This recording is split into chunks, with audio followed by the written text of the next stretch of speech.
everybody. I gotta get my coffee in a minute. Where is...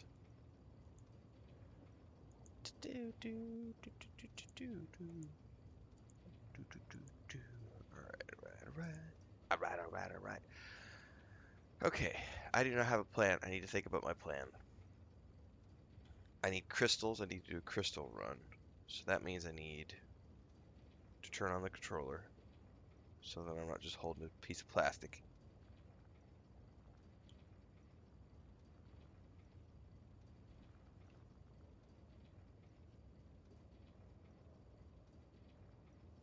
Death Stranding 2 doesn't start today. Death Stranding 2 starts tomorrow.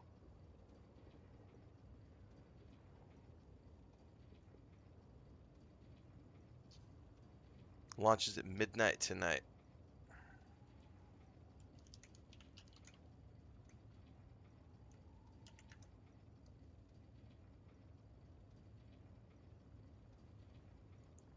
Midnight tonight.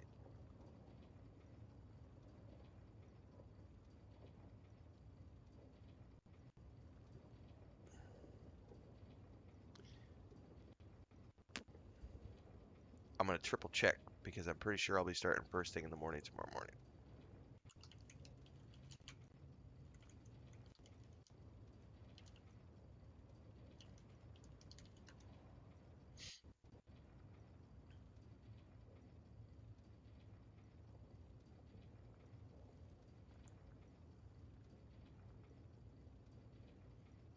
Yeah, I don't see like an infographic, but it's PC Gamer has one. 9 p.m. Pacific time, June 25th, which is well, that's normal times. Hang on. 9 p.m. Pacific time, July 23rd. That's tonight. 9 p.m. Pacific time is like 10 or 11 my time. Yeah, I'm not starting tonight. I'll start tomorrow.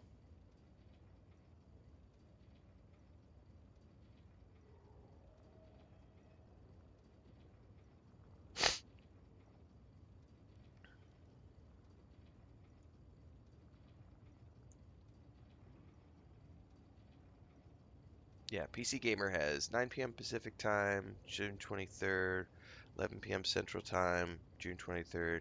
So 10 p.m. tonight, my time. It'll be out. I'm not staying up to 10 p.m. So no, I'll be starting tomorrow morning bright and early at like 4:30 in the morning. We will start our Death Stranding 2 playthrough. Did I freeze? I was wondering why my controller wasn't working. I think my actual game froze. Hang on. I need to get the other controller over here.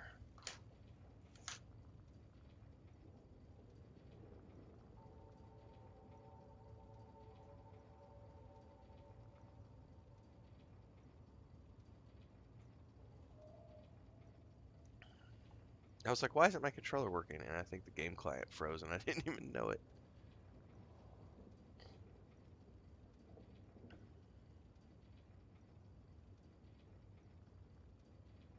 There's a pop-up here.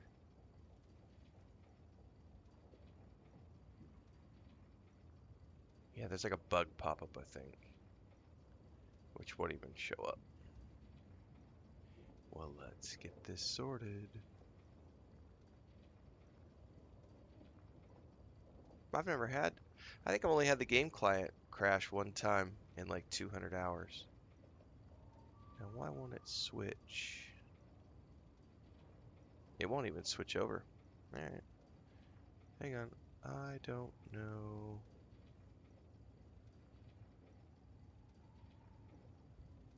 Well, while we're doing that, I have not seen Code Carnage's in-game rant video. No. Hang on, I need to bring this keyboard over here so that I can actually do stuff without being cockeyed at a weird angle.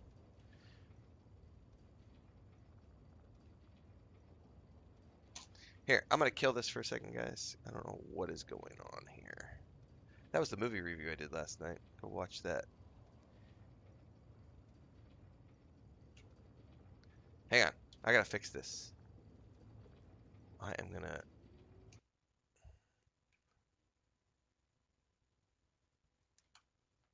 I may have to. Yeah, knock on wood. I've only ever had the one crash. It's one of those weird ones. It looks like it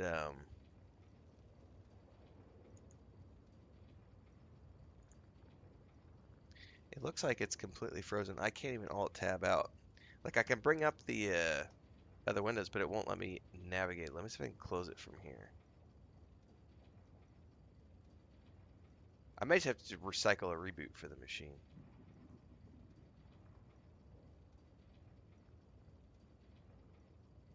There's a support message there that I can't close, and I can't switch out to like other things.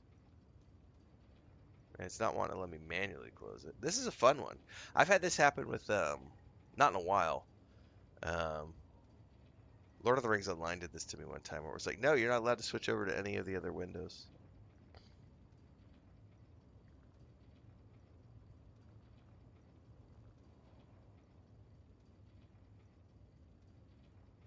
Well, I suppose we could go watch Carnage's video while we're rebooting, because I think I'm gonna have to reboot the whole system. I think I'm just gonna have to do a cycle of hard reboot.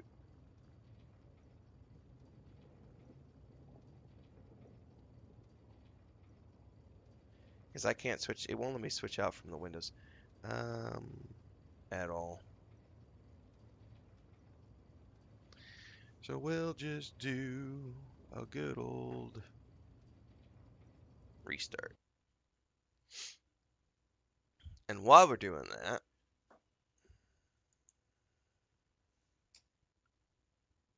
let me kill up this other window.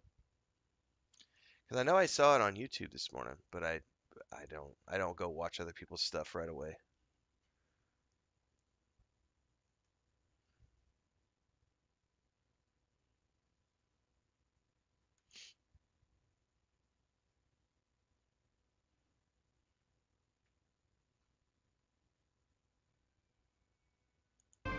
This is my suggestion to the Funcom devs. All right, hang on. I gotta pull this up in a window. And I'm gonna go get a coffee before I sit and listen to somebody else talk about something. I'll be right back.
Yeah, I slept in too, and it was glorious. I did not use an alarm today, so I think that's gonna be the schedule for a little while because I'm doing Lord of the Rings Online on Sunday nights, and my so I stayed up a little bit later than I normally do playing Lotro with my brother, and his wife decided to play too. So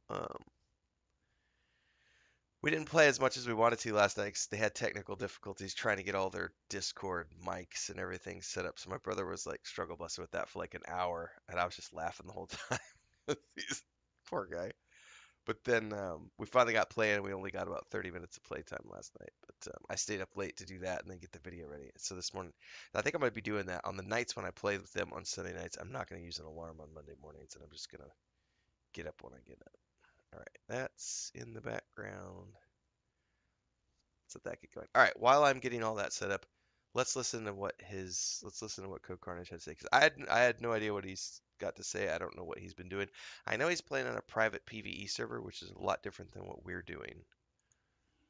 After really thinking about it. This is my suggestion to the Funcom devs. after really thinking about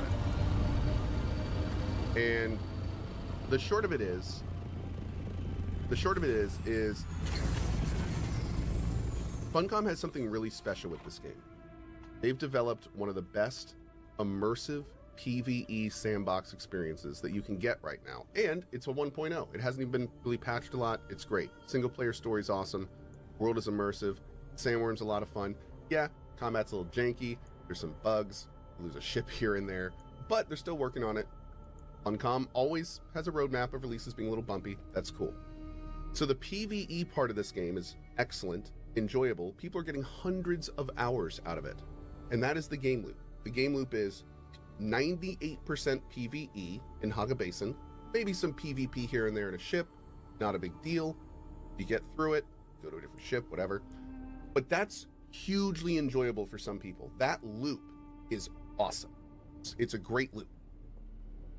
The problem is that when they get towards the end of that loop, all of a sudden, the game changes on them. No. So after they've spent 40, 50, 60, 70, 80, 100 hours in this game, they get to a point where they're no longer playing the same game. That's not true. Their survival RPG transitions into a PvP extraction game. That's not true. And it's not by their choice. That's not true. And here's I'm the a pause. problem I'm a with pause. this. I'm a pause. I'm a pause. That's fundamentally not true. That's fundamentally not true. Fundamentally not true. I don't know where he gets this. So I like Code Carnage a lot. I hugely respect him. He's one of my major inspirations. He is flat out wrong on this. Um, if you participate in, but because here's the thing, Landsrad has nothing to do with extraction. Like the Landsrad, there's no extraction gameplay loop in that at all. I will say I can see why he says this, but I need to work you through why. I need to work you through the why. So I'm not even in game. I need to get in game so we can look at the Landsrad table. Let me get loaded up on the background. Um, so the vast majority of the Landsrad activities are harvest, kill, craft, right? In some shape or form. And we just covered this the other day. The vast majority of those can be done independent of the deep desert. There are things like sand trout leathers and stillsuit tubing, and it's like T4 and T5 stuff from Haga Basin, right? Kill the scavengers, kill the Atreides, kill the Harkonnen. That's all done. You could do all of that back in the Haga Basin. All of that can be done in the Haga Basin. Um, Let me make sure that this is loading properly, guys, before we go any further. This seems to be loading. I want to make sure that it gets in and we don't get frozen up while I keep talking. So all of the Landsrat activities that you're doing, um, you're just doing those in the Haga Basin by yourself, with your friends, or with your guild, right? Nothing to do with the deep desert. There are a couple of different Landsrat activities that relate to the deep desert, which is I dream of it. capture control point, hold the control point, go for the spice blow. The spice blow portion of it, I could see that being described as a extraction, because that literally is what it is. You're going in as a team. You're getting all the spice, and then you will extract that spice out, as well as any tier 6 resources that you come across. This could also be said to be true of the deep desert Imperial testing stations, right? You go to those Imperial testing stations in the deep desert to get Imperial schematics, which you extract out to your home base, and then memorize those. Make sure we're not locked up here. We're good. All right. So, since I'm in game, let me pull up the Landsrat activities.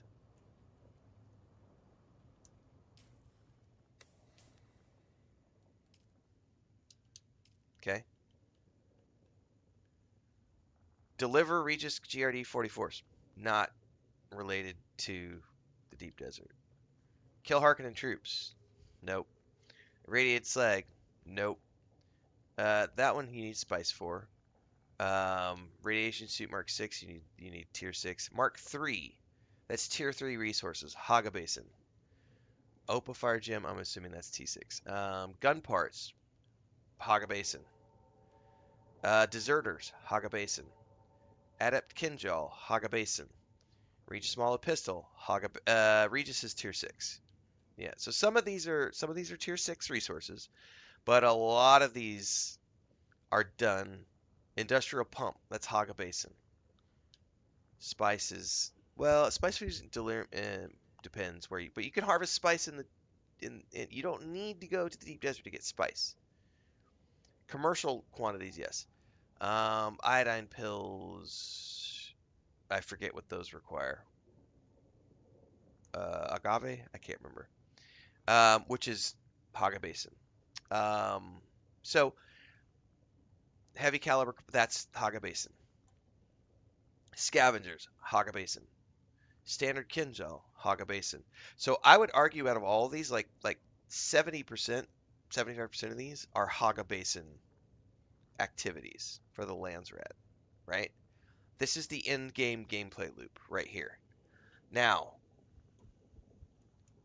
if and only if you choose to participate in the big guild versus guild stuff in the deep desert, then if you're doing that, I would argue that, okay, sure, that part of the deep desert is absolutely the extraction because you're going to get the spice and you're bringing the spice out. But I can get spice in Haga Basin. I don't have to get it in the deep desert. Now, what are two things? I guess there's three things that you absolutely have to do the deep desert if you want them. And bear in mind there one of these can also be done in the PvE section of the deep desert. So there's really only two things that require you to go into the deep desert. Um,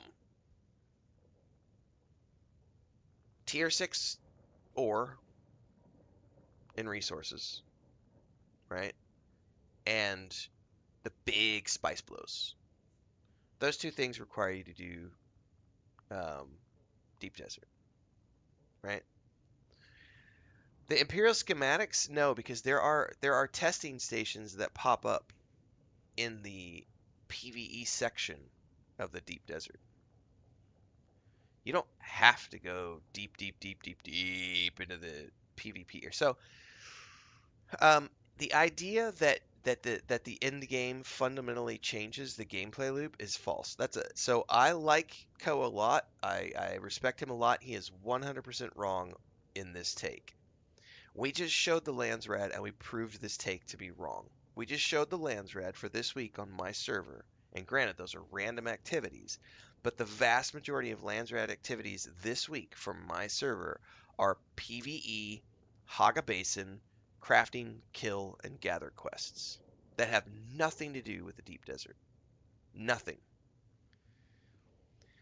If you want to be a top tier PvP gamer, and if you don't want to deal with the spice blows in the Haga Basin, then you're going to be doing the deep desert spice blows. If you do the deep desert spice blows, that is absolutely an extraction. That's the point of going out there. That's what you're doing. You're going out there to get the spice and to bring the spice back. Yes, Hector, because someone asked me to talk about Co-Carnage's video, and I was rebooting my game client. So let's listen to the rest of what he has to say, but I already can tell you right now that he's fundamentally wrong and incorrect about this, at least that part of his assumption. Here's the design flaw.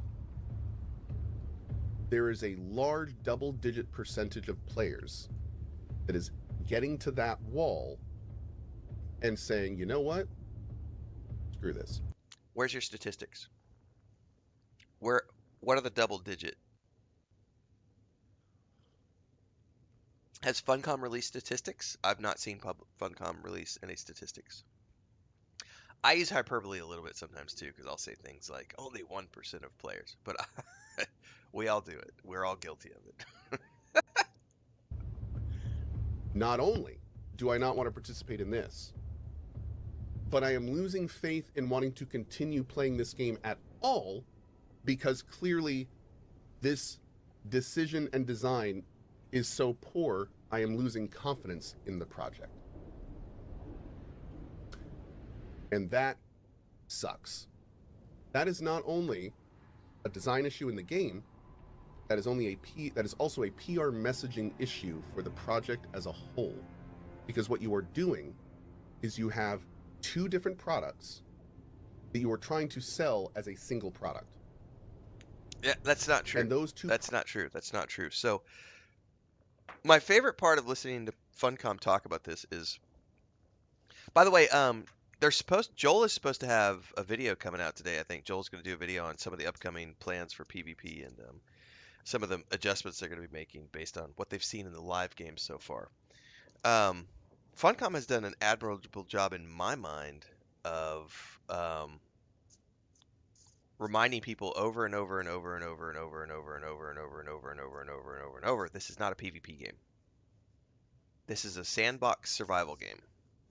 A multiplayer sandbox survival game. They have never once used the words PvP in their marketing. And yet, some players have taken it upon themselves to make it all about the PvP, and it's not. It's not.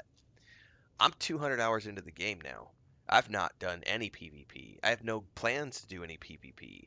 The Deep Desert for me is something that's like I might get to it eventually, but I'm in base building mode right now and finishing up my tier 5 resource thing, get my assault ornithopter.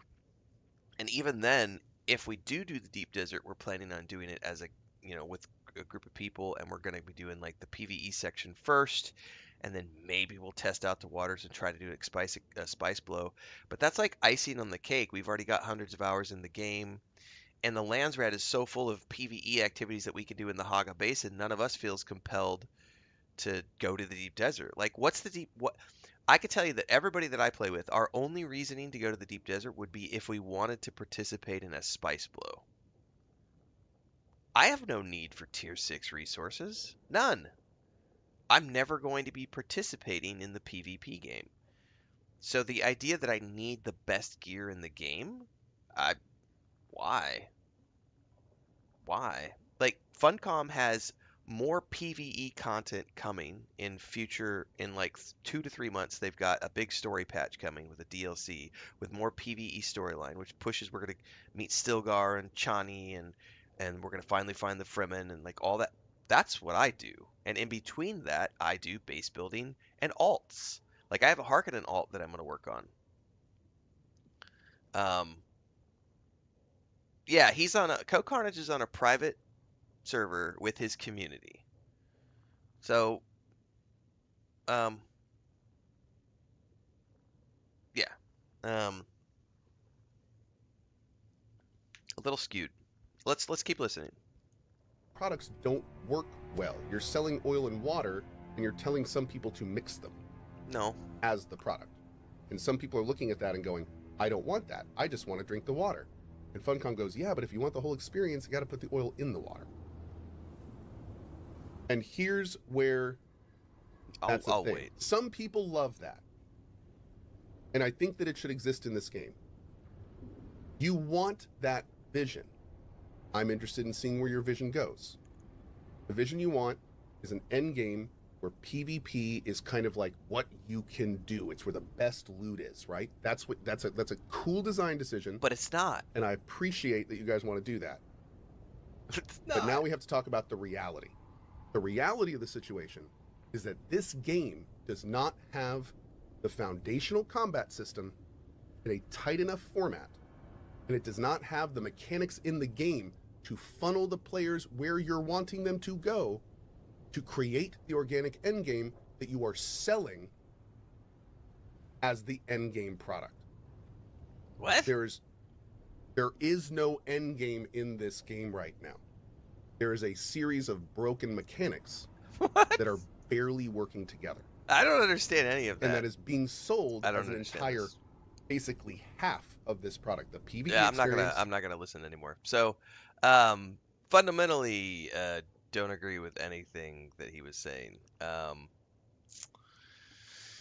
not gonna listen anymore. So, I respect the hell out of Ko. I disagree with him entirely on what he's saying. I think that somehow he has gotten a mistaken view of the end game. I don't know how or why. Um, okay. I mean, I'm not gonna, I just don't agree. So, all right, moving on. Dun, dun, dun, dun,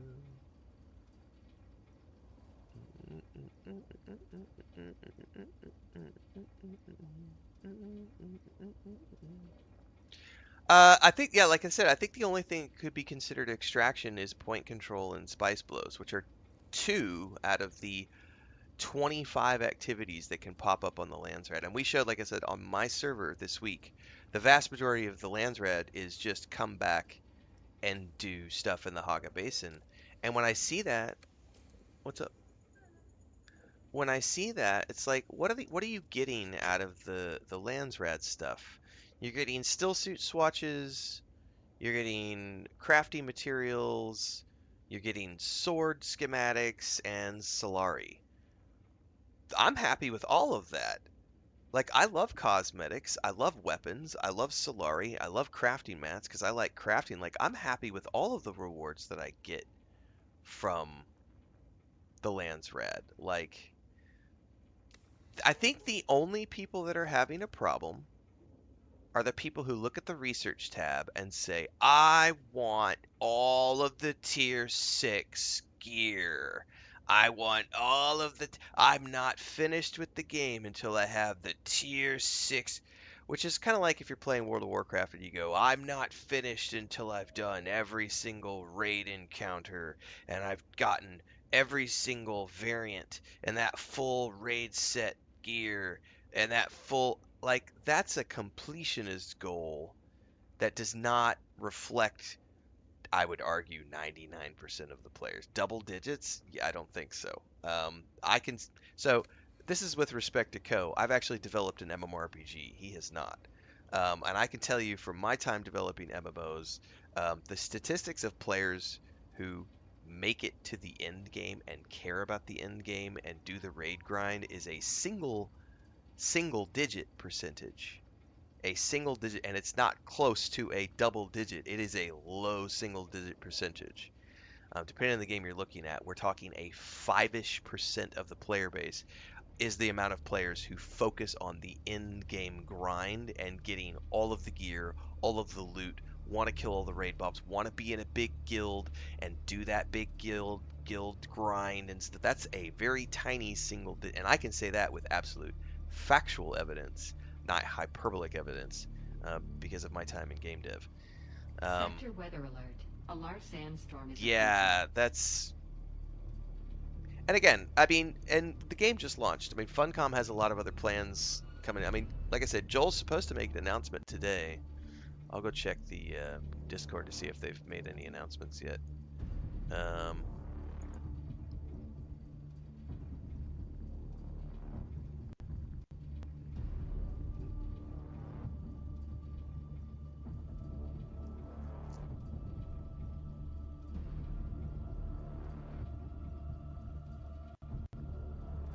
yeah, I don't see that they've announced anything coming out yet. But I do know they said last night at yesterday at noon, 1 o'clock, they said, we've been reading your feedback following the AMA on Endgame and PvP. We will share a message from our creative director tomorrow to clarify our intentions and our vision. If you're interested in the topic, stay tuned. We'll have news that you think you'll like. So sometime today we're supposed to get, I would assume, a video from Joel talking about some of the Endgame things they're going to be Sector working weather on alert. A related large to the sandstorm is approaching. deep desert. All right, let me continue to go through chat, and then I need to get going on my goals this morning and get another cup of coffee now that I'm awake. Um,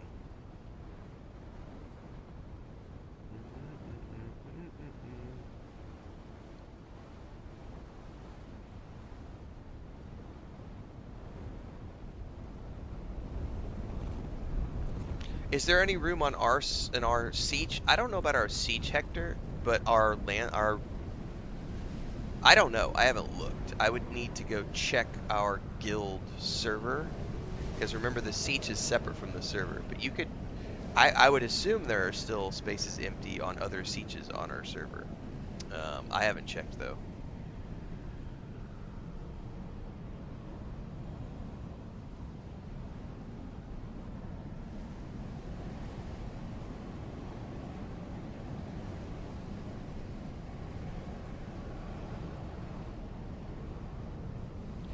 KPTGA says Ko's main point is that players like me run out of things to do. The game's been out for 2 weeks. If you rushed to the end and you're already out of things to do and the game's only been out for 2 weeks, that's kind of a you problem for having. I'm not trying to be rude. I'm not trying to be rude. So please don't take that the wrong way.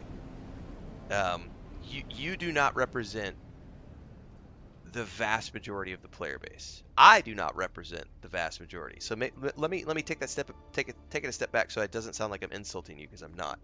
KP, players like you and I who play an obscene amount of hours, players like Co Carnage who play an obscene amount of hours, we're putting in 10, 12 hours a day, and we're already 200 hours into the game 2 weeks after launch. We do not represent the double-digit percentile of the people who play Dune Awakening. We do not represent that. We represent a single-digit percentile of people who are either full-time content creators or people who have no jobs and no life and they play like 10 to 12 hours a day and have pushed hard enough and long enough that they are already at the end game in Dune Awakening. That is not 90+% of the player base. That is a single-digit percentile on of amount of people who play this game. So Funcom's priority should not be placating the 5% of the player base.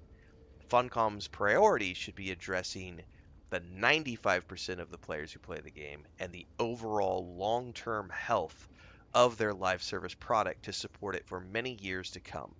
Because if I lose interest and go away to play something else, and I've already put my 250 hours into the game, then they've already gotten what they're going to get out of me statistically. Because statistically speaking, the average person who plays a live service game, the lifetime value of those customers is around $250, and that represents a few hundred hours of gameplay.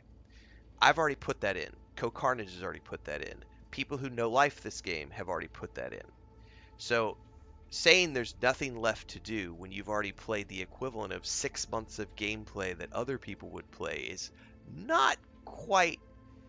I mean, I can tell you that I'm 200 hours in and I still have stuff to do. Like, I'm not done building my base. I haven't created any alts yet. I haven't made my assault ornithopter. Like, I'll be 300 hours into this game before I ever get to the point where I'm personally ready to go into the deep desert. So, the amount of people who are like, there's nothing left for me to do. Really? Really?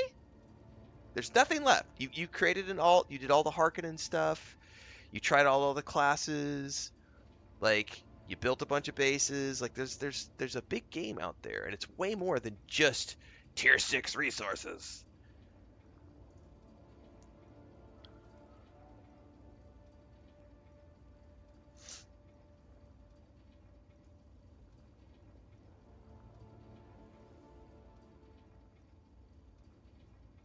We have not done the mukbang yet. Um,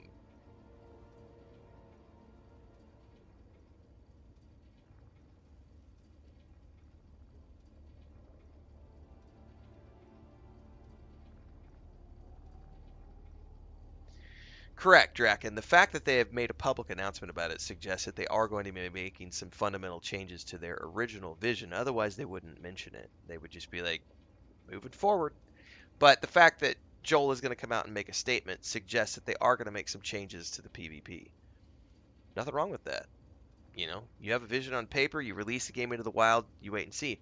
But the thing is like he said this during the AMA, and I think this is something a lot of people have forgotten, which is the third faction's not even here yet. You can't sacrifice your vision until you've implemented the vision, and until the third faction is in the game, you haven't actually implemented the full vision of what you want the end game to be.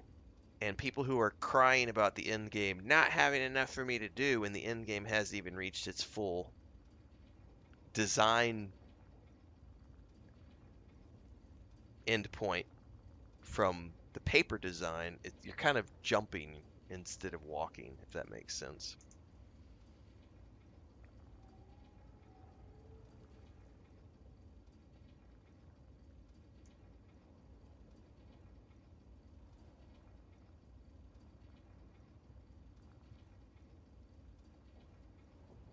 Anyway, I don't care one way or the other.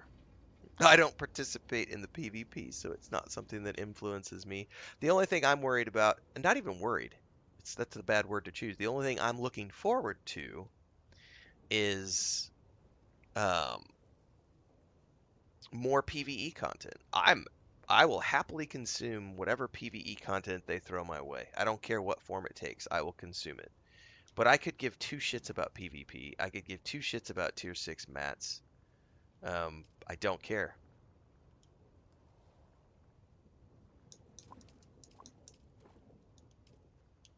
Now, if they put tier 6 mats close to the border, and they move those up to the border of the deep desert, I will happily go farm them. But I have no desire to go into the deep desert right now to farm those mats because it's way the frack out there in the middle of nowhere, man. I'm a long way from having an assault ornithopter. What do I need to craft these? I need aluminium. Maybe time to do an aluminium run. It is. I do not have any aluminium. Hey! Why is my base having stuff drop down? How dare you? Don't you dare fall apart on me. Correct. I'm in the same boat, Transcend.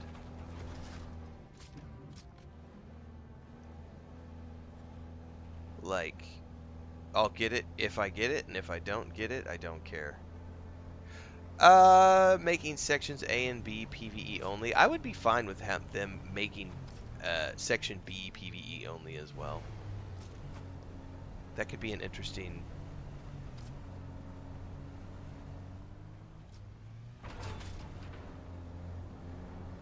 But again, I'm not like. I think the only people right now, I definitely need these.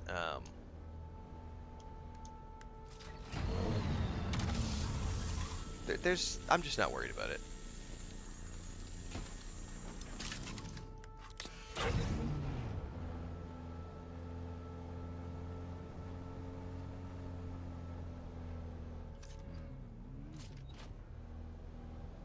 That is granite. Oh, but I do need granite for more base building, so I might as well grab it.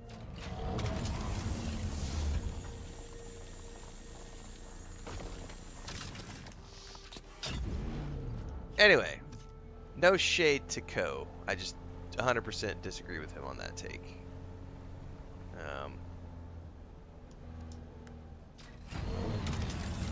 I don't agree that it's busted. I don't think it's broken at all. I think the problem is that you have a bunch of people who rushed to the end way quicker than everybody else, and they got to the end, and they went, it's the same shit that happens in every single other live service game. You get a handful of people who rush to the end, and then they claim there's nothing to do, and then they get bored, because, oh no, I've played at a pace that is 20 times faster than the average gamer, and now I'm bored and there's nothing. It's every single game that ever launches, you have the same. Dude, every game, every single time. I'm bored, there's nothing to do, there's no end game. Here, the game's been out for like a week. Like, you do realize, like, Star Wars: The Republic took years to push out all of its expansions. EverQuest 2, years to push out all of its expansions. Like, games don't launch with hundreds of hours of end game. I do not need more basalt right now. I just need aluminium. So, yeah, I kind of am not going to agree on those points at all.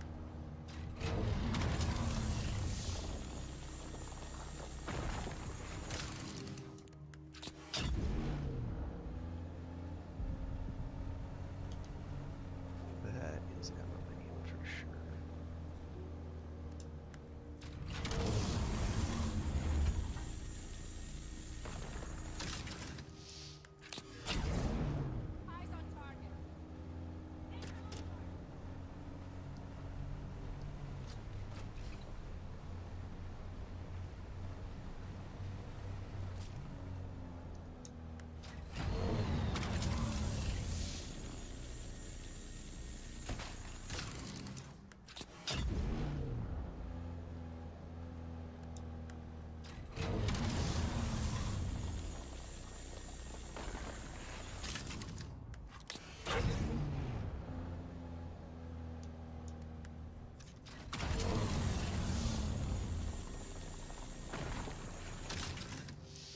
Nice, Raves. Our Dune had another 175,000 last night. It's good, man. The game is fire.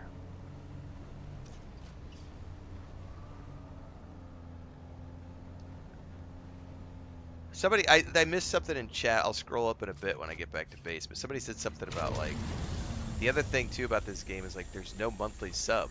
Like, do you know how many other games that we've had to play over the years where it's like you're paying a monthly sub? Like, look at World of Warcraft, and that may be the example that was used. But, like, I remember one of the big reasons that people disliked Shadowlands was because there was these huge months between content drops where there was nothing for people to do, and you're maintaining an active subscription while there's nothing to do. That doesn't happen in this game. There is no monthly sub. So it's like, much like Guild Wars 2 as an example, if you do push hard and you burn through everything that's there, that's kind of a you problem for burning that hard in the first place. But it's also like you're not losing out on anything. Like, there's no, go play another game for a little bit. It's not going anywhere. It's free to play. You've already got it. You already own it. You know?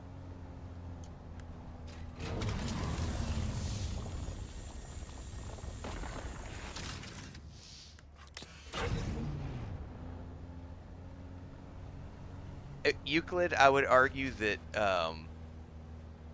I would also argue that every game, the end game, gets very boring because you're repeating the same shit over and over and over. Like, that's just end game, and like even in like World of Warcraft, what are you doing? You're raiding bosses with the same types of strategies over and over and over.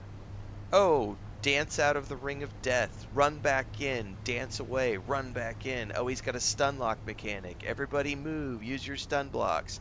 Everybody use your pots. You know, filter the poison, blah, blah, blah. Off tank, off tank, off tank. Heal, heal, heal. Like, it's, once you've done it, you know. And then what are you doing next week? The same thing. What are you doing the week after that? Same thing. Oh, guys, they added a new raid boss. Same thing. More hit points, you know. And the Landsrad, for all of its diversity, the Landsrad is going to become repetitive after you do it for a while. That's the nature of doing things over and over. Do you know what else is repetitive? Cutting my fucking fingernails. Do you know how many years I've been cutting my fingernails? That shit is repetitive and boring as fuck. And I have to keep doing it because that's life. It's like cutting my hair, cutting my beard, brushing my teeth. Life is made up of repetitive tasks. But it's a video game. It should never be repetitive. Dude, do you know what you do that's the most repetitive thing you can ever do in a video game? Here, I'm going to show you. Here, hang on. Button, button, button, button. button, button, button. The fundamental part of playing video games is repetitive. You're pushing buttons. WASD, mouse click, mouse click, mouse click, mouse click. The fundamental act of playing video games is repetitive. So whenever people start talking about, it's repetitive, I'm bored. All right. Okay. Okay.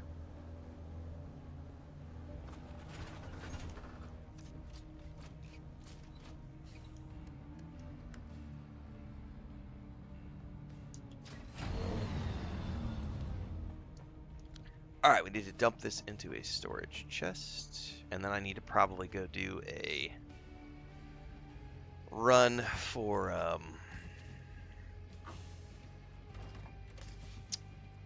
what's it called?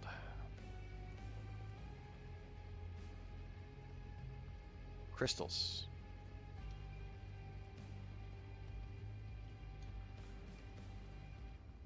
Probably need to make another one of those chests. Move backwards, move forwards, move backwards, move forward. All right, we need to make some aluminium so that I can make filters, so that I can then make duraluminum. We'll wait a few minutes for those to get done. Let me scroll through chat really quick, see if there's anything to talk about.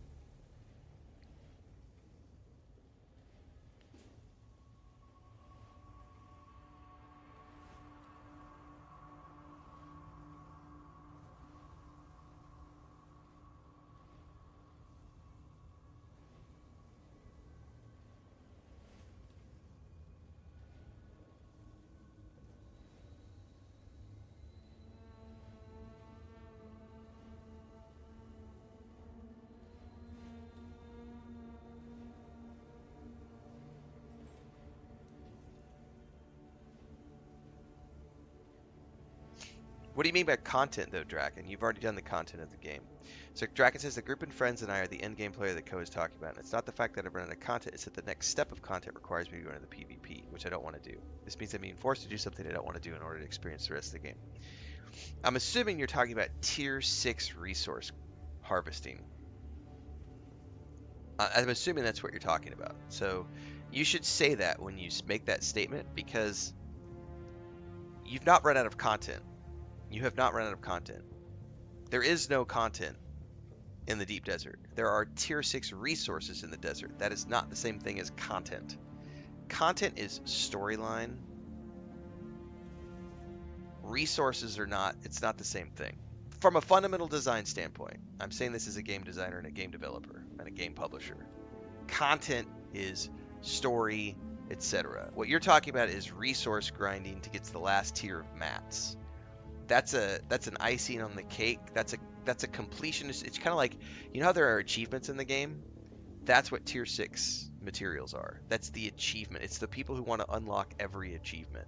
It's not really content. Some people will argue that point, but I would say that I think what you're asking for, and it may be what Funcom is going to announce today. They may announce today that they've made the design decision to move tier 6 resources, which I would celebrate that. Like, I would be happy if they moved tier 6 resources out of the PvP area and said, hey, we're going to make the bottom half of the map for tier 6 resources. We're going to have some of them in the PvE area and some of them in the PvP area, and then you have a choice of whether or not you go for the ones in the PvE area or the PvP area. I'd be fine with that. But no one is being forced.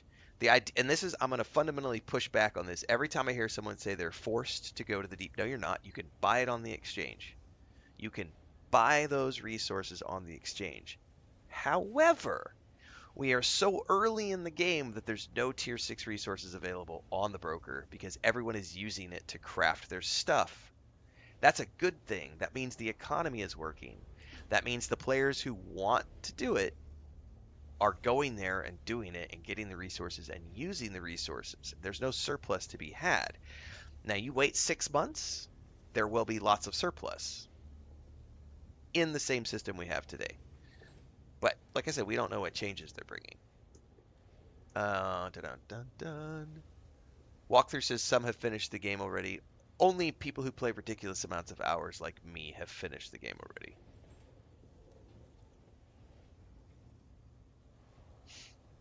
And again, the game just launched 2 weeks ago. So many people are being impatient. Like, holy shit, Skyrim did not become the game that it is today when it launched. It added content over a decade to become the RPG that is known and loved today. Sometimes people just need to sit back and wait a little bit, see what Funcom has coming down the pipelines. Correct. The Deep Desert is not, yeah, it's not what people think it is. It's not what people claim it is. The Lands Red is literally 90+% PvE, and it's all Haga Basin stuff. So,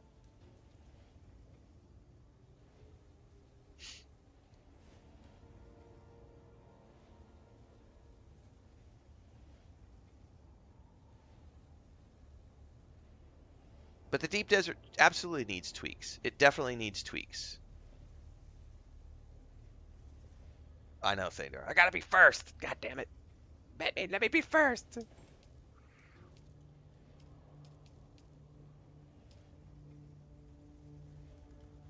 All right, let's make 4 filters.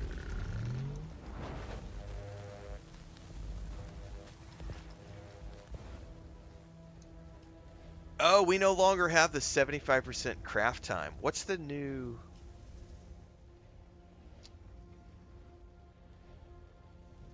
I'm not talking about my Lands Red KP. You haven't paid attention, apparently. Funcom has stated on multiple occasions that the vast majority of the Lands Red, there are around 400 activities in the Lands Red. Around 400 activities that can pop with the Lands Red. Only 2 of them require PvP. Control points and spice blows. That's it. Everything else in the Lands Red is PvE oriented. Everything else. Only 2 things on the Lands Red ever require the Deep Desert. Spice blows. You don't have to go to the Deep Desert to get tier 6 mats. Where are people when are people going to understand this? You don't have to go to the Deep Desert to get the tier 6 mats. You can buy them on the exchange. The issue, the pressure point, is that right now the only way to get tier 6 mats is to go to the Deep Desert because there is no surplus. That's the pressure point. But you cannot keep repeating over and over, you have to go to the Deep Desert, you have to go to the Deep Desert, you have to go to the Deep Desert. Right now you have to go to the Deep Desert. Because they haven't yet gotten to the point, because the servers are new, the game is new, we haven't gotten excess. Same game, every single live service game that's ever launched, the in-game resources are always locked for the first 3 to 6 months of gameplay. Every fucking game that has ever launched in the history of MMOs, the first 3 to 6 months, the in-game gear is always locked by guilds. Always. Only after those guilds have finished doing all the things that in-game guilds do those resources start to filter down. This is economics 101. So yeah, I get it. I get that it's a pressure point. I do get that it's a pressure point. You're being extremely unrealistic by making demands about the now. I'm gonna call that out. People who make demands about I want it now. I'm out of things to do. I rushed and I'm bored. I'm not gonna. Yeah, I'm gonna call that out for sure. Because if you can't wait, like game companies take years to develop content. They spent 5 years developing this game based on a vision. It is absolutely unrealistic to expect them to turn on a dime and in 2 weeks deliver exactly what you want because you're bored. So the idea that future promises, and I'm not saying this to you personally, I'm saying you as plural, the people. It's unrealistic of people to say things like future promises or changing expectations do not warm anyone's hearts at the moment. At the moment we're talking. So as a owner of a company, I do not give a shit about the people who are demanding for things now. Like, I don't. But I don't live in a culture where where I bend my knee to the customer because the customer's always right. I don't live in that world. So the world that I live in, you get what you get and you don't throw a fit. And when I am ready to release the next stage of my game, it will be ready and you can play it. But until then, whining and crying and yelling and stamping your feet and making rant videos about how it's fundamentally broken. Okay, there's 5 million other games to play out there. Have fun with that. I have a good, stable audience of people who love my game. We have a vision that we are working on. Are we going to tweak that vision based on live service pressure points? Sure. And I would assume one of the pressure points is going to be making tier 6 resources more readily available to people. I would assume that's going to be one of the pressure points that they address today. Um, but the idea that we're not that we shouldn't be giving these companies slack, that future promises don't mean shit. I want it now. The issues are now. Dude, come on. You, these companies take time to develop things.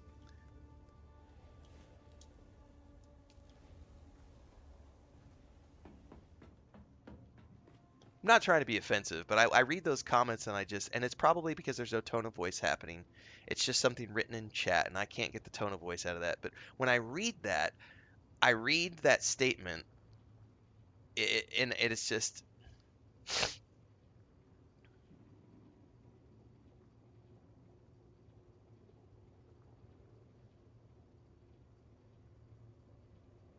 yeah,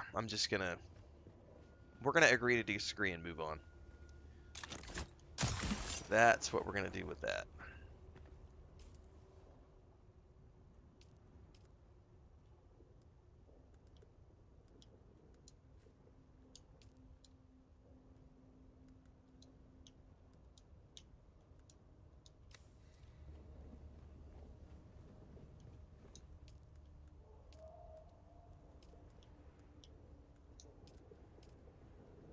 Did it not stick the filter in? Oh, I hit the wrong button, that's why.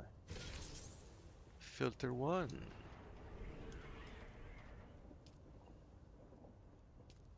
Filter 2.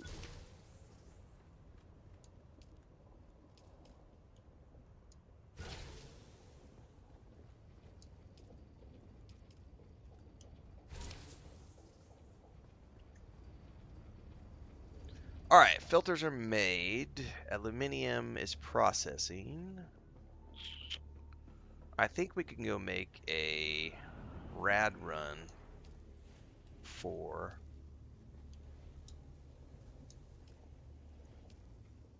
the duraluminum. Thandar says all I'm hearing is baby wants a pacifier.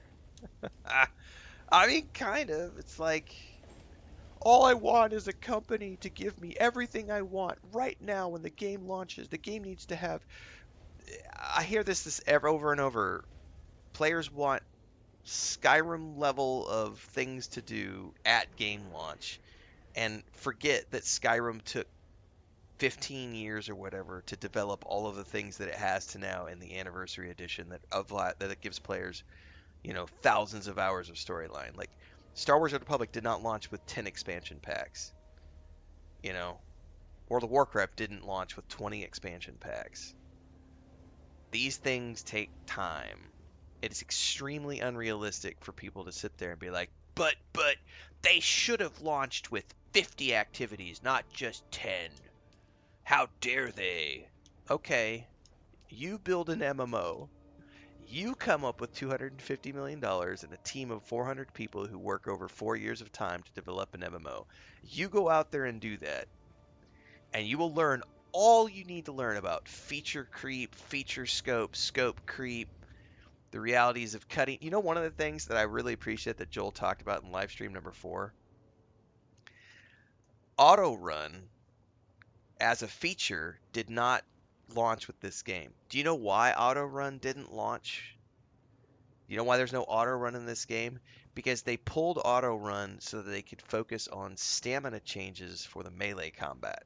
What's more important, auto run or combat changes? What's more important? Those are the decisions that you have to make as a creative director. Where are you sending your 50 employees who are working on these tasks? And those 50 employees are making $500 a day.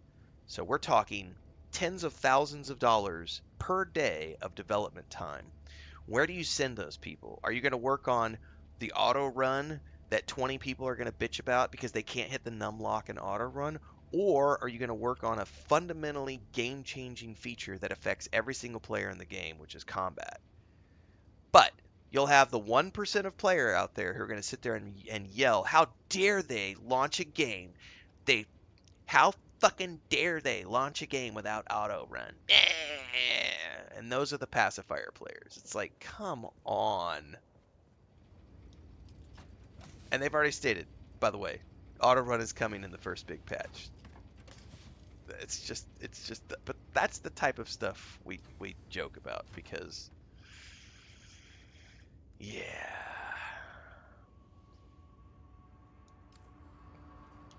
Sometime today, they're updating us. I don't know when.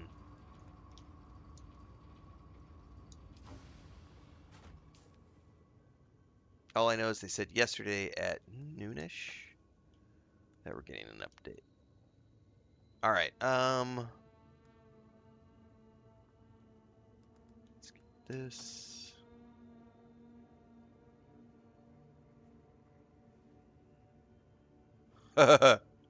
Ravesar.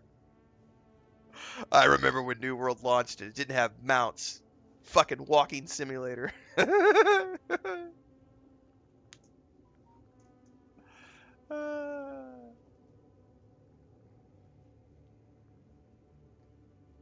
I demand satisfaction.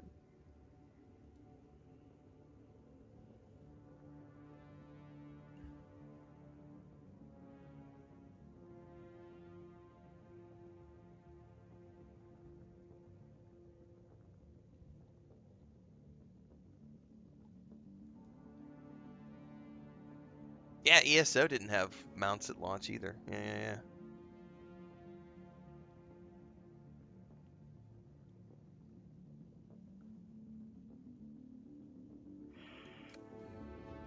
All right. I'm going to go get some more coffee and then we're going to go do a crystal run.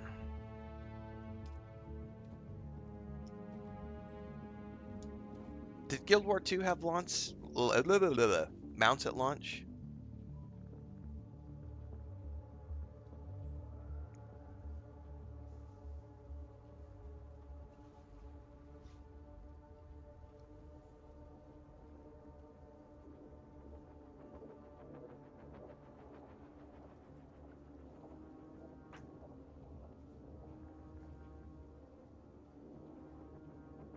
That's exactly right, AFK Mar. I'm going to read that and then we'll go get my coffee. Game dev is also an odd application model compared to other tech. It can take months to develop a single quest line that players will complete in a matter of hours, and sometimes only a tiny percentage of the player base will ever even see that quest line. So those tens of thousands of dollars might not even be seen by more than a handful of players. You're not wrong. Guild Wars 2 had mounts in the second expansion. Perfect example. Another example. Games take time to put things in.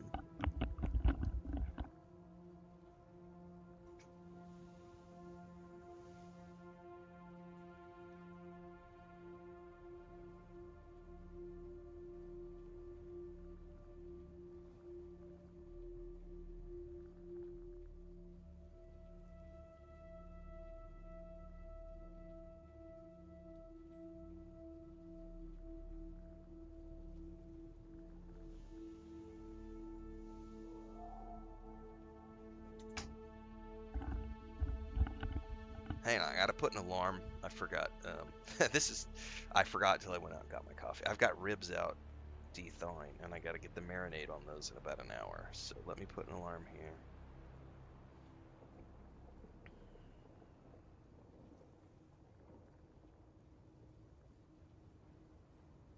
Because I'm gonna be grilling up some ribs today after the stream.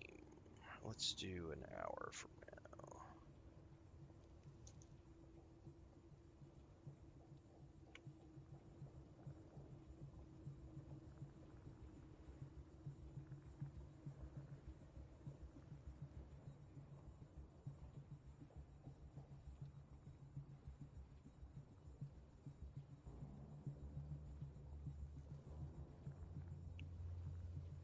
They made the announcement yesterday at like noon Central Time, so I would assume it's going to be around the same time today. I don't know. They probably are going to record the video today and then upload it, so I would not anticipate that being out. I mean, but yeah, I mean, we'll watch. If it happens while I'm live, we'll definitely go watch it and discuss it. But there is no ETA that I'm aware of. I'll go check the Discord right now.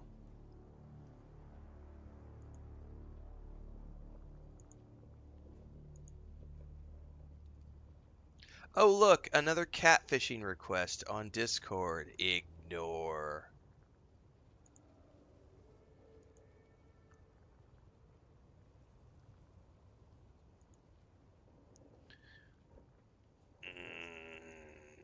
Ribs. Indeed. All right, map up. I saw a video, I think it was last night, or it might have been the night before. These are the ones that make me laugh. Someone was comparing the running. They had a character on the desert in Dune Awakening that was running, stopped, crouched, pulled their weapon, holstered their weapon, stood up, and ran again. And then side by side, they then pulled, I think it was Assassin's Creed Mirage, because that took place in the desert or had some desert elements.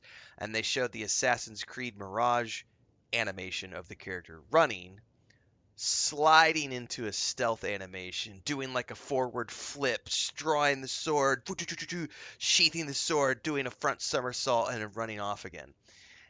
And those are the bad faith arguments that idiots post on the internet. And then other idiots watch and they're like, yeah, man, that's so fucking true.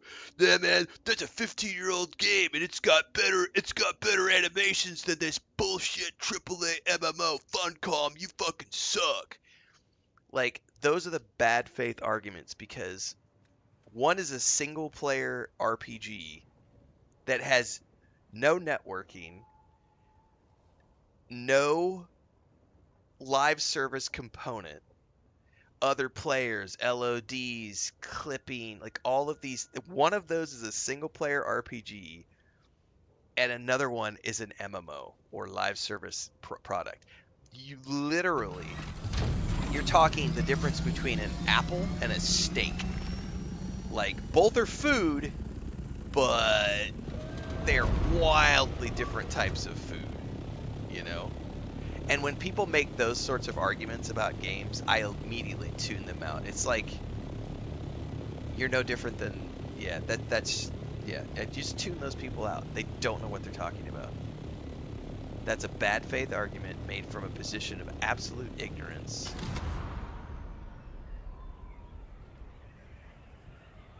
Absolute ignorance.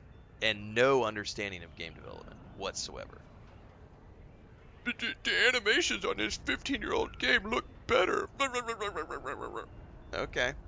All right. What is it Keanu Reeves who said in an interview he quit arguing with people as he got older, and if someone tells him 2 plus 2 is 3, he just goes, okay, good for you. I'm glad you know how to do math. Like, I think it was Keanu Reeves. It might have been another actor, but there was somebody out there watching an interview of them talking about it. And it's like, as you get older, you just let people have their let them have their beliefs. Because it's not, you're gonna waste your time. It's like trying to convince people who believe in the Sky Fairy. You're gonna waste your time. Let them believe in the Sky Fairy.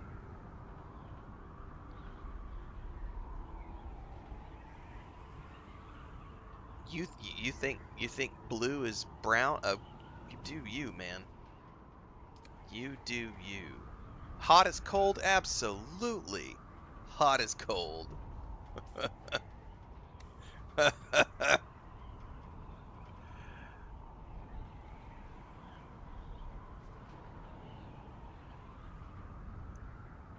Did I put on my suit? I did. We're good. There's a shipwreck that just happened above the deep desert. Look at that. Falling down out of the sky. And I am not going to go for it because I am here for something else entirely.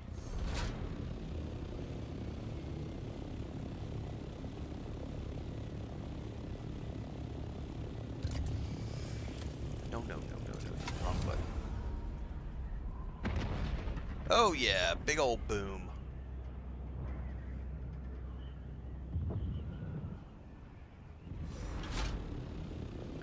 I think this one has people at it though.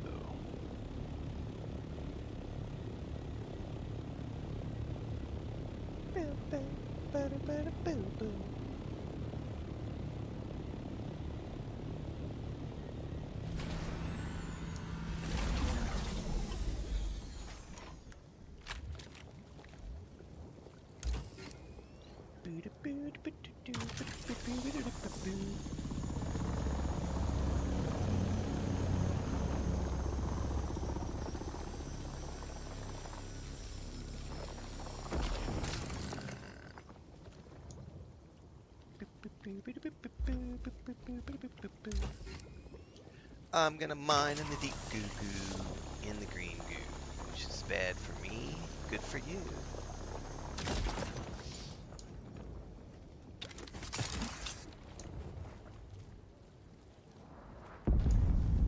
Spice blow!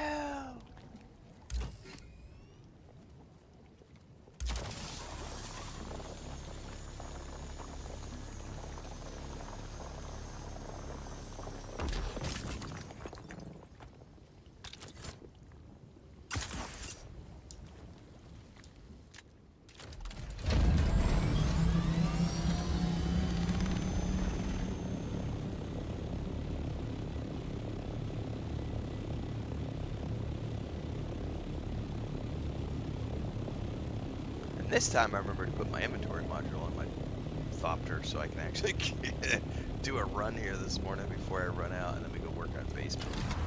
Although I might go run that Imperial testing station today to get some more spice. Maybe.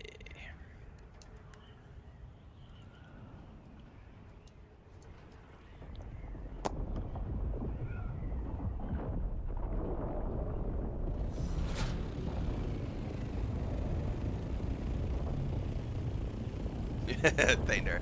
You get a pacifier? You get a pacifier? You all get a pacifier!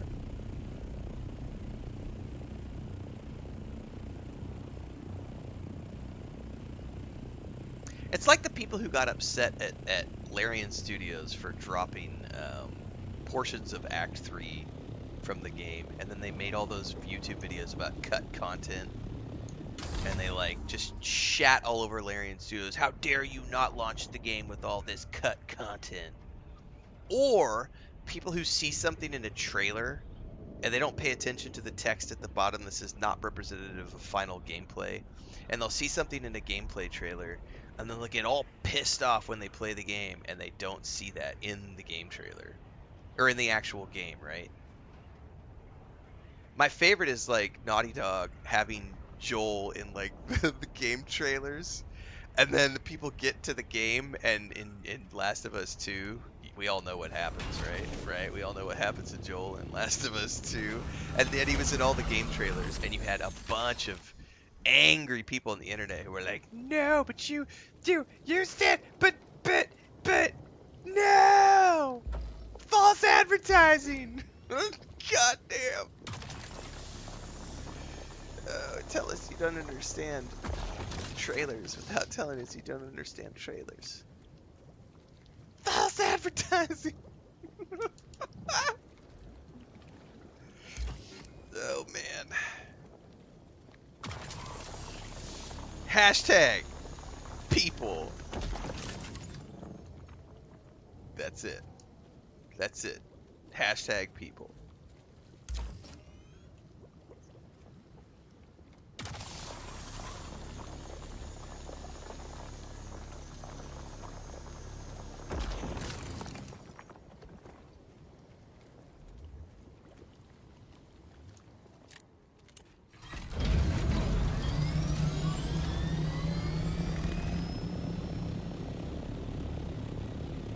What's up, Nigel?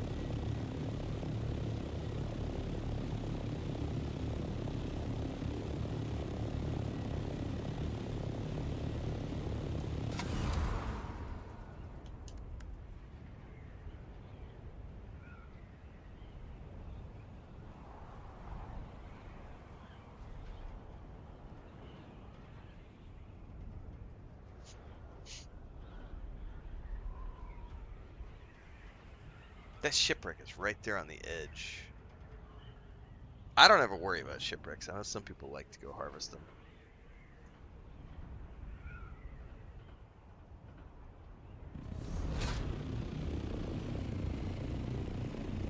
I don't know. Maybe that's one of the reasons I'm not a really big, massive streamer with hundreds of thousands of followers. Is because I don't placate the masses and I don't feed into the Reddit trends. And I'm not afraid to like just talk about stuff, like for better or for worse.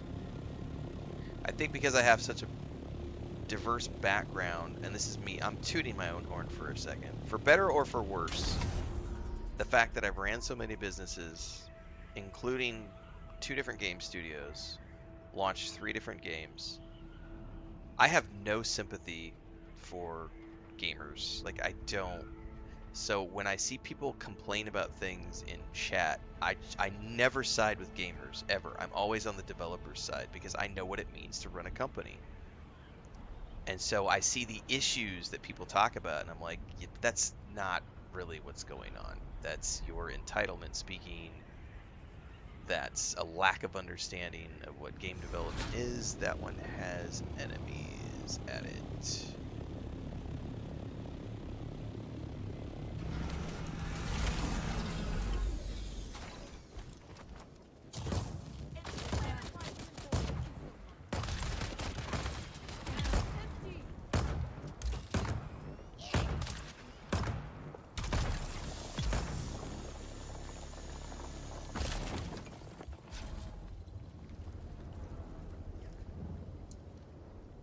I don't think I'm getting close to this one.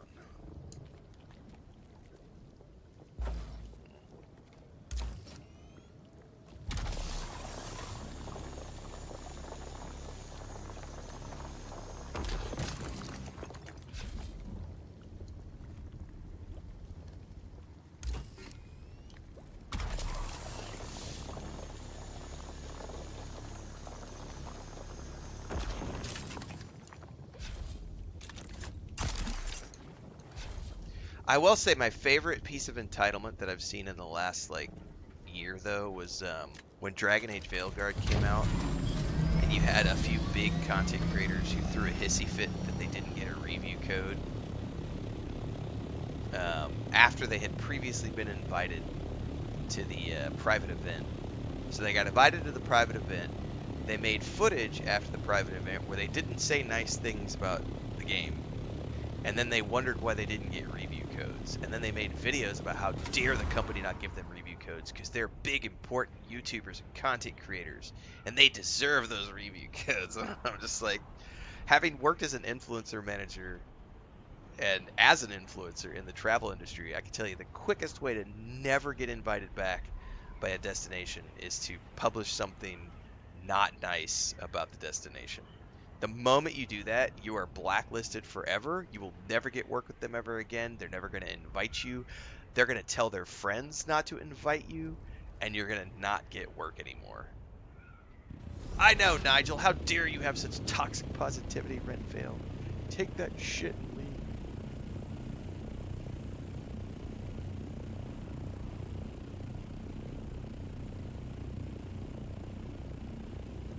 I know, Sherrard. What other game can I fly around in an ornithopter in? Zenacat says, I've got a lot to catch up with Dune. Took a week off playing as it's been too hot to play much anything else. Well, hopefully you're getting caught up and having fun. I'm having a great time. Even dealing with the, little bit of chaos here and there. A little bit of, I don't know. My wife tells me that I should just stop talking about stuff and only play games, and she's probably right. At some point I might, but I still have too much fun poking the bear and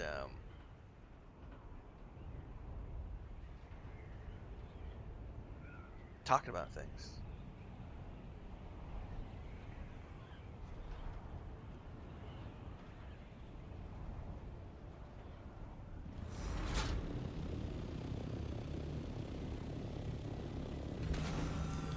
Oh shit! You know what I forgot to do?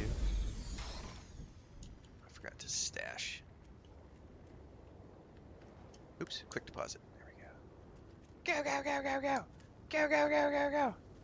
We're on a timer.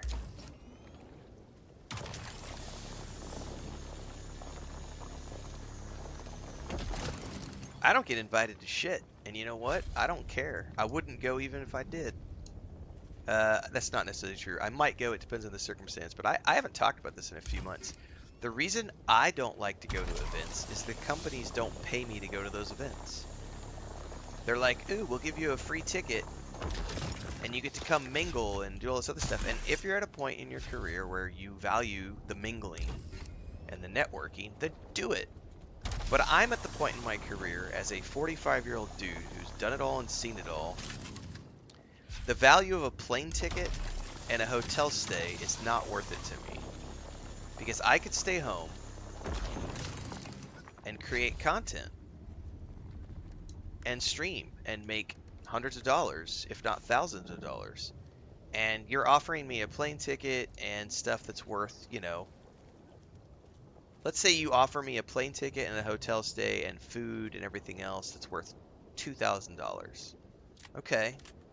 But the 4 days that I'm gone, or the 5 days that I'm gone, I've got the stress of travel, I've got the risk of getting sick from being around so many other people and all the bugs and shit that happens in airports. I got to deal with the stress of customs and immigration and long lines at the airport. And I got to go like 2 sleepless days traveling to and from the destination. And I'm only on site for 48 hours, maybe only 12 hours on site at your location. How are you compensating me? You're not compensating me. You're giving me a free ticket. But are you giving me the same value as what I would make by staying home? Right? Not always, Dribrum, because a lot of times you're locked into NDAs and you're not allowed to share the footage of what you saw while you were there. Or you're extremely limited in what you're allowed to say or show because you're under NDA. So oftentimes there's a wait period until the embargo goes down. So you're waiting, and even when the embargo goes down, you're being told what you can and can't produce. The value of me to stay home and play a live game that I can talk about and do anything I want about, like the value of me is way more than that. I can stay home and put food on the table, right, and work towards my pension. You offer me a free ticket to go to a place, that's cool. The networking might be worth it depending on the company. Is the value of the content that I'm going to produce after the embargo goes down worth the cost of that plane ticket? Am I going to make $3,000 off of the video? If I'm a big content creator, maybe the chances of that being true are there. But where I am at as a content creator, the value of those opportunities are not high enough for me to want to take a free plane ticket. But I'm also the same person who doesn't go do speaking engagements unless I'm getting paid to do it. Like when a company reaches out and says, hey, we'll fly you out, we'll put you up in a first class ticket, first class hotel, we'll wine and dine you, first class airfare, all that other stuff. And I'm only on the ground for 12 hours to do a keynote. It's like, I'm sorry, no, you're going to pay me to do the keynote. Otherwise, I'm not coming to do the keynote. Like, I'm not going to go do a speaking engagement just because you've offered me a free flight and a hotel. You're going to pay me to come speak at your event on top of providing me with your airfare and hotel fees and everything else and all the food. But I'm not just going to show up because you offered me a plane ticket. Like, there's a time and place when that is important and valuable to your brand.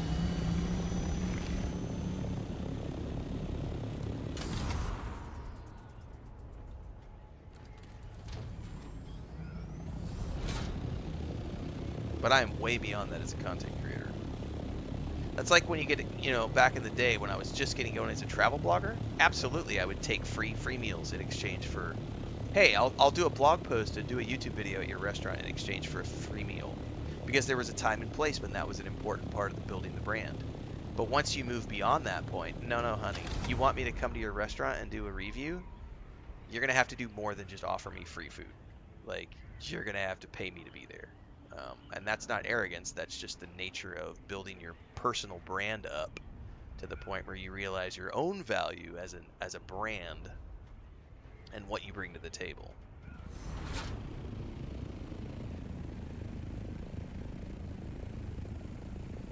Uh, yeah, exactly, Cinecat. Being older and wanting to stay at home is a whole mood anyway. Yeah, like you have to really convince me to leave my house.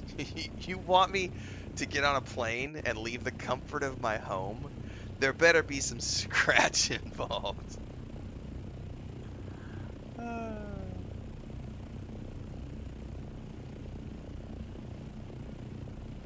Yeah, I don't exactly. I'm at that point, Drek. I'm exactly where Shroud is. I don't leave my house for free at all. And the funny thing is people will look at me and be like, "Oh, but Renfail, you've only got 50,000 on your YouTube channel. You're not a big fish." Uh, In terms of this channel, no. But if you look at the numbers on my YouTube channel and you're basing your evaluation of me off of that, you don't know who I am. Sorry, a little bit of an ego there.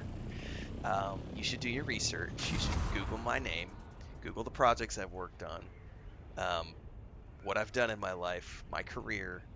Uh, I'm not a big fish, but I am not a small fish either. Um, and I'm very blessed to be in a position in my life where I believe it's a movie with John Goodman and Mark Wahlberg. I think it's called The Gambler, it might be. And there's a line in that film that's very famous on like TikTok where John Goodman's character talks about every idiot out there knows what to do when you get $2.5 million in the bank. You know, you you buy a house with a 20-year roof. You buy a foreign car that's gonna last you 20 years, um, and the rest you stick in a bank and you live on the interest. And you now have what's known as "fuck you" money. Like, boss does something, I'm gonna die here. Boss does something you don't like, fuck you. I got killed because I got stuck in my. Those are enemy NPCs, and I got stuck in my ship. I'm getting tired of that bug. That is something they need to fix. Getting stuck in my ship when I get out of my ship sucks. I will have to go back and get that. Vehicle respawn is back at my base. Um, by the way, since my ship, my ornithopter was still out, did my ornithopter stay over there? It probably did. I bet I'm gonna have to go back on my I bet I'm gonna have to go back on my bike. Um, Sector weather alert. I A bet I large have to go back on sandstorm my is bike. approaching. That sucks ass. I've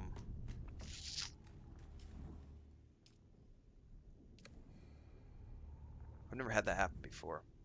I've never died while stuck in my vehicle before. And I'm assuming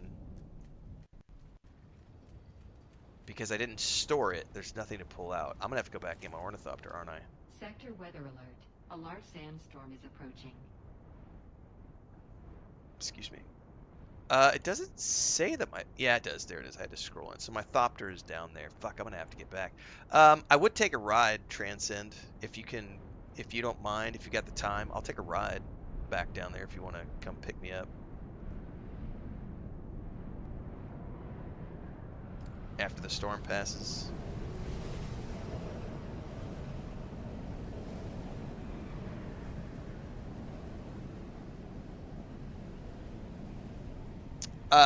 No, I don't talk on... I can't see the stream. I cannot see the chat on the Steam page.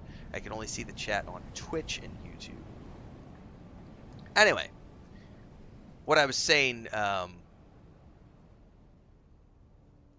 is going back to being slightly arrogant. Yeah, I don't leave my house for free. I'm not Shroud. I don't have that level of influence with my channels, but I have done enough in my life to be at the same level of I don't leave my house for free.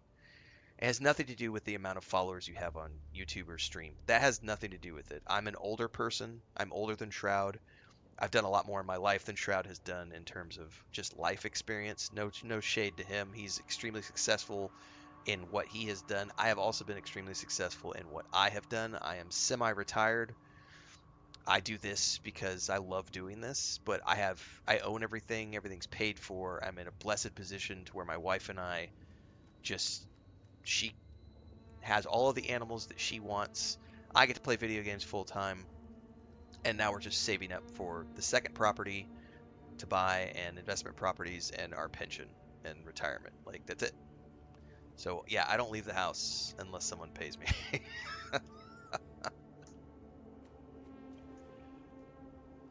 All right, I'm gonna hold tight for Transcend, and I'll take a ride back to my Thopter.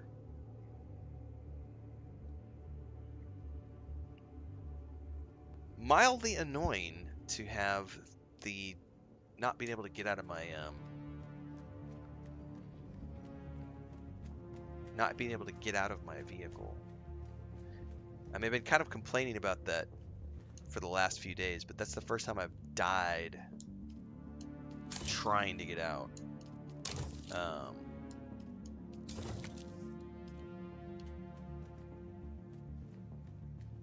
Oh, you did? Hang on.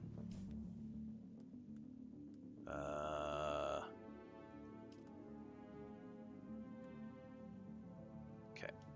In a party.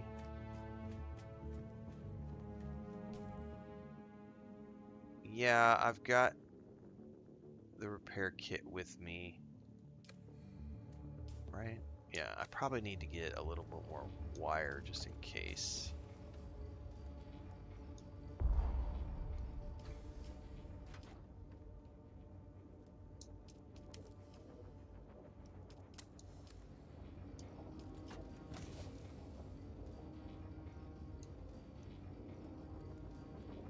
I don't know where it stuck the wire. Okay, there it is.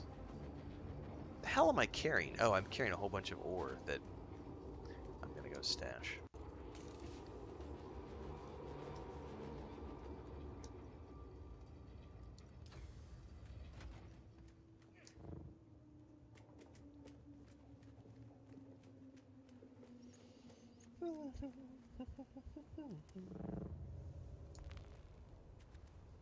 Here, I'm gonna jump up on top of the main. Well, I'll just wait till you get here.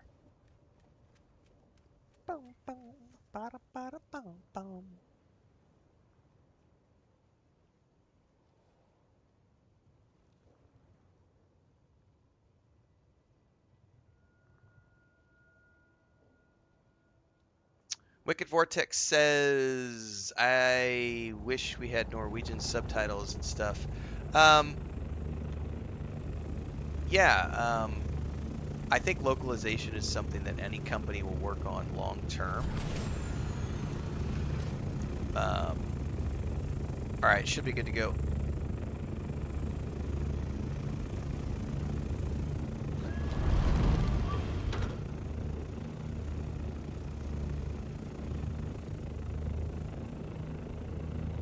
But I know from a investment standpoint, there's a reason most companies don't go beyond English, German, Spanish, French, maybe Russian and Chinese if they're going to have a Russian and Chinese marketplace. But usually it's English, Spanish, German, French.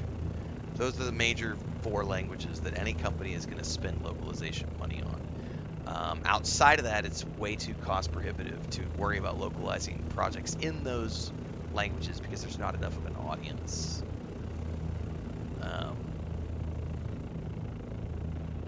That goes back to the whole people who cry about games not having a Mac client or a Linux client. It's like because there's not enough Mac or Linux users. Thanks for the gifted subs, KPJJ. Appreciate that over on Twitch. Florastic says, we're about to go into the radiation zone for the next tier. Any tips? Make sure to have a radiation suit. Storage space. Keep an eye on your timer. The timer dumps sometimes gets bugged and doesn't show. Go in, go out. I usually go in and I mine like 3 or 4 nodes and then fly out. And I don't want to open the map to bug this out really quick, but there are safe points. If you look at the shale map, floristic, excuse me, the green shows up on the mini map and look for it, so you can go to the western edge of the map on Sheol, and that's a safe zone where the radiation will stop and you'll start dropping down again. So you can either go east out of the zone or just go west. Just look wherever you're going to go harvest. Keep an eye on where the nearest exit point or safe point is. And don't ever let your timer get to more than, yeah, like somebody said, don't stay longer than 75% radiation. Because that last 25% goes fast and you will die instantly if you're loaded up on rads.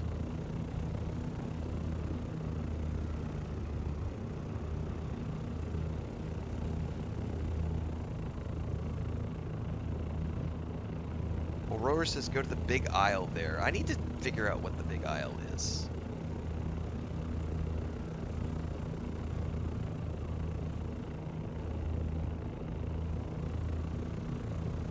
Smeagol. Come here, buddy. Do you want to come say hi? Come here. Is there any more coffee, babe? Please. Thank you. Smeagol, where'd you go, buddy? He ran out of the bed.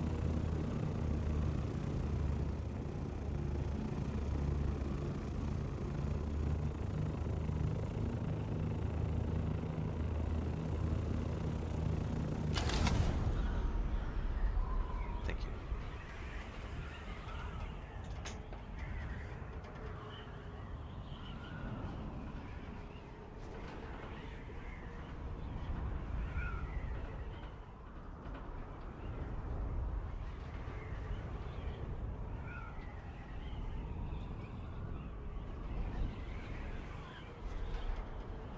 Thanks for the ride, by the way, Allie. Appreciate it. When I hop down there, I need to make sure that I don't, I need to pop my turret and try not to die.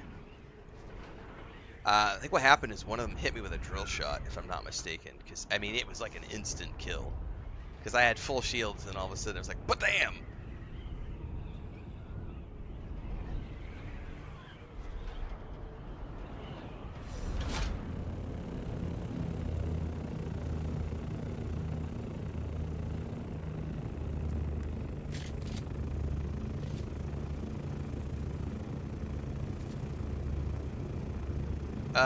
You're getting there. Just keep going forward. It's like, don't go too low though. Just keep going forward. Yep. No, turn left. Hang on, I will open the map, but I got a cat I gotta worry about too. No, just keep going southwest. But go up though, like go up or you're gonna get hit by the worm. Here, let me open up my map. You still gotta go southwest. Over there to that little island. If you can see it on the map. Smeagol, come on, buddy. Now's not the time to be crybaby about stuff. You see it?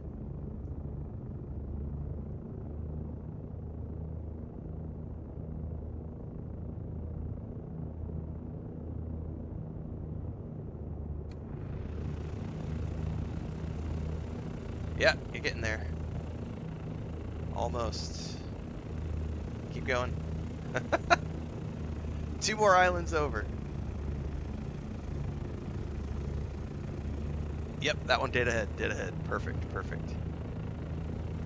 And I'm just gonna grab my Thopter and go, because I don't want to get hit by the rads here. Yep, that's the one. Thank you very much. I gotta jump in here and worry about these idiots that are gonna try to shoot me.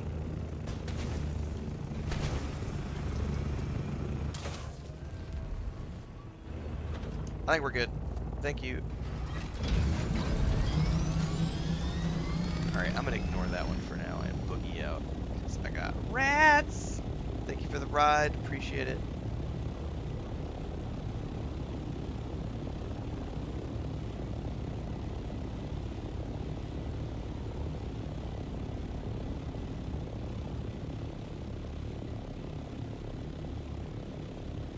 Safety! Anyway, island south of you mean I'm assuming you mean this place right here, Roro. Gosh darn it. Boogie out. This one right here. I'm assuming that's what you mean by the island south of the ship. I've never okay. Maybe I'll ponder that in a minute. Buddy, come here. You want to come say hi to everybody? You're being extremely needy and crybaby. What is going on? So he has gotten really, I don't know what his deal is the past week. He's been being super needy. And, clingy. And he, like, wants us to go to bed with him and put him to bed. That is not a good place to stand. That's like an inch wide chair back, and you fell off yesterday and scratched the back of my neck. Where are you going? There's a box right there that you can go into. Go on. Big baby.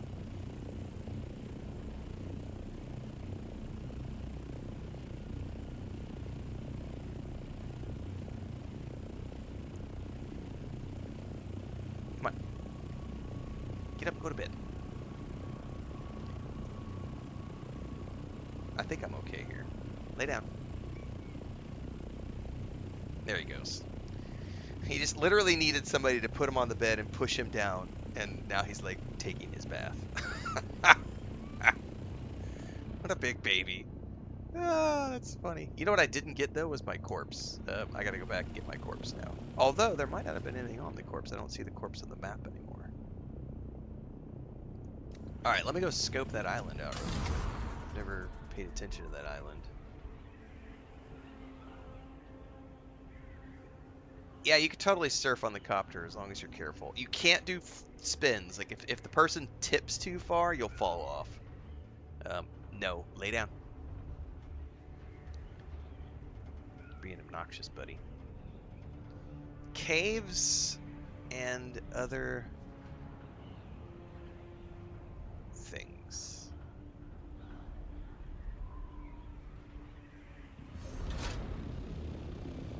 Right now, I'm just looking for nodes. There's a node right there.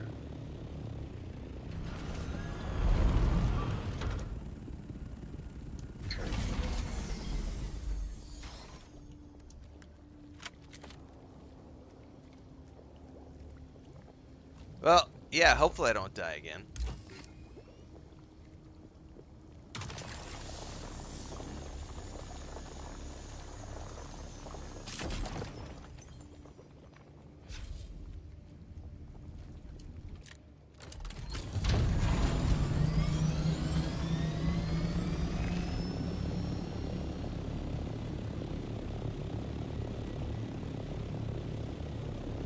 Oh, I see. There's a cave right here. Question is, does the cave have bad guys in it?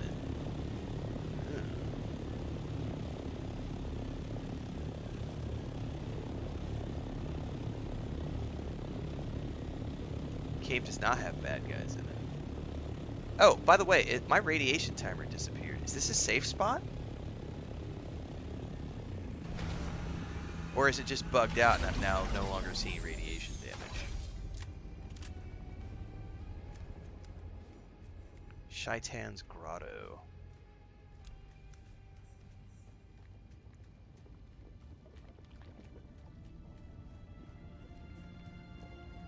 Okay, it's bugged. Shit, I didn't pay attention to... Well, I might die down in here. I should not. Let me get out of here. If I'm bugged, I don't wanna risk it. Because I don't know how much time I have left.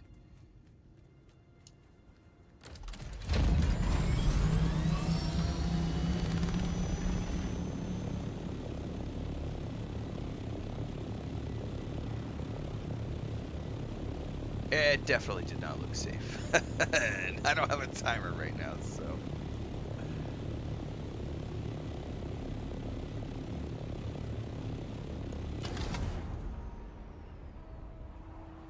Yeah, there's no radiation timer at all right now.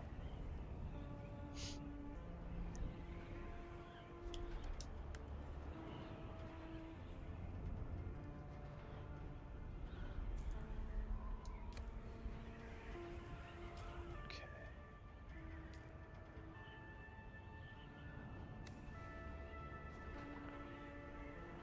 You gotta return to the main menu. Like, you have to camp to character select? Yeah, I think I'll just go back to the home base with my haul. I'll be good for now. I've got enough to produce some duraluminum. And we can go work on some other stuff. I want to go run that...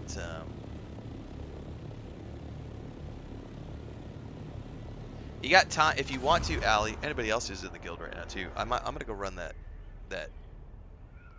There's a Imperial testing station way north that has like spice. I'm going to go run that really quick. Which one is it? It's this one up here. Testing station number 60. I'm going to go run that. So if everybody wants to run that right now, feel free to come join.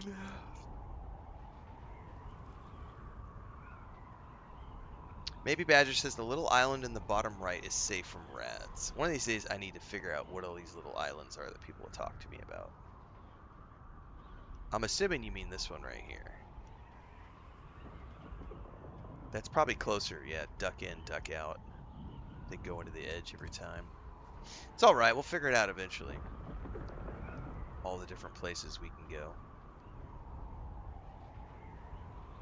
Alright, Transcend. I'll just meet you up there. I gotta go grab some... I gotta get my gear sorted.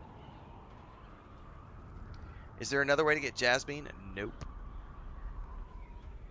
You gotta go down into Sheol. It's a sort of a pain in the ass.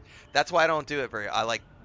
Once every session, I'll drop down in, do it for 30 minutes to an hour, and get out. I'll come back with like 500 ore.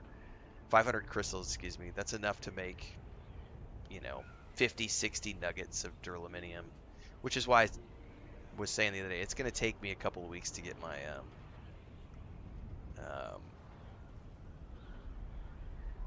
assault ornithopter, because I'm not going to go down there with the mining machine. I'm way too nervous about the radiation.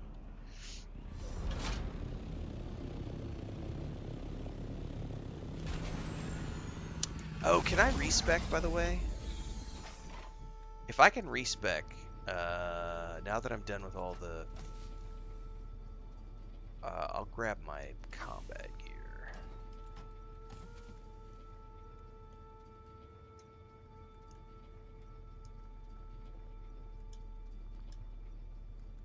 I think I can respec now that I'm completely done with the Bene Gesserit stuff.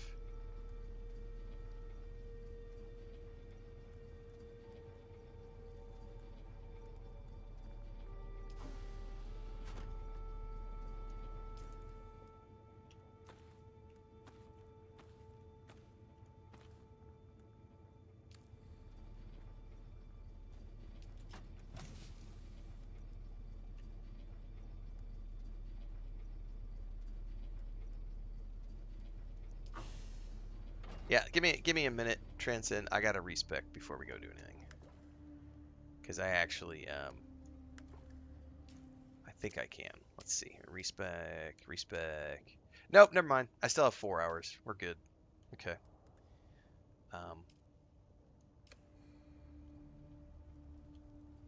We're good. Let me get some duraluminum processing, and then I'll fly up north.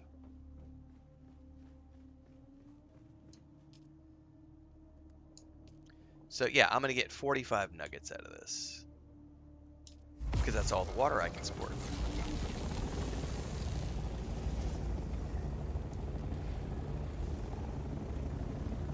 Alright, I've got ammo. I've got...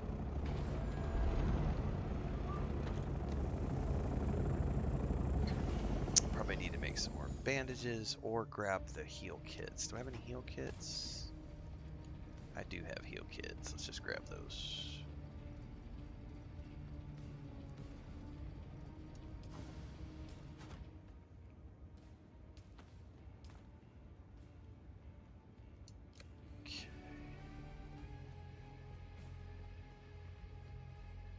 Okay. Ever since grade school, Jasmine's still playing hard to get.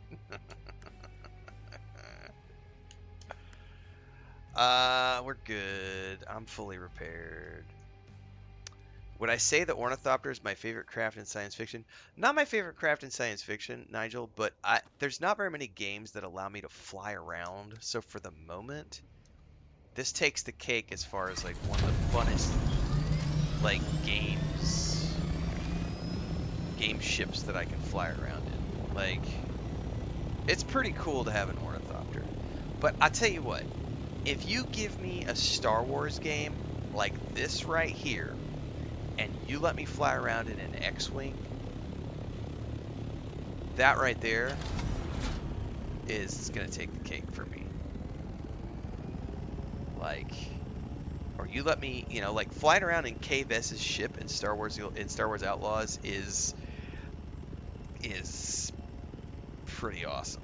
But that's mostly because I'm a huge Star Wars nerd, so I just am like, yeah, an X-Wing. Yeah, I've put my fair share in a No Man's Sky. Yep.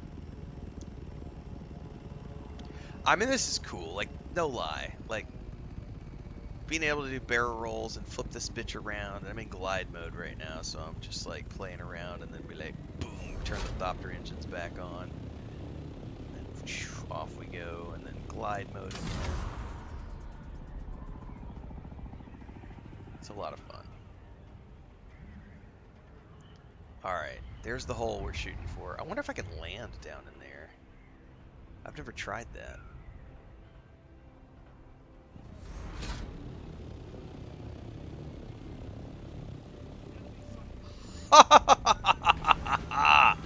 I did not know you could land your Thopter in one of these. Dude, that was dope. Come on down. Hey, no, Smeagol, you do not jump on desks, buddy. Come on.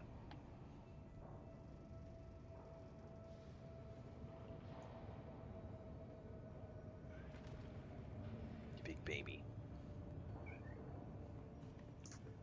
Alright. I don't remember. Oh, I kind of do remember. There's a door over here.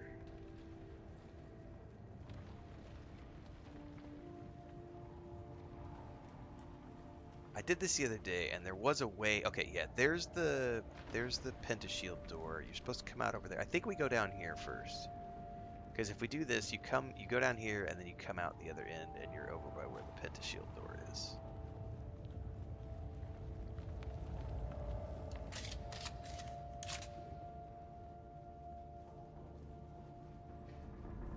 Yeah, this was the right way. Greetings, and welcome to Imperial Desert Testing Station number 60. This station is dedicated to aeronology. Wait a minute, I hear you say. Wait a minute, though. What's aeronology? This one's a fun one because we actually get some spice and stuff out of here.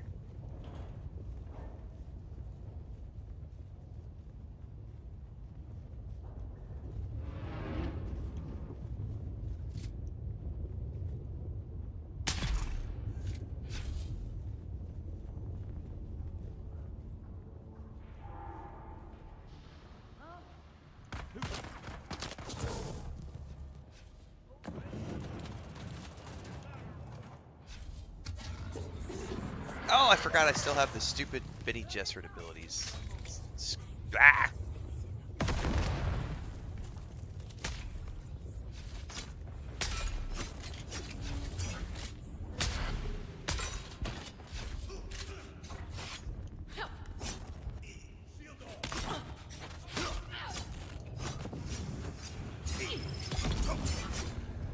Alright, hang on. I gotta back away because I forgot I have my I don't have my poison cloud up right now. Because I forgot I was still on the Benny Gesserit thing. Oh, he's gonna get me. Oh, he didn't.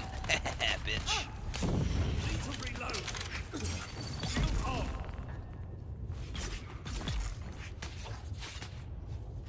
Alright.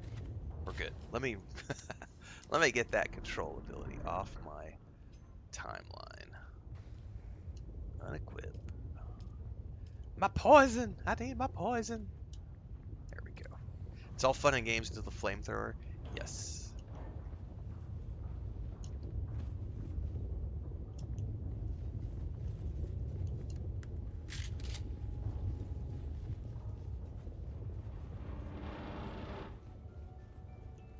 Chest over here. Another chest over here.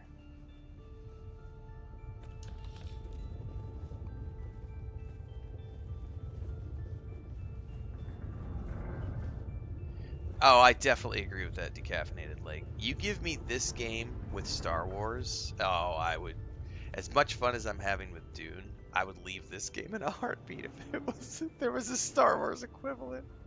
I love Dune, don't get me wrong, but I have, you know, I discovered Star Wars way earlier in my life than Dune, and I just love my Star Wars. Love, love, love Star Wars.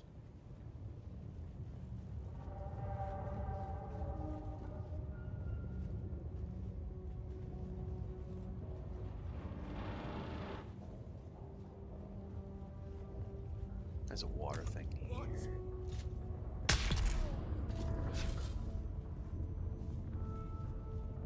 Sabotage.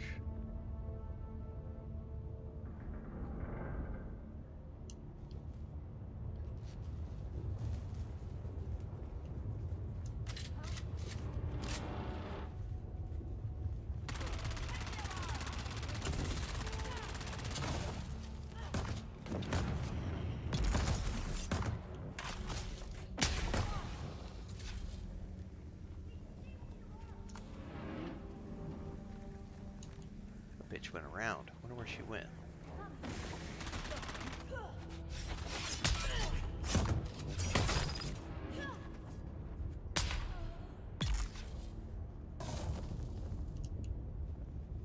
Okay. Oh, there's a chest over here.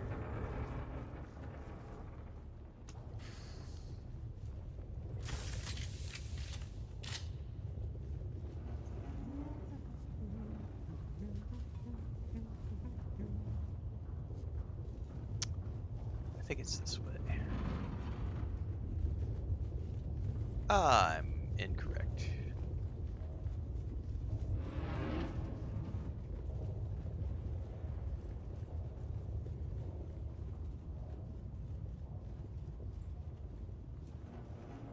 I don't see any chests.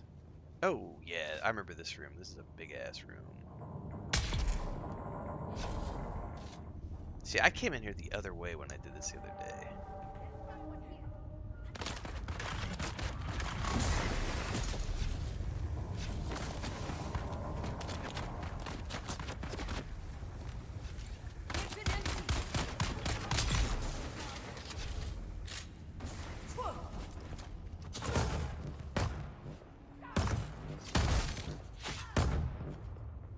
Chesty!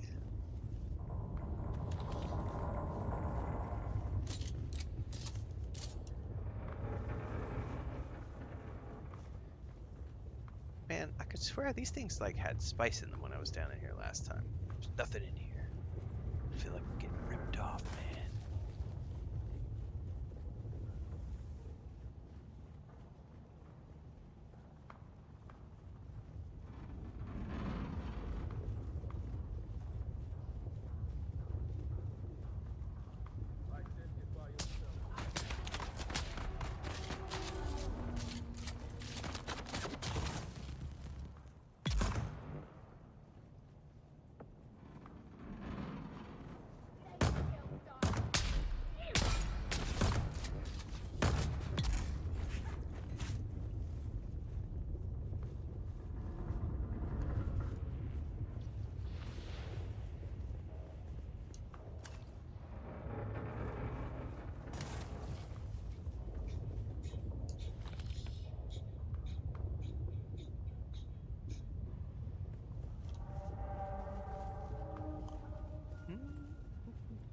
Alright, that should open up the pentashield. Hello.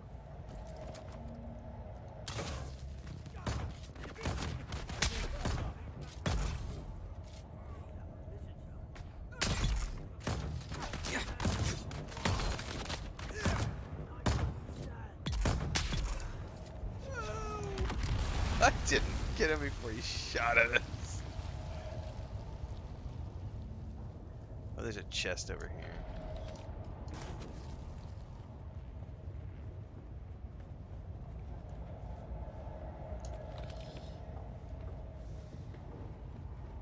Oh, there's one right here too.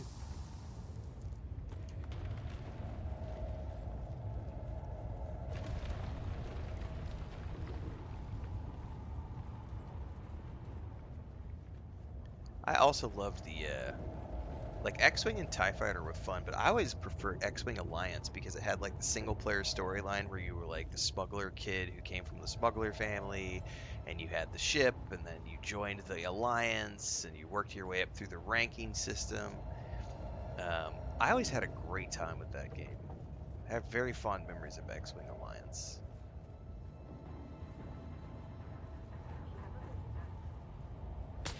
I spy an Imperial dog.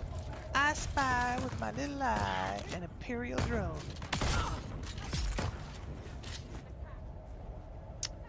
Oh, here we go. Here's some spice.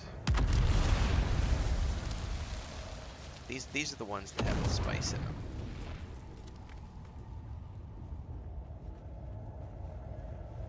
Spice harvesters.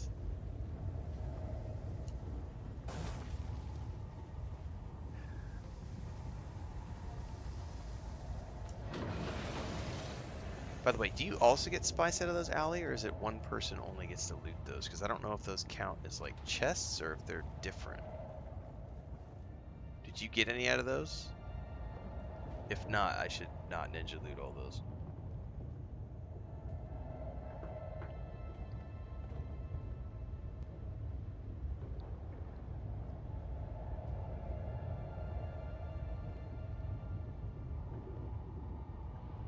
Oh, you did? All right, perfect, cool. I wasn't sure if those things were instanced.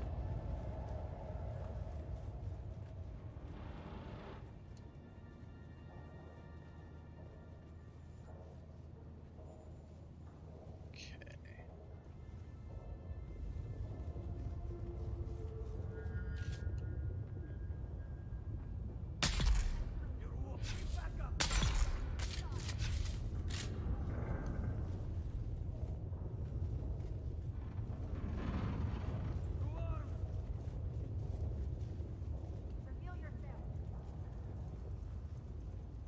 Chest here.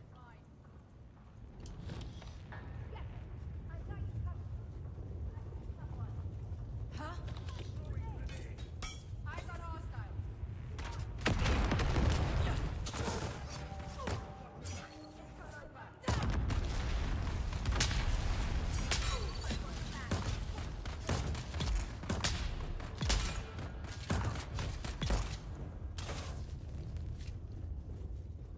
They're coming. I think this was where long term I may end up switching out to a rifle as opposed to this. Like I like the sniper rifle, but I do really love my faster fire.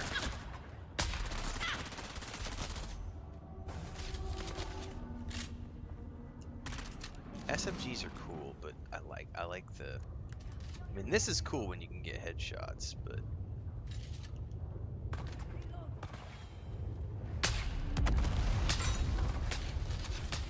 the collider on that is like, nope. I got him.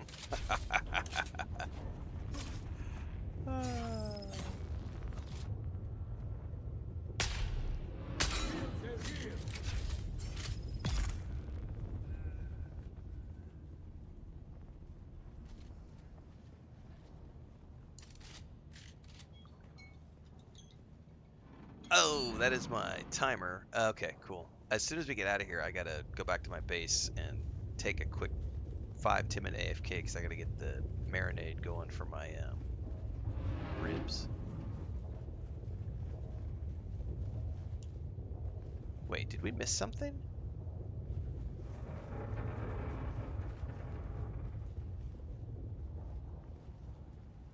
No, I don't think we missed anything.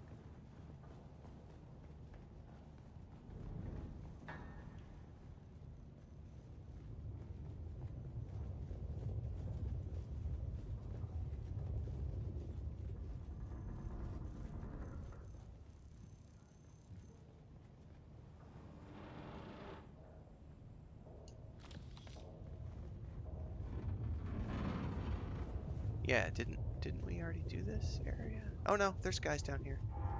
For some reason, I'm getting turned around thinking this was somewhere we hadn't been. Reveal yourself. Or have already been, sorry. I need backup.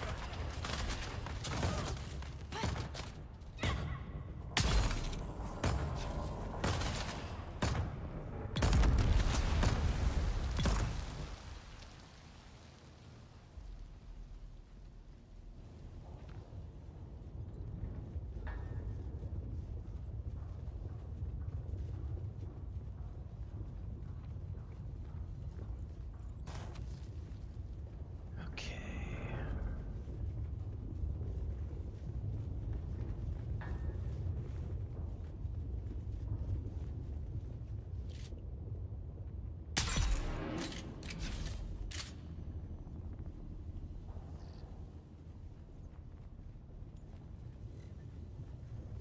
Identify yourself.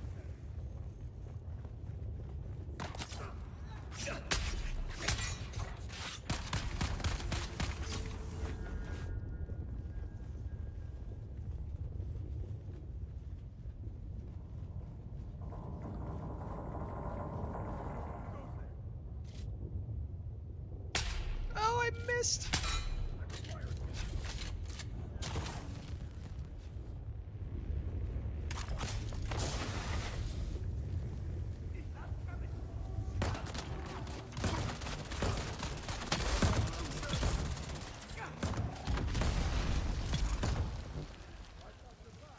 Yeah, looking back, like I can think back to Duck Hunt as a prime example of like Mario Brothers and Duck Hunt. I remember getting those with my base Nintendo Entertainment System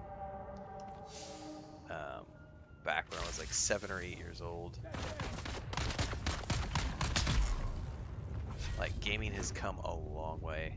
Playing Zork, like text-based adventures, playing like Zack McCracken and the Alien Mindbenders, which was a text-only game from LucasArts way back in the day. There is a door back there, but I think there's a cubby over here. Like text-based adventure games before mouse, before point and click, like the old text-based adventure games. I think if you're old enough to have played those on top of like the original, and if you go back even further to like Atari stuff, like what is it called? The one where you jump across the vines, you jump on the vines across the alligators. Pitfall, maybe I think is what it was called. Like I remember playing that, but I didn't own an Atari, so like you can go back even further. But I think if you grew up in the 80s, then you remember like the beginning stages of video games. It is exceptionally impressive where we've come in the industry today. And this comes back to why I will never complain about things like, oh, the game didn't have enough in-game content. Because I played games when they didn't have any content and they had pixels and they came on little floppy disks that were less than 3 megabytes. Like I've played.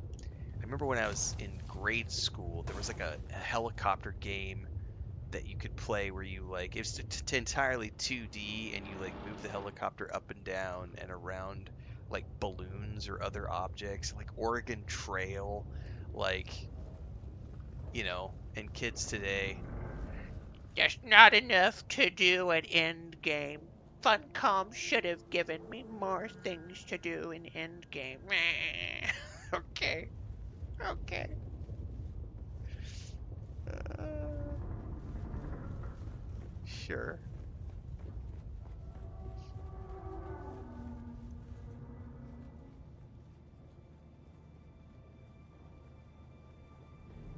There's the constellation chest. Ooh, what is... Oh, that's a two-hander that I'm never going to use.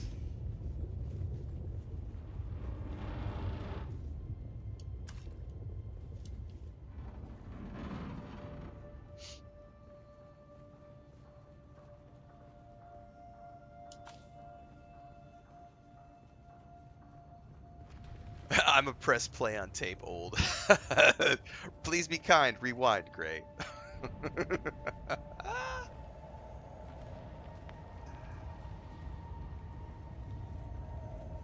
I think we're done here, Allie.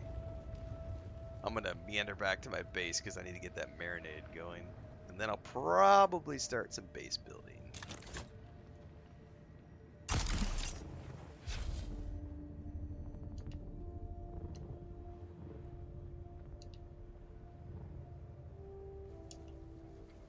There's someone here. There's nobody here. You're imagining things. Alright. That's a fun little one to run. I should probably run that on a daily basis because it's got spice, it's got a nice tier 5 weapon at the end of it that you can get. I don't need the two-handed Vulcan thingy though, is the only problem. Yeah, there you go. Tater Cake says we had to make a text video game in high school for computer class, right? Like, kids today have no clue. Yes, Tombs, the base building of this game is awesome.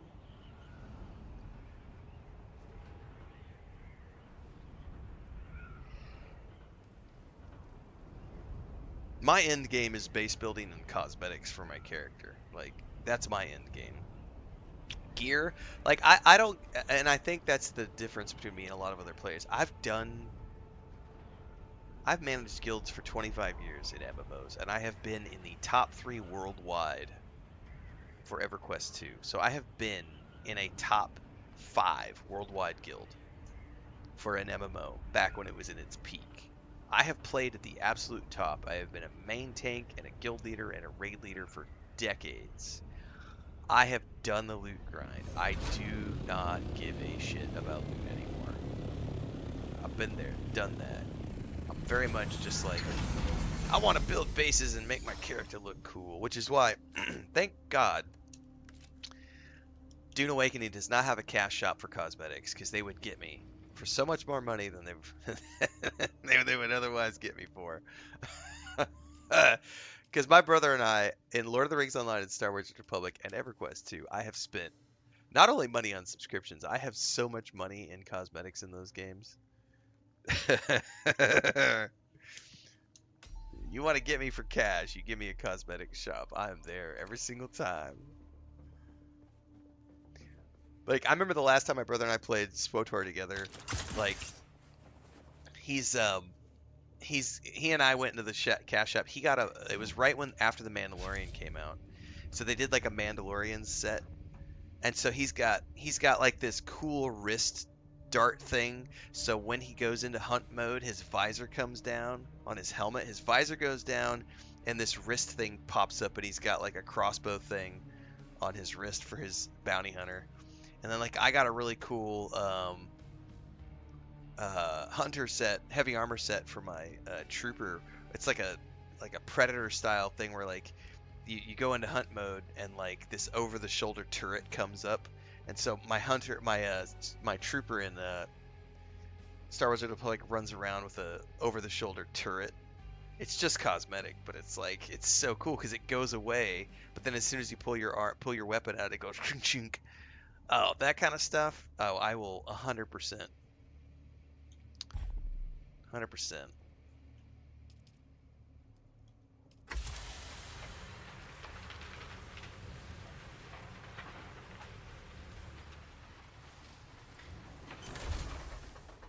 Oh, hang on.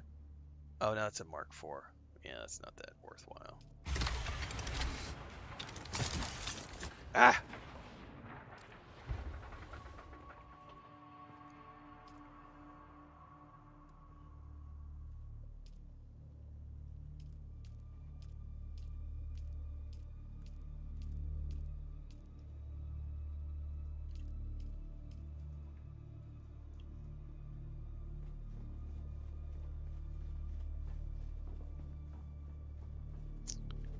All right, let's stash all this stuff and then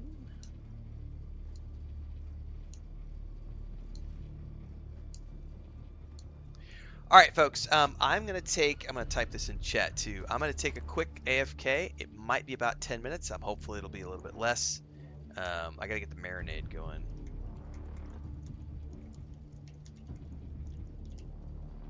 So I'm going to take a quick AFK, go get a drink, do a bio, all that stuff. We will be back in a few moments after I get my ribs marinating.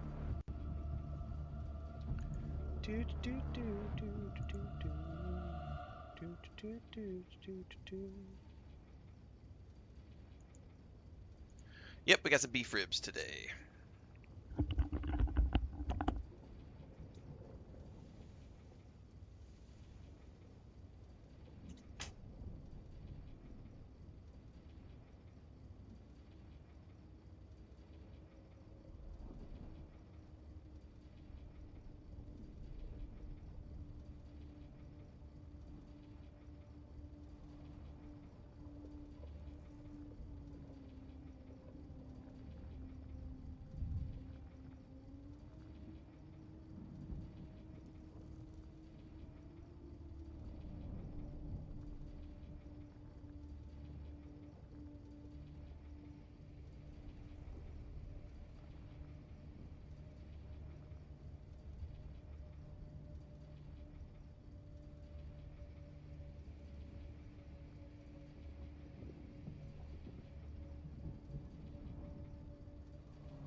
Alright, marinade going.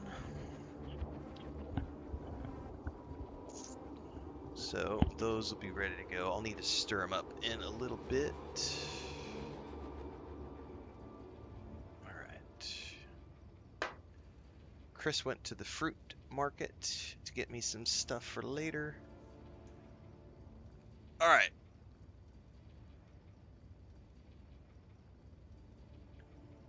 What's up, Bubbleonia?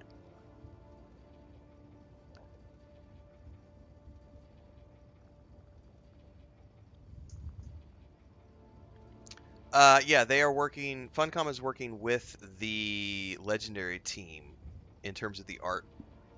So this is. I was trying to explain this the other day. I think it was the third, maybe 3 or 4 days after launch. I'm not smoking those. Someone else is talking about smoking ribs. I'm not smoking my ribs. I'm just grilling. I'm grilling them up. These ones I'm experimenting with something different because they're thin ribs. So I'm gonna try just to grill these. I'm not doing a braise. I just got a marinade going. Those are gonna sit there for the next like probably 3 or 4 hours, and then I'm just gonna straight up grill them on the grill. And we'll see how they turn out.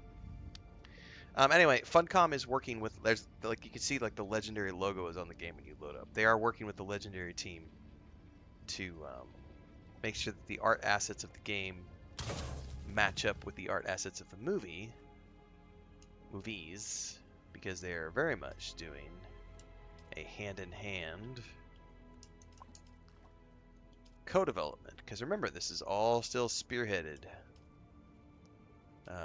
as well, or still involves directly the Herbert family.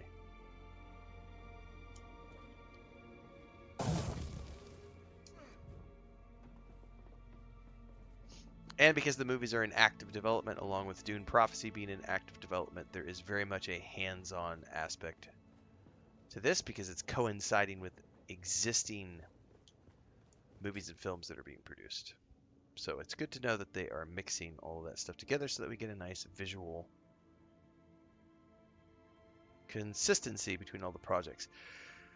I don't think I need to do any more harvesting for today.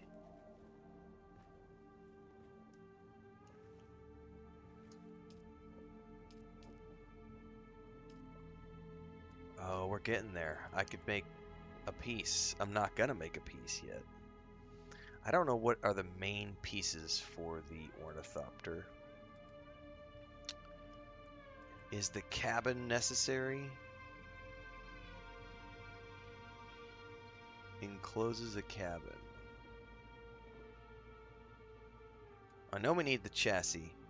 See, yeah, mandatory. So, oh, it actually says mandatory. I just noticed that. It just says mandatory. Okay, perfect. Okay. Yeah, Aurora, I didn't see, like, it even tells you optional or mandatory. Okay, perfect. So we're definitely going to need the cabin. We need the chassis. We need the cockpit. We need the engine. We need the generator. We need the tail. We need...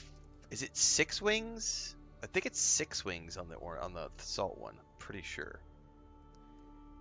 Rocket launcher is optional. It is 6, Aurora says. Copy that. Storage is optional. Thruster is optional. Well, I'll be sticking storage and...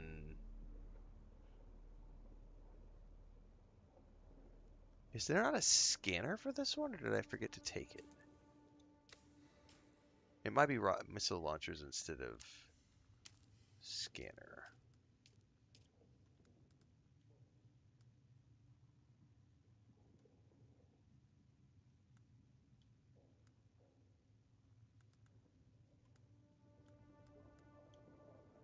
Yeah, no scanner. I think it's just missile launcher. All right. We have a long way to go, but it looks like we're making progress. So, like I said, that's going to be a couple-week project for me.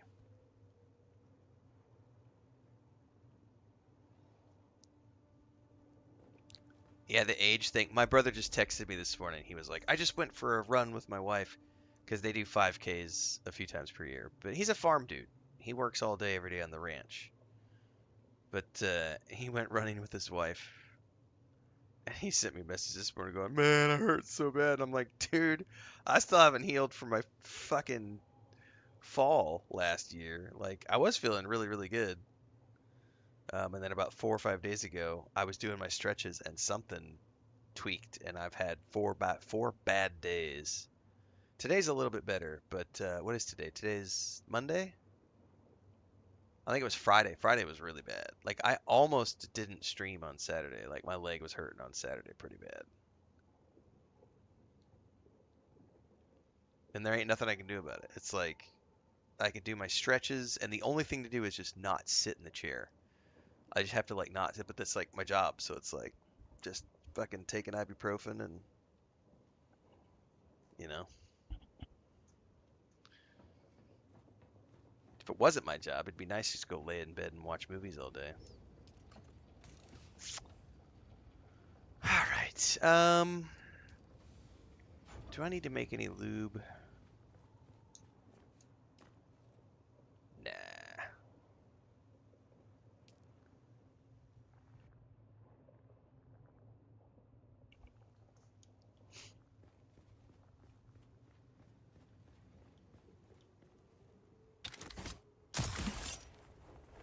I think these are all good, and these are not.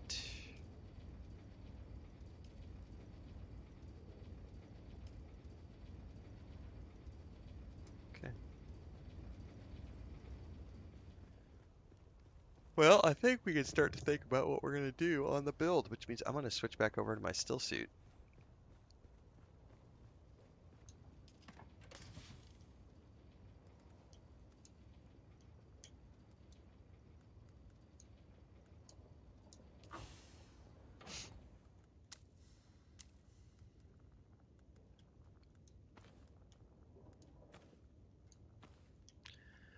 Yeah, playing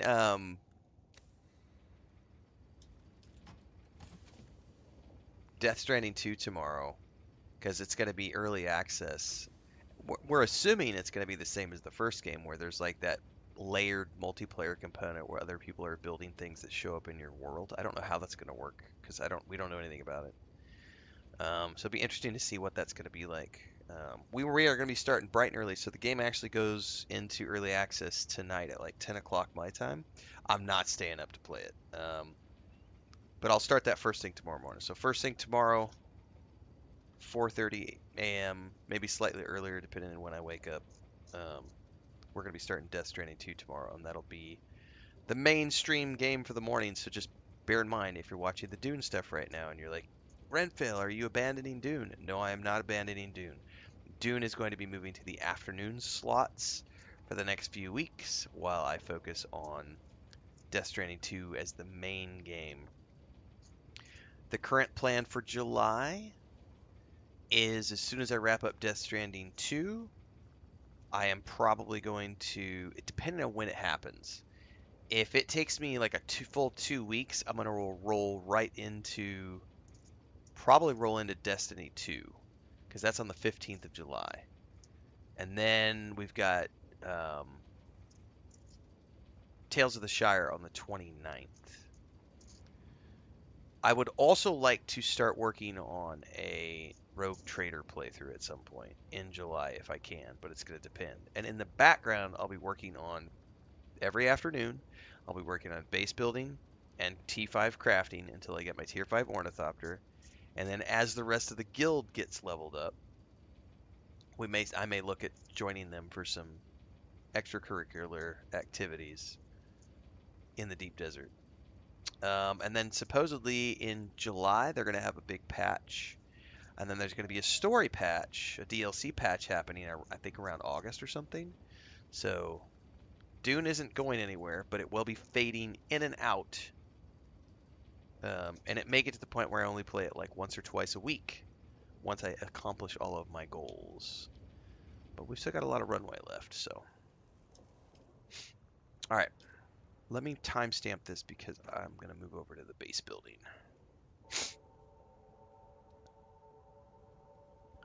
Did they have they made an announcement? Has he published his statement yet? I don't see anything on the Dune Fun Comms Discord.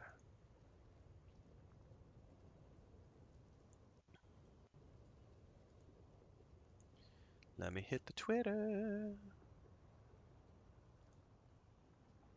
I know, Hector. Renfail's gonna abandon Dune. It's because I play lots of games.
I love this. So Charlie Cox just did a sit down for a show, and when asked about Clair Obscur Expedition 33, he said apparently this game is awesome. I wouldn't know. I'm not a gamer. I haven't played it. My agent asked me if I wanted to go and do a voiceover. I said yes. I was in the studio for 4 hours to record my lines for Expedition 33. People keep saying congratulations, and I feel like a total fraud because he has no clue. Like for him, it was a 4 hour gig that he did in between other things that he does. It was a paycheck. So it's not like it's something where he went and spent like Alex Peterson for the Alters spent 2 years working on voicing all 11 versions. And like the people who worked on Baldur's Gate 3, they were in there for like 2-3 years. The guys who worked on Red Dead Redemption 2, 2-3 years of doing motion capture and everything else. Whereas for Charlie Cox, it was like 4 hours in a voice acting booth. Um, I'm not a gamer. I have no idea the impact that my voiceover had. There's no in-game content. It's forced PvP. I know, Hector. Man, I may have to go to the bathroom and trim a mustache hair. Curse of mustachioed dudes everywhere. I have a hair tickling my nose. I am going to take care of that before we do the crafting because that's going to bug the hell out of me. I'll be right back.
All right. Okay. We are going to now work on base building for a while.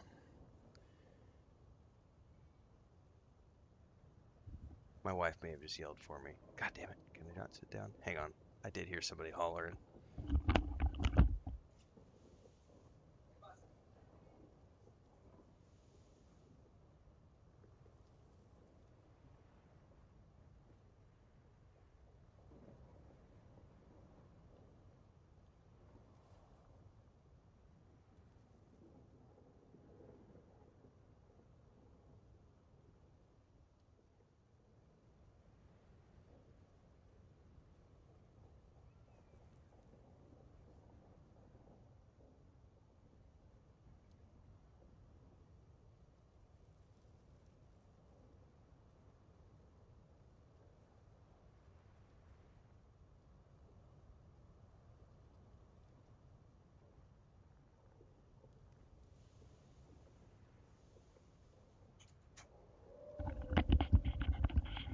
That was Chris yelling at the front door. Help! I need help getting in. Oh.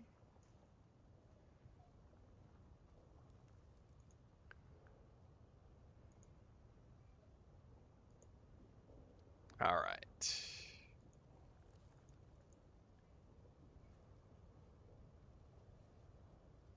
Yeah, the Atreides stuff. By the way, somebody on our siege, somebody on our siege has a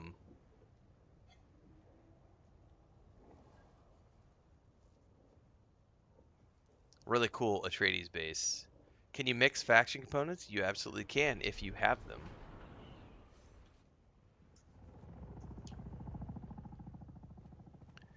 All right. Need to get the construction tool ready.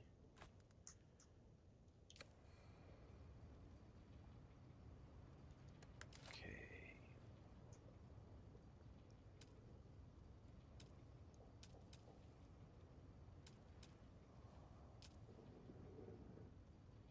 I'm down to 512 plastone. I probably need to just really quickly find some more plastone so that I have plenty to build with. Why can I only make one? Oh, because I'm almost out of basalt stone. I may have to go do some harvesting here in a bit. But it is not yet. Alright. So the objective now is we're going to start coming down from that top, and somehow we got to make all this meat down here. And I don't know how yet.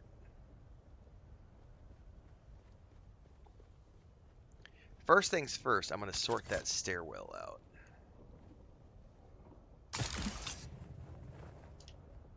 Because it don't need to be all that long.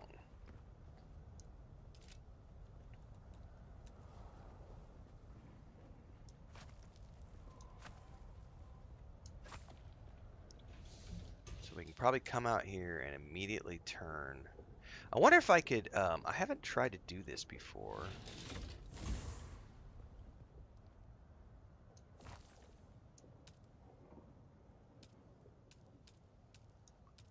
Can you do an immediate turn out? Oh, you can.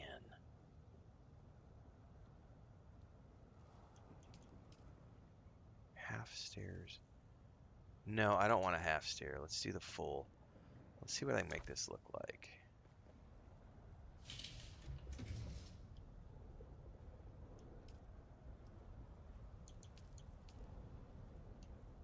No, it has to connect somehow.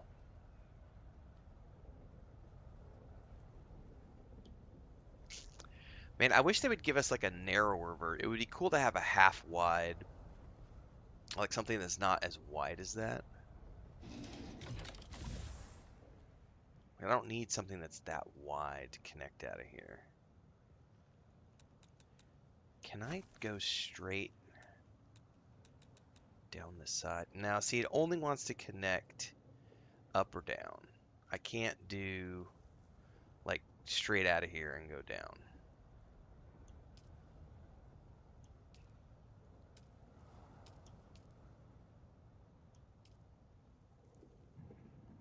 So even though I'd love to do that,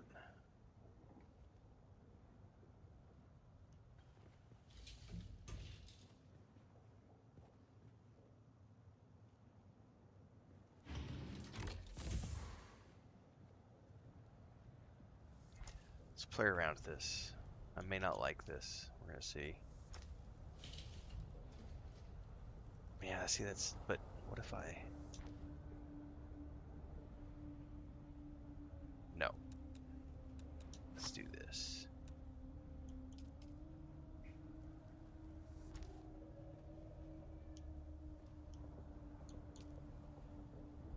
No.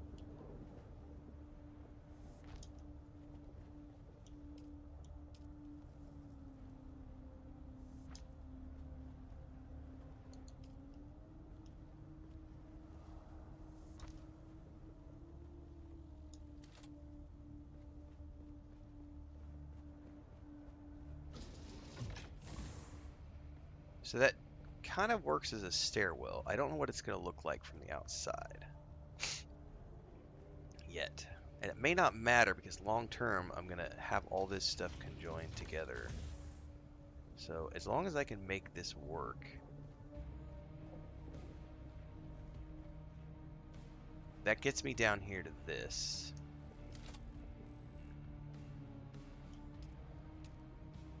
Which structurally I can then, like, do I want to go down another or just go out from here?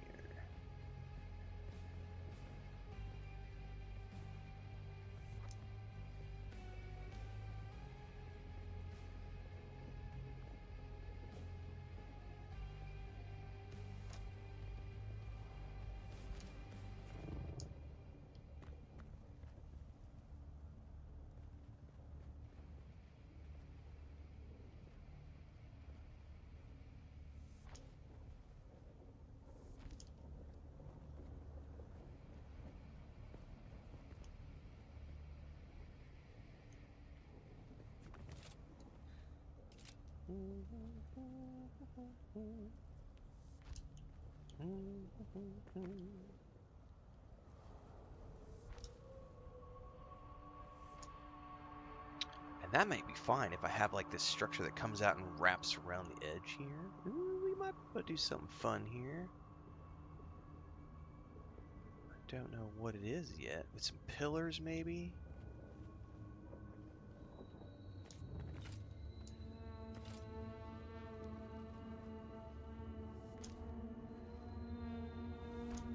We be building, they hating, bitching about the PvP while we be building.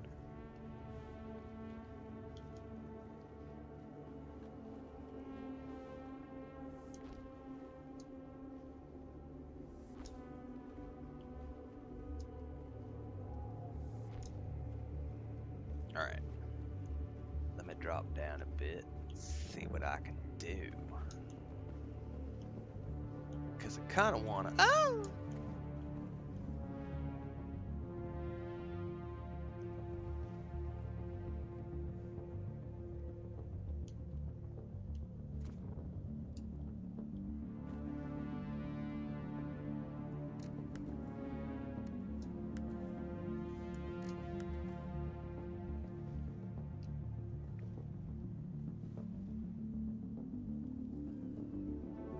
If I remember correctly, I can't do the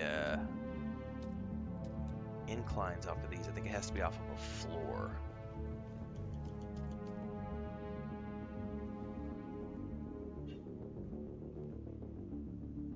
Yeah, these have to be off a floor. Ah, that's right. I can't do it off of the structures. It has to be off of a floor.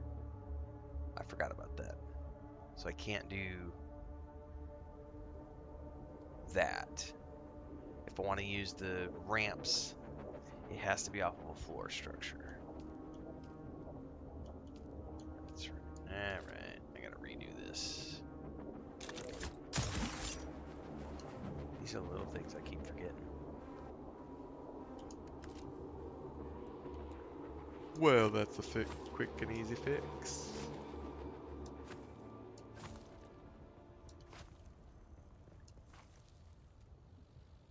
Oh, I got something buried back in there.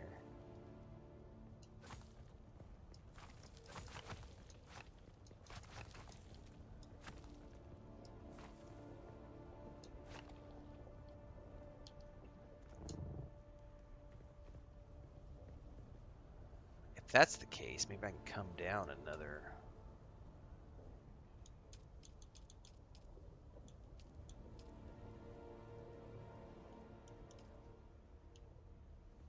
Insufficient stability. Bullshit. Oh, that's because it's a half stair. Herper derper! Don't be giving that no stability bullshit. I bet we gotta put a pillar or something around here. And it's probably gonna give me the same thing if I try to put flooring down. Yep.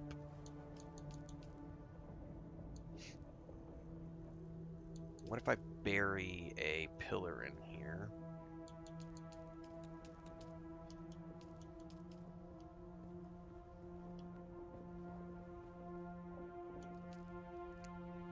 right here. Ain't nobody gonna see that shit. No, you can only betray one time. You cannot betray and then go back. Joel was very firm on that. Once you have betrayed, they ain't taking you back. You get a one-time betrayal and that's it.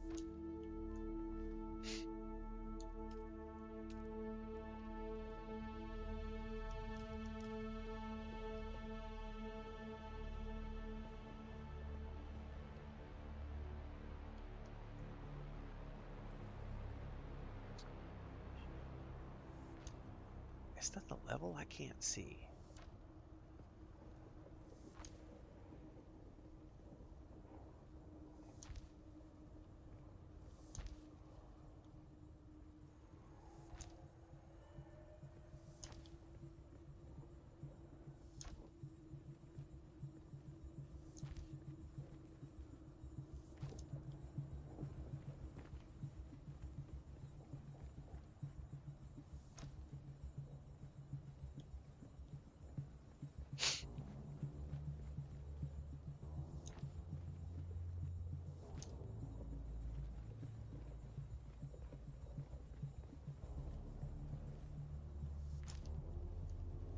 Alright, definitely want to come out one more.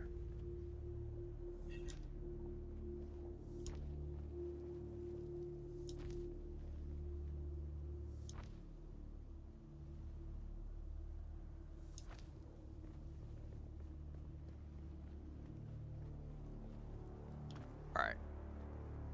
How many do I have across here? 1, 2, 3, 4, 5. That's good for symmetry because I can put the door in the middle. So I can come out here and work my way down around there with a stairwell.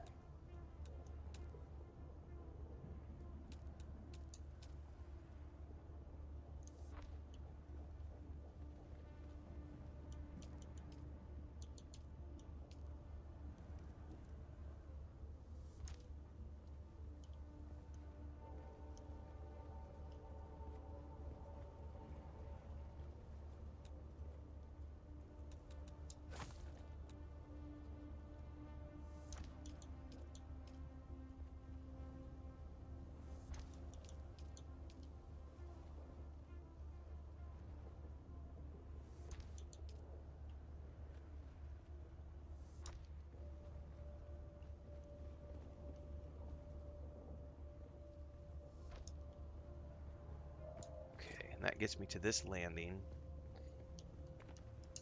which I can build out on. And then we've got a whole nother of that down there.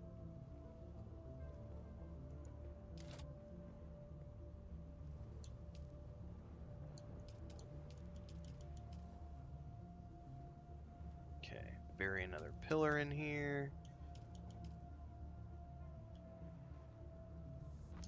That no one's never gonna see.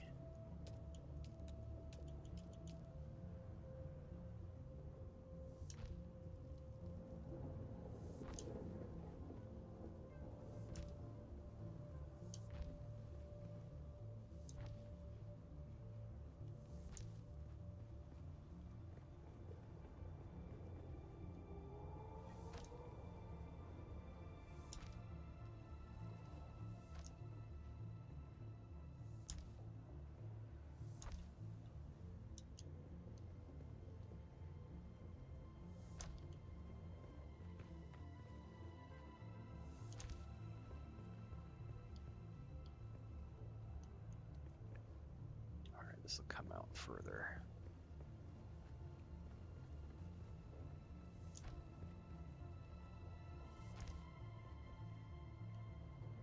Possibly.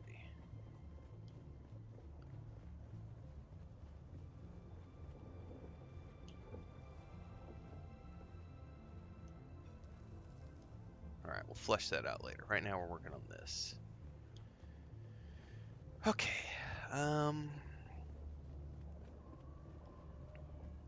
Let me take a peek down here.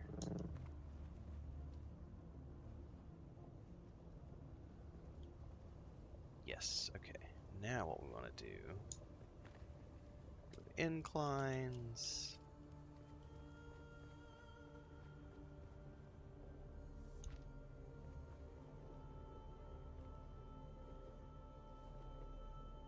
Come on now.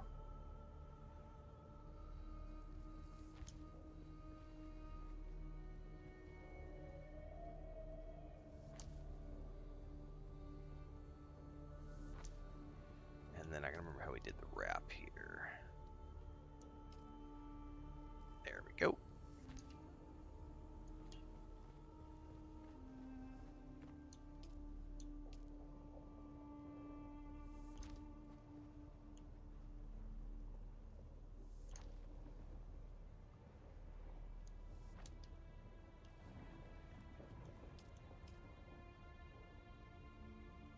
I'm so happy that I at least figured out how to make this part of it work. I'm gonna have to build out here though to get myself a landing platform so that I can build.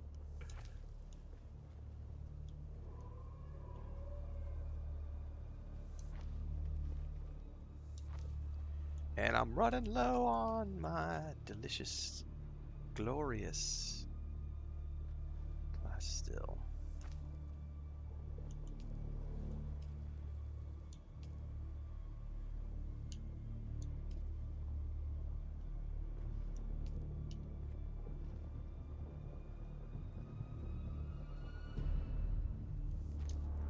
Perfect.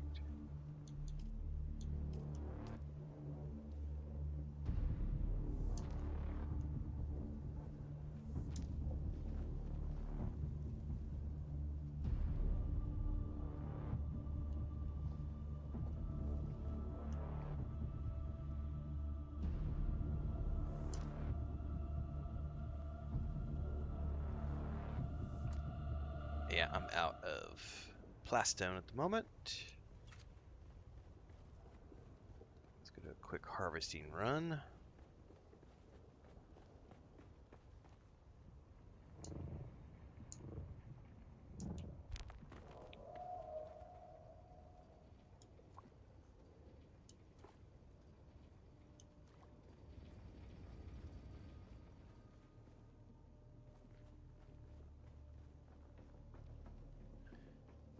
Well, you've got this character for sure in the Atreides Guild, Babylonia.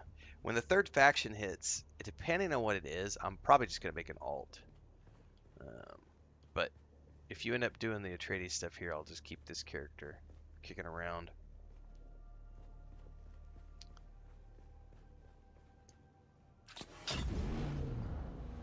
Because I'll be honest, if it's something else, but if the third faction is the Fremen, I'm gonna roll another character as a Fremen because I will roleplay the shit out of a Fremen. But yeah, that would be me going, okay, now you've given me Fremen. Do we also get a Fremen building set? Do we get to be in a siege? Like, I just need to know what the third faction is, goddammit. Because I'm whole hog with Atreides on this character, for sure. But if they let me roll, if they let me become a Fremen, oh, I love y'all, but new server.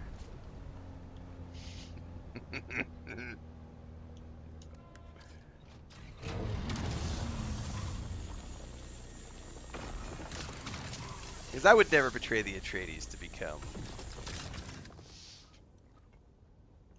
I would never betray the Atreides to become a Fremen. But I would totally create a Fremen character. For sure.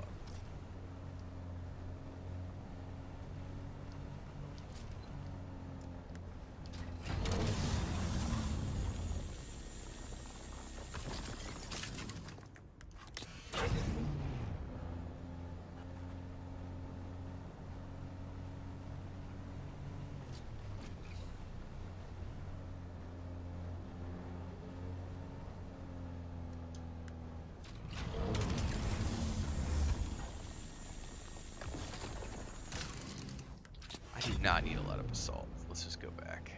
Because you can create so much of it, so. 3 quick harvests should be plenty to keep me going for the next little bit. Oh, I will grab that.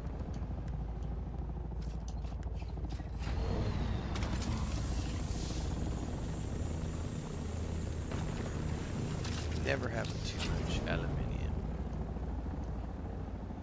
Oh, he's over there buzzing me.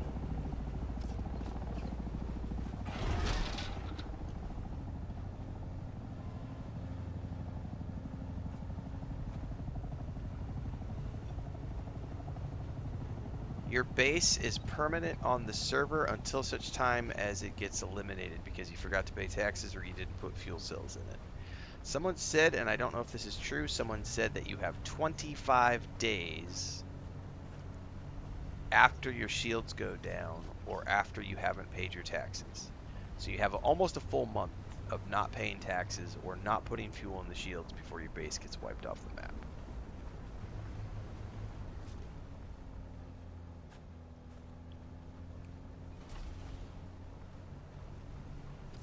So if you load up your shields with 3 weeks of fuel generators, fuel cells, and then also go offline for another 3, you can do 6 weeks essentially before your base gets wiped off the map. So you can take nearly 2 months off from the game and your base will still be there.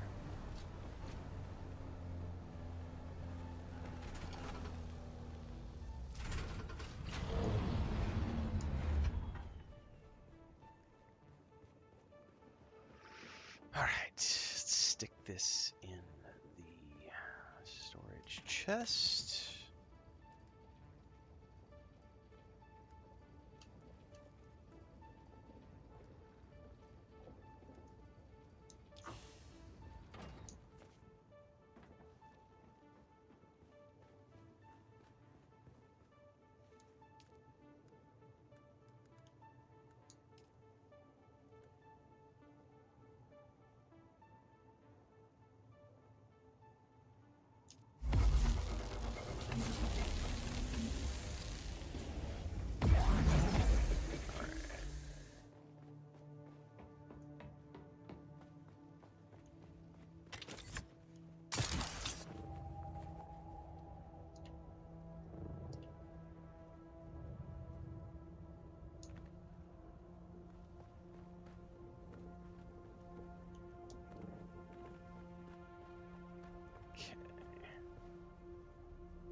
I may have to go out a little bit further.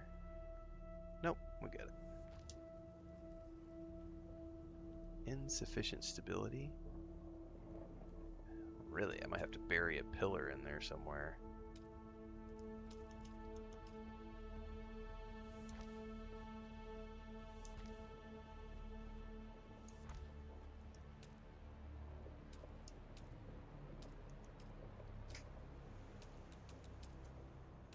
Thank you, baby.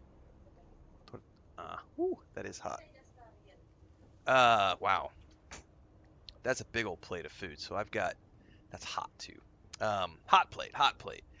Homemade beans with chistoro sausage and 3 tortillas with homemade fresh eggs from our farm in cheese and green salsa that she made from scratch. And that is way too hot to eat, so that's going to get placed over there for a few minutes. Booyah.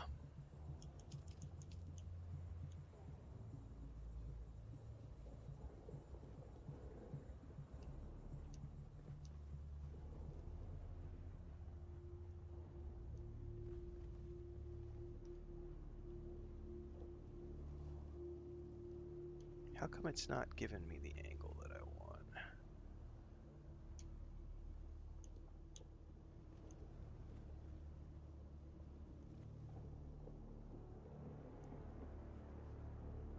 Oh, is that it?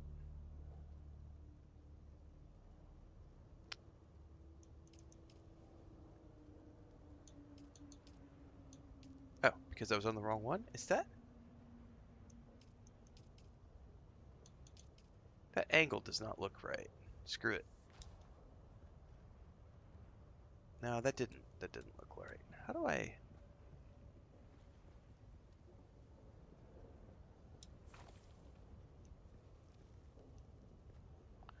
What is not going on here? Sometimes I feel like this might have been bugged a little bit. Let's get rid of this one.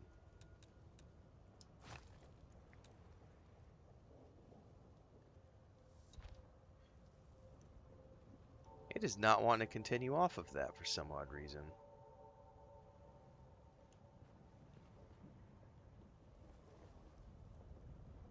There we go. Yeah, it is not wanting to turn. It's like refusing to be turned. I wonder if I've got that bug where I need to log out. I am going to do that real quick. I'm going to go to character select really quick because sometimes we've had this happen where the set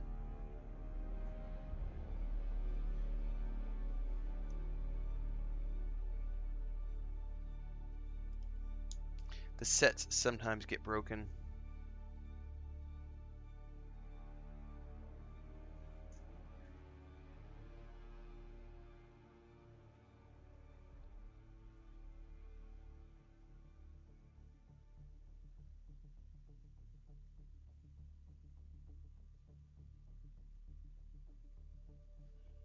Because that was not wanting to pivot for there for some odd reason, and it's done it everywhere else. So I'm not sure why it's not working in that one little corner. By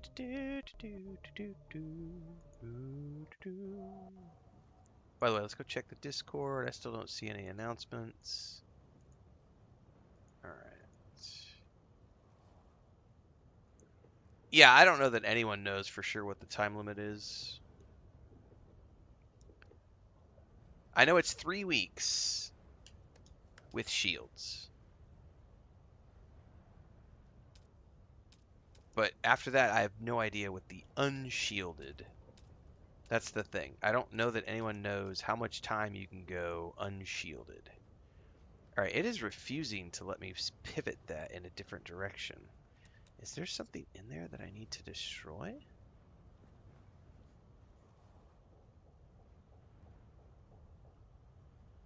Maybe I need to get a different angle on this.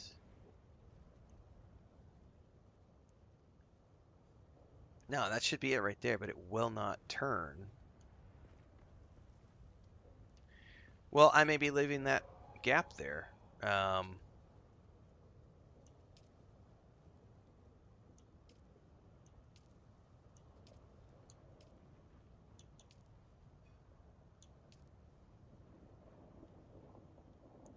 For some odd reason, I cannot get this to pivot in any directions that I want.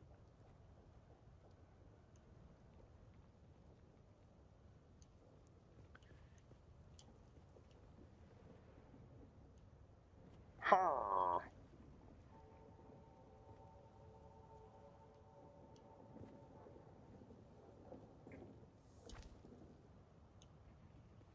No, that's not going the way I want.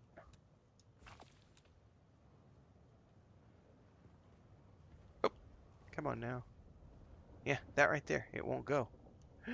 I don't understand why you don't want to do what I want you to do, you stupid POS. Well, for now, I'm just going to stick that in there. Because at the very least, it's a stopgap. It doesn't leave an empty looking hole. Down in a hole.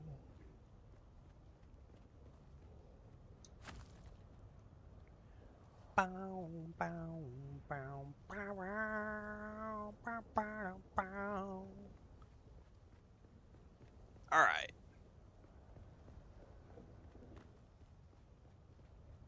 Okay. Well, I think that gets me all the way around. Ooh, we need to put a flooring piece right here.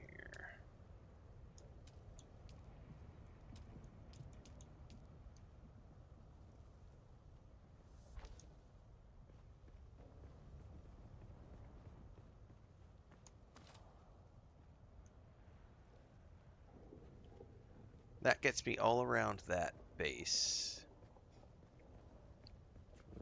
And then I gotta go up because I don't remember what walls I used. I'm pretty sure they were granite walls. I think it was the Caladan Palace building set. Yeah, it was the windows. Peace Picker. Atreides Stronghold window. Caladan Palace wall. Atreides Stronghold window. Let's start with that.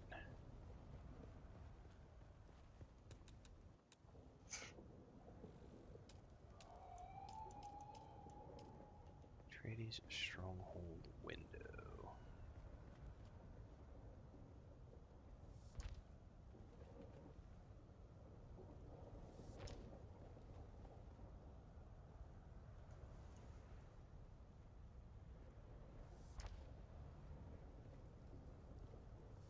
Next question, did I use rounded corners or no, I did use rounded corners. All right.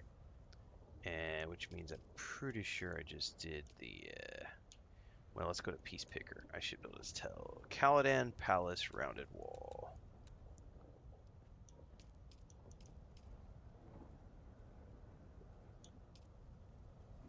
Not Atreides rounded wall.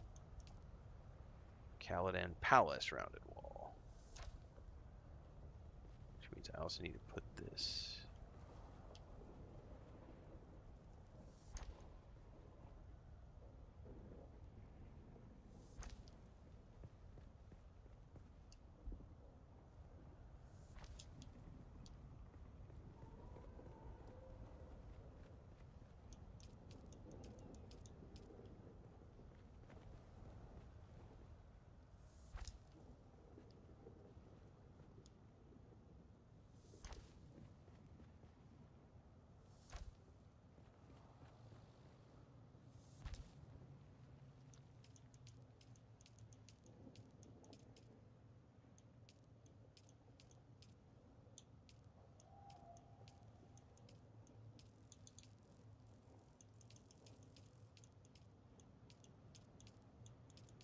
Where the heck is it?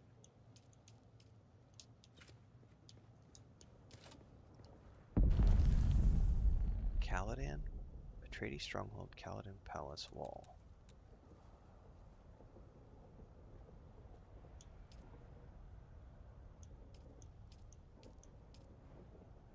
Ah, there it is. Alright, interface. Interface. Interface.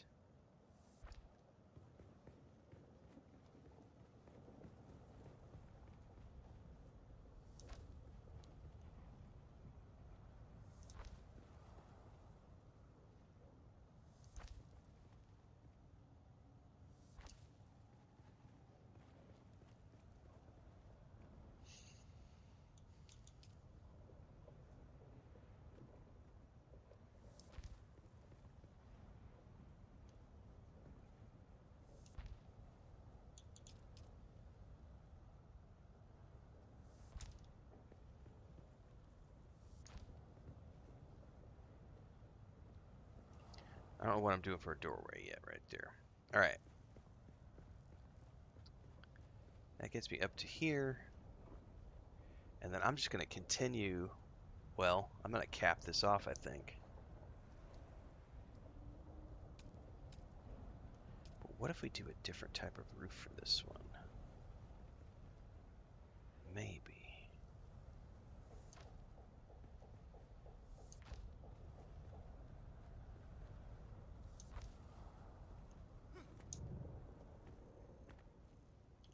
Hang on, I can't do that though.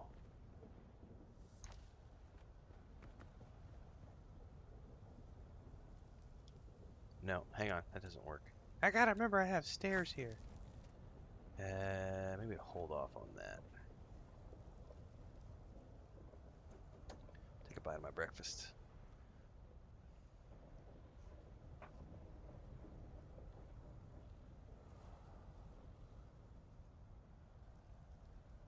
I don't remember when the faction sets are available.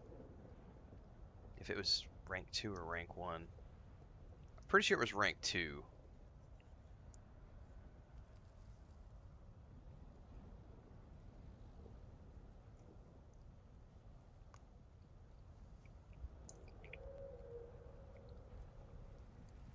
my god. My wife makes amazing food. Thanks for the sub over on Twitch, Silent Fairy. Appreciate it. That green salsa. Ah, that's right, kids.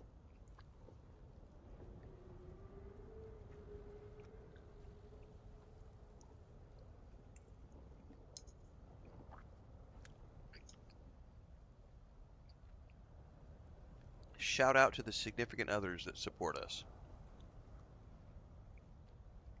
And whatever ventures we have in life.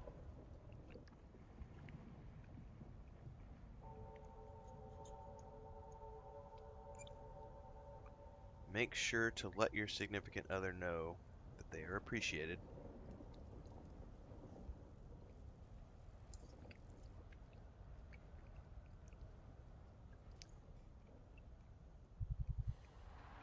Don't sleep on that shit.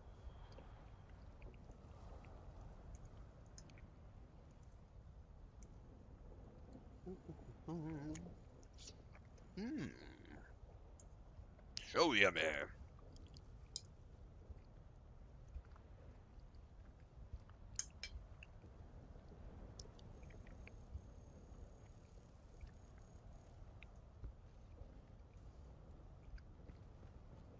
Well, I know that I gotta build some sort of a structure to wrap this.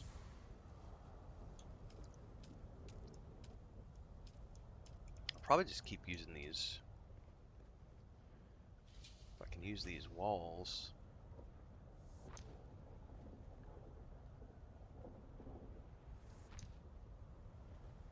At least these ones. Oh yeah, I need to drink some water. God, water. It's just so annoying. Hang on. I gotta get out of that. Drink my water.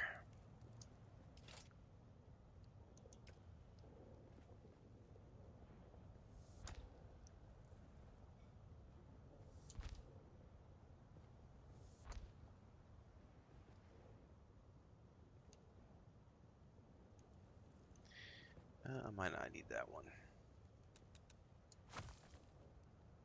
Because now I need a half wall.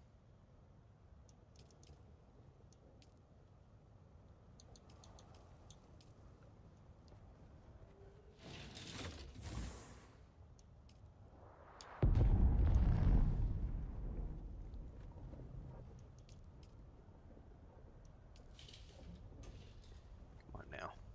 Come on. Get in there. There we go. Is that the... I can't tell if that's inner face or outer face. That's the outer face. So that would be the inner face. I think. Yes?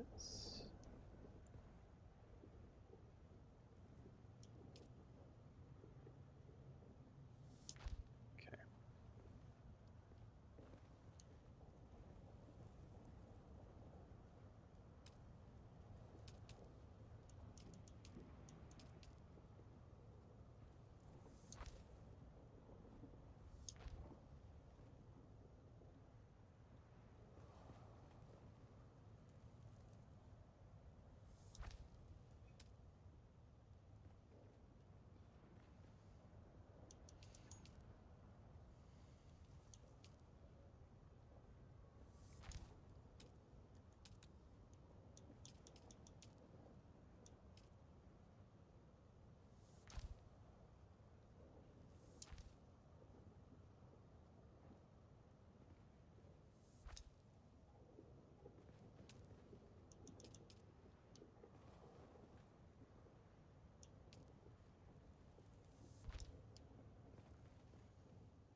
Okay.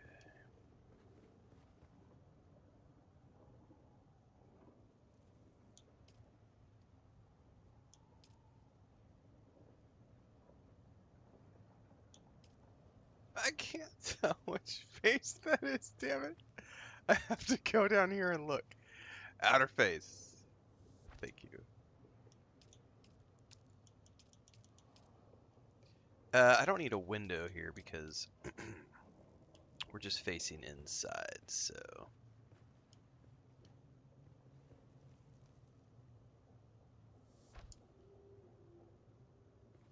Wait, do I need to, hang on, do I? Yes, I need that to carry the height. Okay.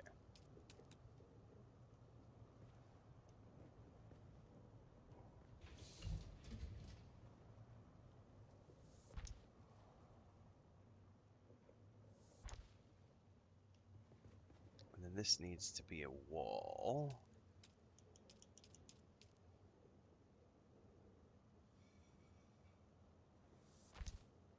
Yeah, I will appreciate when they bring more building materials into play. For sure.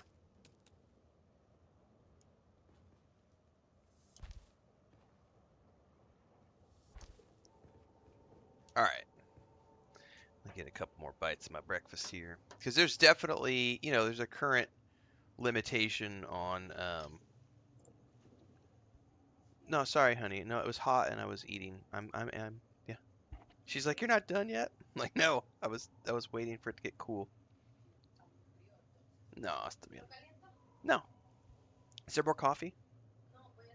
Okay, gracias. Why aren't you finished with your breakfast yet?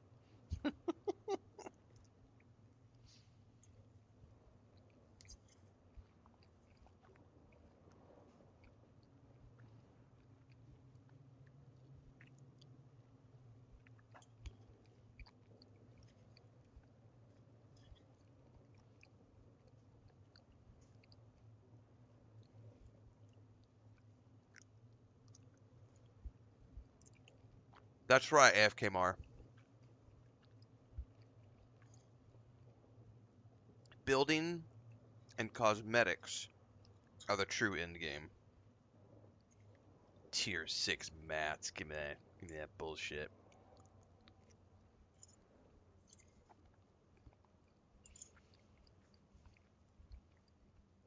Swatches and variants, baby. And more building sets.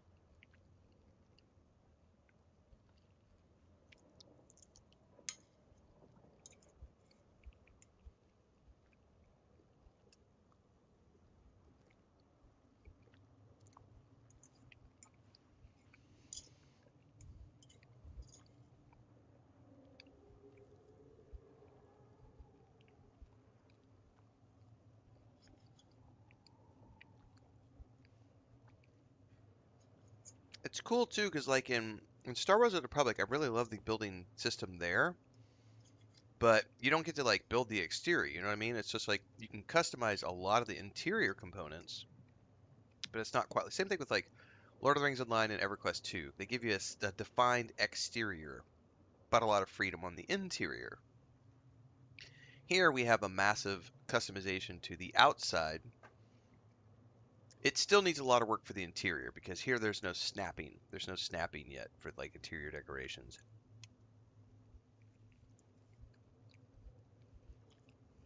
But we can build really awesome structures, and over time, as they make the base building tools better, um, we'll start to see more of that come into play.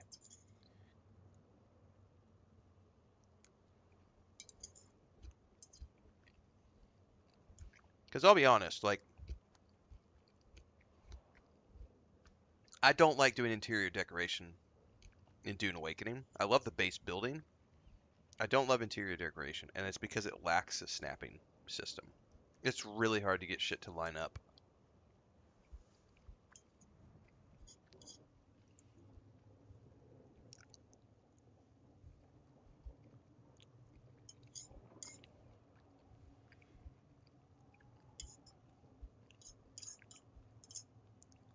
You put googly eyes on the gates. AFK.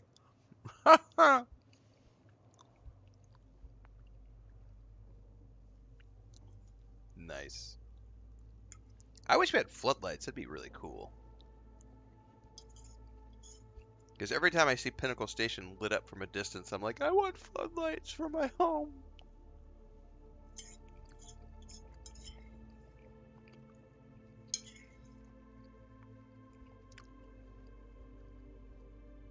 All right, that's a wrap on breakfast.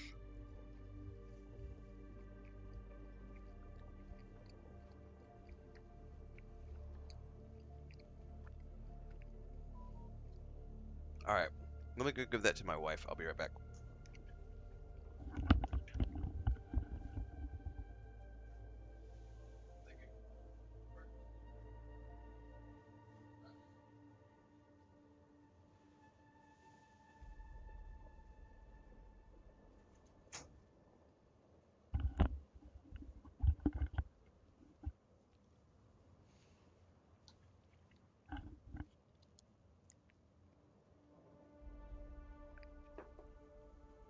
All right, let's keep working on this.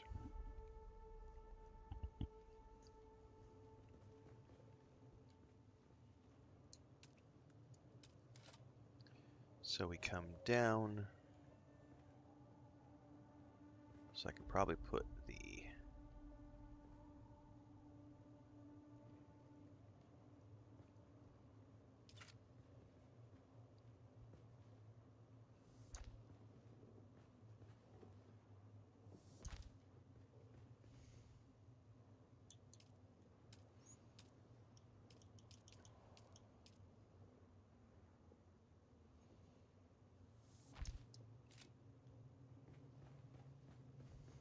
this is one dark ass corridor.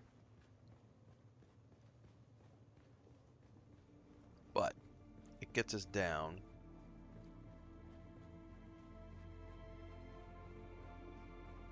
And that's the important thing.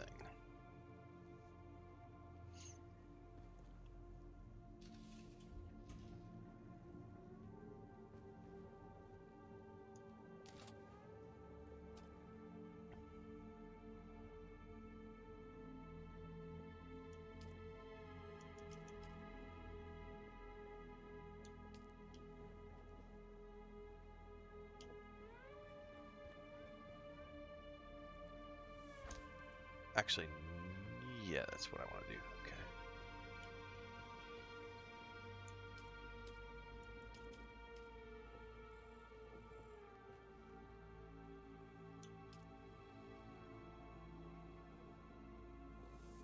Actually, I probably want to flip that around.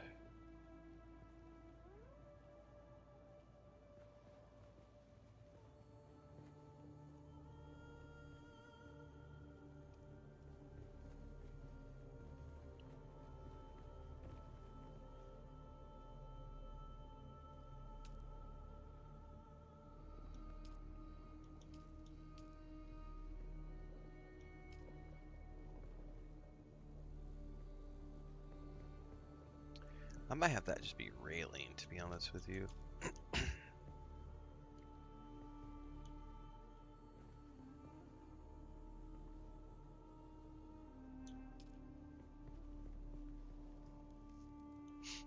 It's not going to give me what I want right there.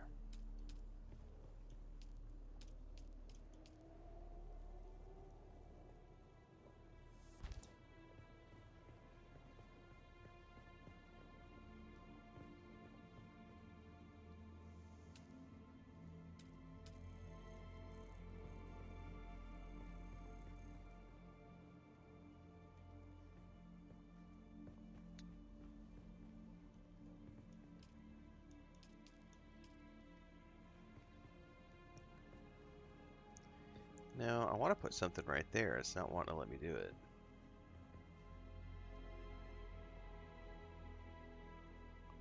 I could there if I want to block off the whole structure.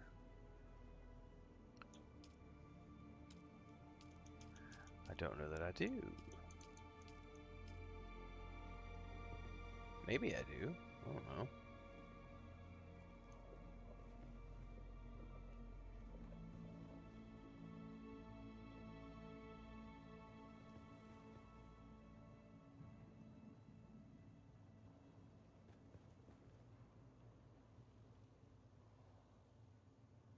I can't tell if that's an outside face or an inside. It's an interface.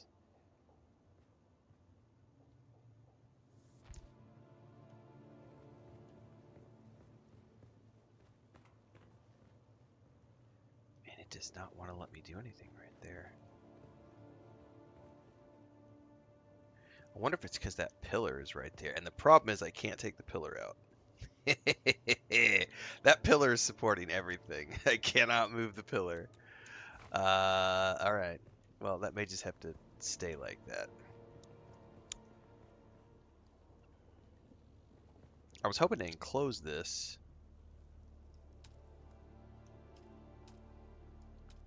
But it is not wanting to put anything right there underneath the stairs. All right, it's all good.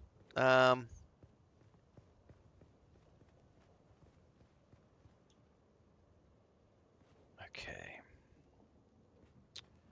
Well, if that's the case, I could probably just bring that roof out right from here.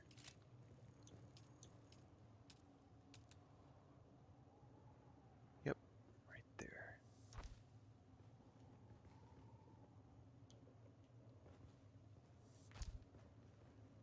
And block this off with the wall.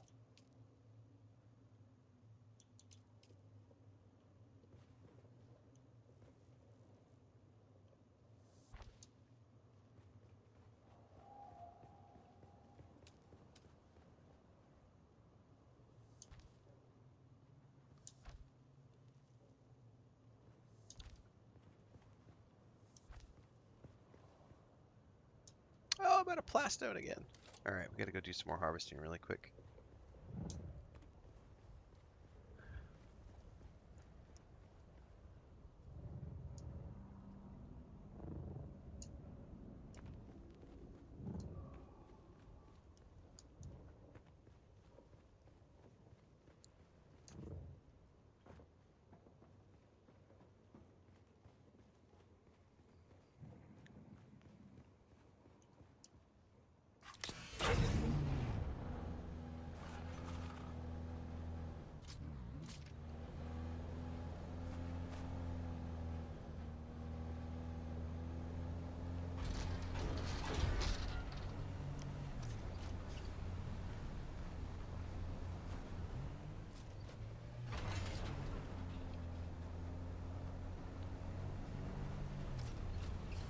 I didn't even know about a black market merchant. Someone mentioned that in chat a few minutes ago. I did not know that was a thing. Double the costs to buy faction pieces? Oh. Well, hang on. Let me turn around and go back to the base then. If the announcement's up, let's go back to the base and go watch the announcement video. Thanks for that, decaffeinated. And then we'll do a harvesting run.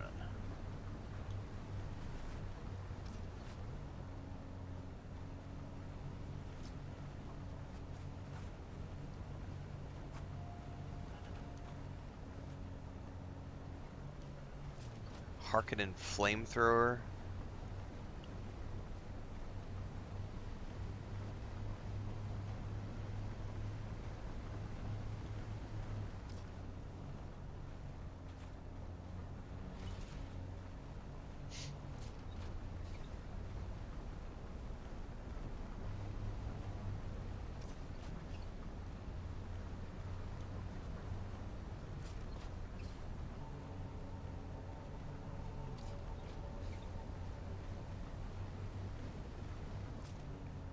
All right, we are safely inside. Let's get a timestamp here.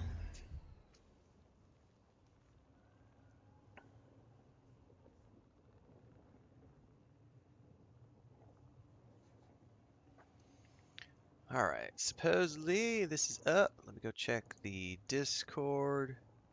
That is a YouTube video. Let me pull that out to its own thing. Oh, that might not be a video. Let me double check this. That is a blog post. All right, hang on. We're going to get this up here in a second. capture. Okay, that's that.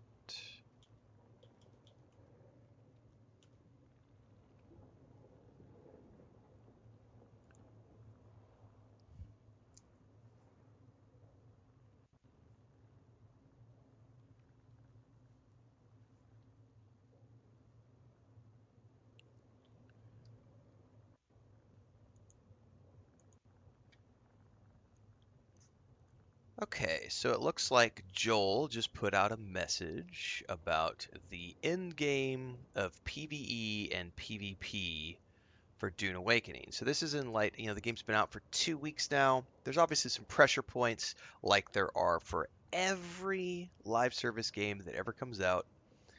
Um, there's always going to be things that looked great on paper, and this is the history of MMORPG development. Things that looked great on paper that then go into live service, and then you have to make some tweaks and adjustments to get them working properly once you start adding in hundreds and thousands and millions of players into the mix. So, hello, sleepers. I wanted to write something that acknowledges and addresses the comments around the endgame of Dune Awakening while also providing context for what we are attempting.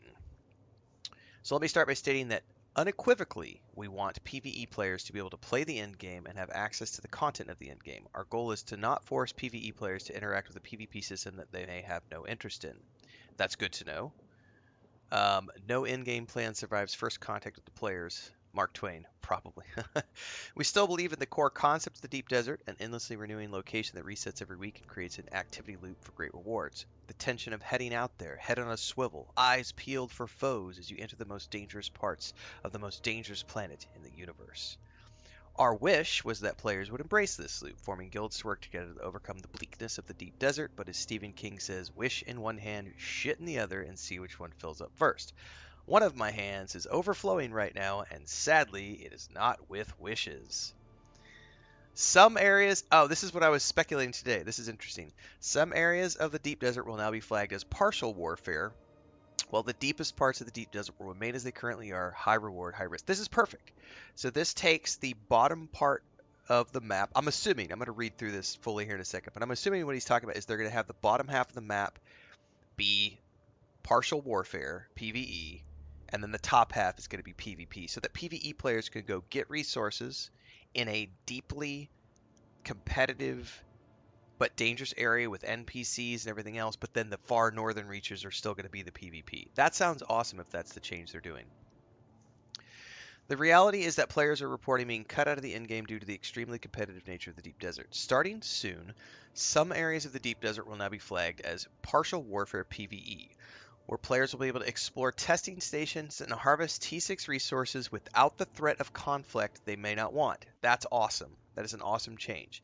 It is important to note that the top tier of the game is balanced around guilds and groups, so people will still find it grindy if they play solo. That's fair. Totally fair. Lands where at control points, shipwrecks, and the largest spice fields will still remain PvP flagged. Totally fair. Absolutely fair.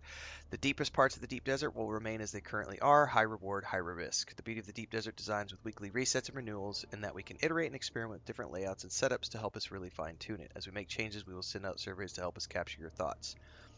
PvP itself has plenty of issues that need to be addressed. We're taking steps in that direction within our first changes to Scout Ornithopters. That's cool. So before we go any further, this is a good change. This allows solo PvE players to go get T6 resources without needing to go into PvP areas. So everyone who was complaining that they couldn't get access to T6 resources, you now have nothing to complain about. But as he says, it's still designed around guilds, so it's going to be grindy because you need so many tier 6 resources. But if you have the time and the dedication, solo PvE players have zero room for complaining right now. So this is good news. And this is what we were talking about this morning. Like, this was the change I anticipated they were going to make. We talked about this at the very beginning of the stream.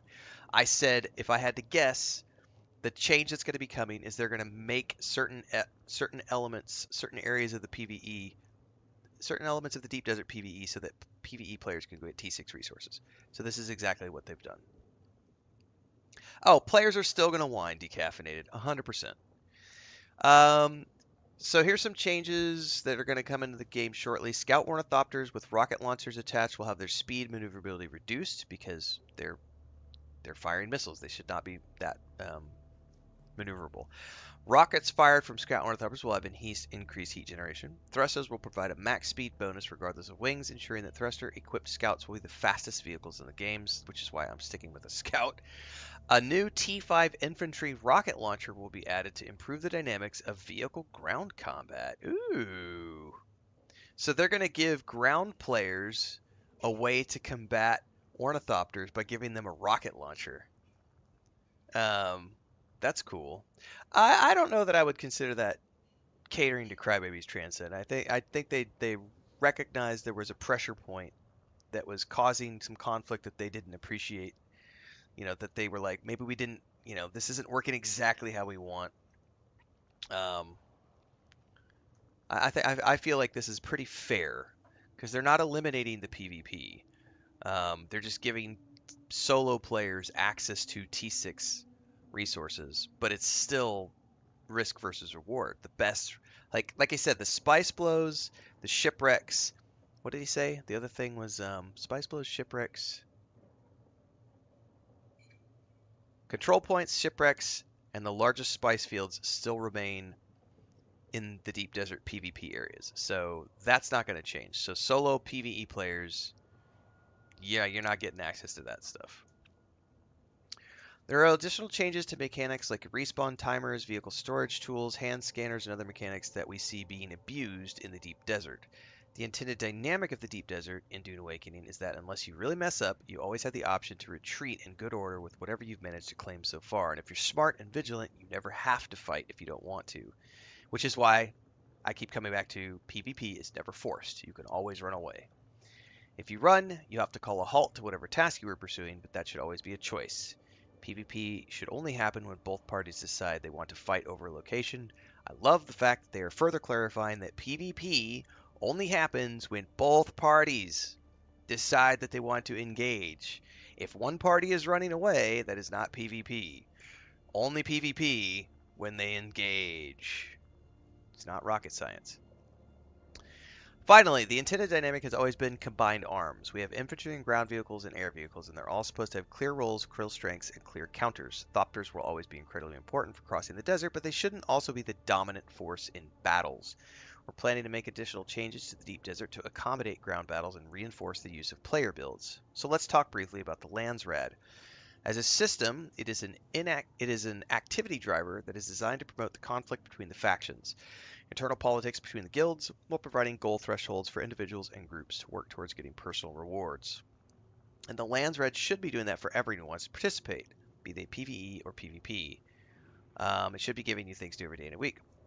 It's nothing new from a design perspective in that we've seen daily, weekly quest systems in games for a long time. Our approach was to try and frame this system around the greater politics of the Dune universe.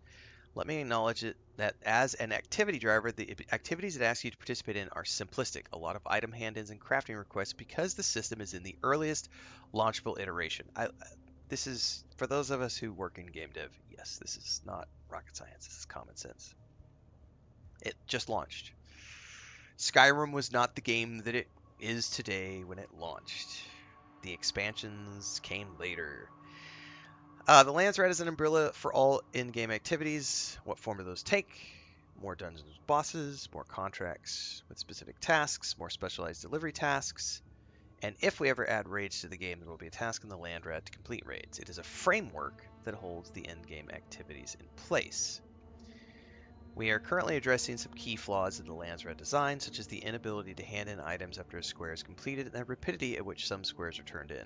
Stockpiling is currently rewarded, but that is not our intention for this system, and we will be making some changes to address stockpiling as best we can.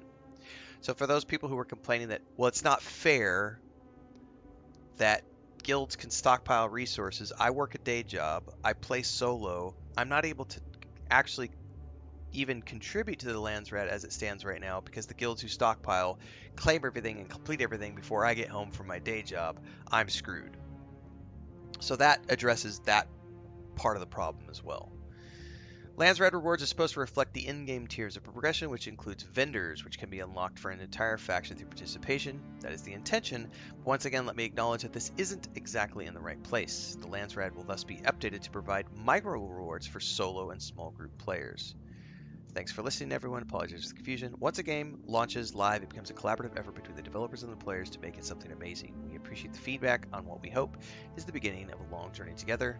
Bear with us. Our intention is to be clear and open our communications to make Dune Awakening a game that everyone can enjoy. I hope this helps. I think this is great. It firmly addresses that this is our vision for the game. We acknowledge that there were some pressure points. We're going to make some tweaks. We're now going to make... They don't say what parts of the deep desert, but if I had to guess, it's going to be the bottom half of the map or the bottom third of the map. They will add tier 6 resources in and flag those as PvE, and then they will keep everything north is going to be PvP, sand, spice blows, all that other stuff. So that if you want to go get tier 6 resources, you can absolutely do that now without having to worry about any sort of engagement from other players. But it is going to be grindy because, again, the Deep Desert is more suited for multiplayer guilds and groups.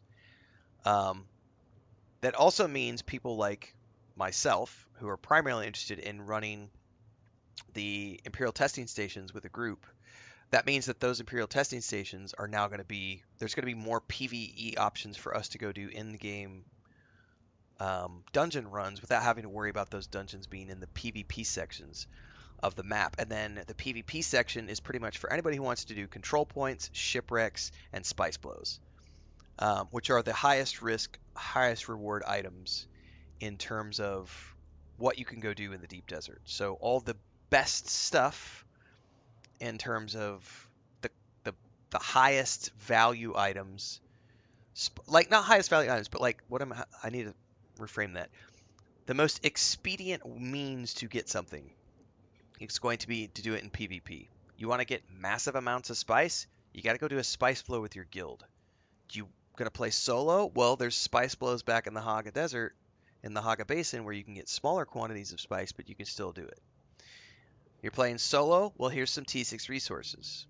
But you want the best and the quickest? You got to get a guild together, go north, risk the open desert. That's where you're going to find the most abundant resources, the most abundance of spice, and so on and so forth.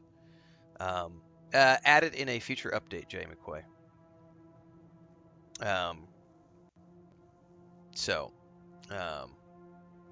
And they've said they're adding solo small group activities to the Lands Red and continuing to add more activities to the Lands Red over time. As he said, this is the first iteration of the Lands Red, so there's a lot more coming in that regards. So, this addresses everyone's concerns in my mind. Anybody who's worried that there's not enough for them to do right now, patches take time. Slow your jets. It's coming. They're making adjustments. They have listened to feedback. You should all be celebrating instead of bitching and moaning right now. Like, everyone should be applauding Funcom for actually listening to the pressure points. No one should be sitting there going, it's not enough. It's not fast enough. That's not helping anybody. This is a very good, clear message that says we heard you. We're working on it. Let's give us some time to get these patches in. So I'm happy with all these changes. This addresses everything from my mind.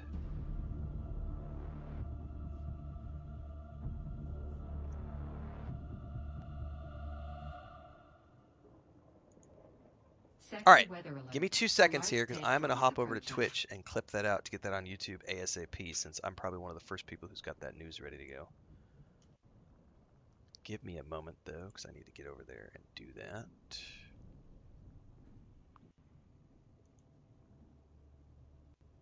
So give me a second, guys. I'm going to go clip this video out, which will take me a moment. The Deep Desert only has one row of PvE, but it's pretty much limited to like a couple of points of interest.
Hang on, I'm coming up with a title for this video really quick. Um,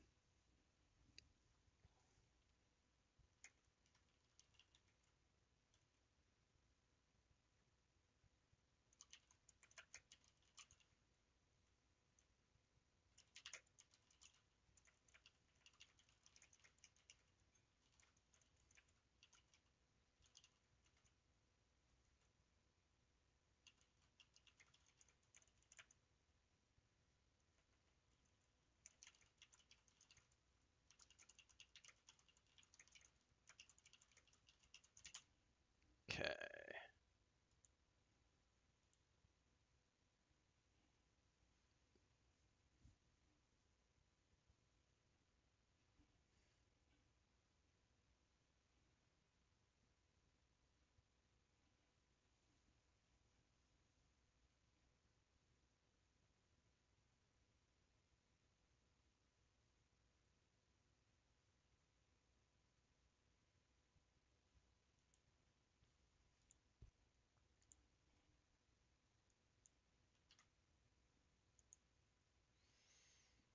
Okay, that is on its way as an export.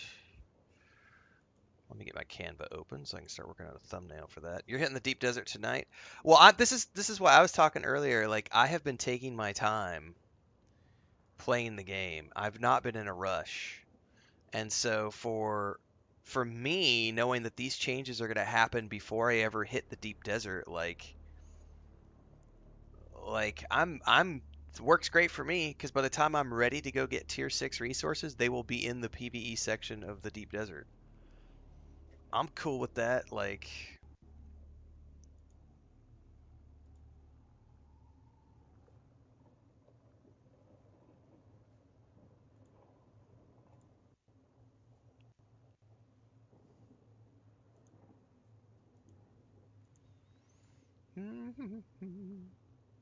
well, I'll be sticking with the Atreides side, Bubble because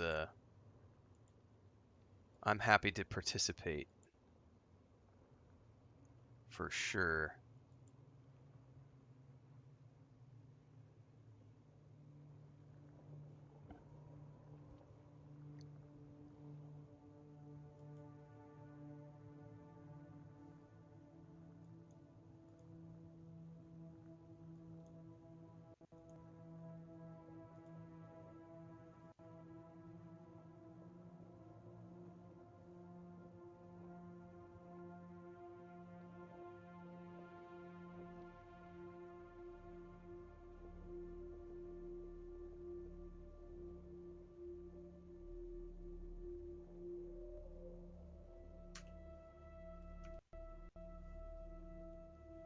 I'm gonna be working for a few minutes, guys, so go take a bio if you need to. I gotta get my thumbnail and everything made so I can get this. You guys are here in real time as I do some work. There's no timeline, Badger, but they have said they're working on a patch for July, so if I had to guess, we'll probably see a patch in July with some of these things implemented. If I had to guess.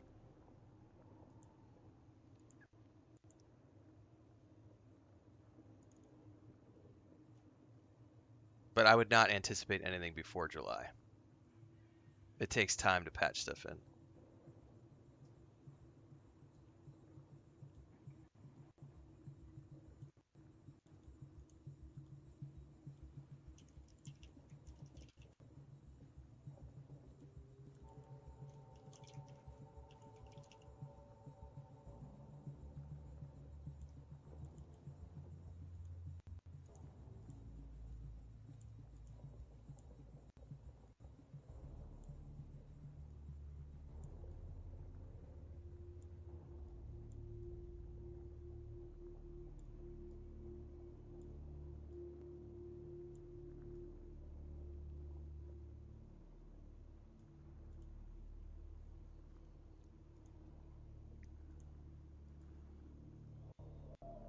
You have plenty of time to choose a faction, Jay. Like, there's no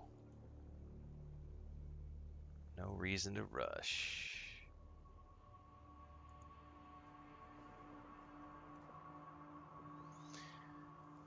All right, hang on. I'm working on my thumbnail and stuff. A lot of you folks are like, what goes into doing this for a job? This is what goes into this for doing a job. Like I'm working on my thumbnail right now. Here.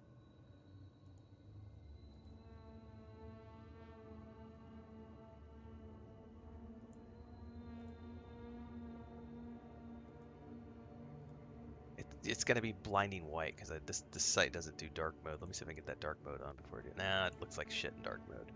Changes on my colors. Working on my thumbnail. Huge changes coming to Endgame.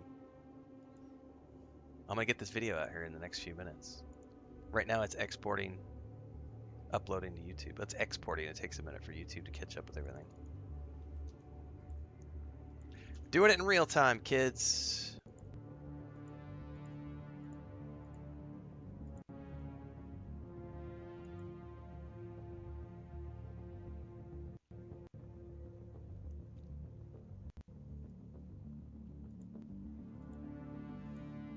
And then we're gonna give it a fancy title like PvE Crybabies win as Funcom makes sweeping changes to endgame system.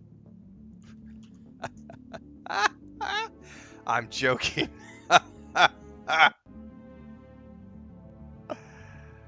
I do need to pull up that link again, though.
Okay.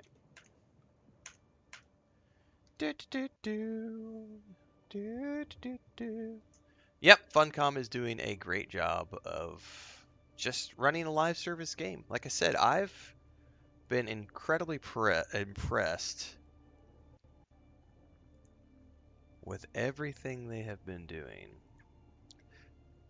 Yeah, Tater Cake. Anybody who claims they've done 100% content in 2 weeks is full of BS. They might have done everything on one side, but they definitely haven't done both Atreides and Harkonnen quests. Like,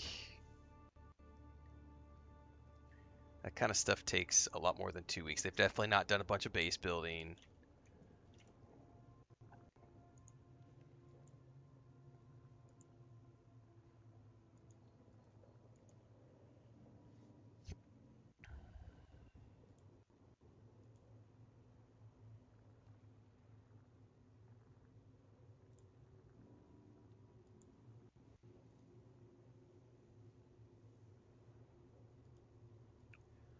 All right, thumbnail is created.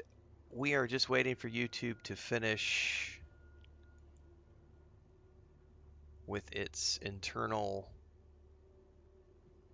stuff that it does to get the video ready, and then we can push that live on YouTube, and we'll get that out on socials.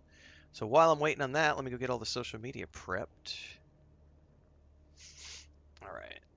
You cannot go back once you betrayed. Correct. Once you betray, it is a permanent decision.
What did he say? You're driving. Short version Slacker is they are making adjustments to the deep desert.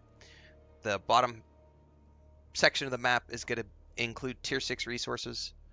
And then the top half of the map is going to remain for the spice blows, shipwrecks, and big activities. So PvE players should now be able to go to the deep desert and get tier 6 resources. They're also going to be making changes to the lands red to add more small group and solo player activities for players to do. That's the short version. All right, we are waiting on this to go out on social media. YouTube is taking its sweet time about processing the video.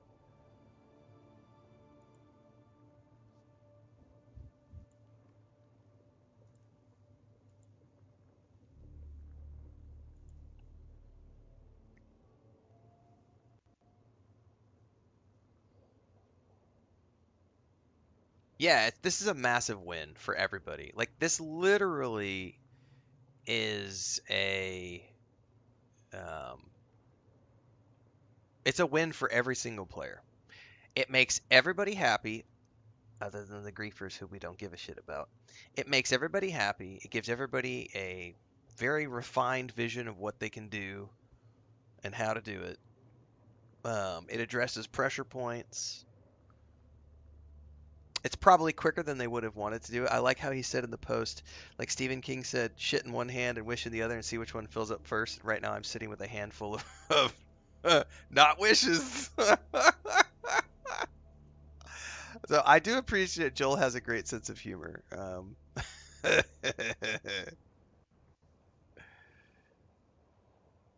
uh, although I don't know, can you really trust anyone who wears those toe shoes? Really? To be honest with you, I've tried toe shoes. They are super comfortable. I will absolutely take more coffee. Thank you, baby. Está bien, gracias. Thank you. Where's Frodo? Yeah, he doesn't. He's a very. Cause you know why he's staying outside? Do you know why he's staying outside? Las cosas que son verdes. Él sabe lo que es afuera. Las iguanas. No, pero en las tardes está afuera, afuera, afuera. Ya. Así es. Es porque está cazando las iguanas. No. All right. Well, I'm waiting on that to upload. That got me really excited because I wasn't too worried about deep desert stuff in the first place. But knowing that they're making those changes means that by the time I'm ready to get to that, I'm going to have another 100 hours of entertainment ahead of me because now I can go out there and like solo grind tier 6 resources. We've got the Imperial testing stations we can do as guild groups. There's going to be all the other group stuff that we can do in the PvE sections of the Deep Desert. There's more stuff coming in the Landsrad for small group players and solo players.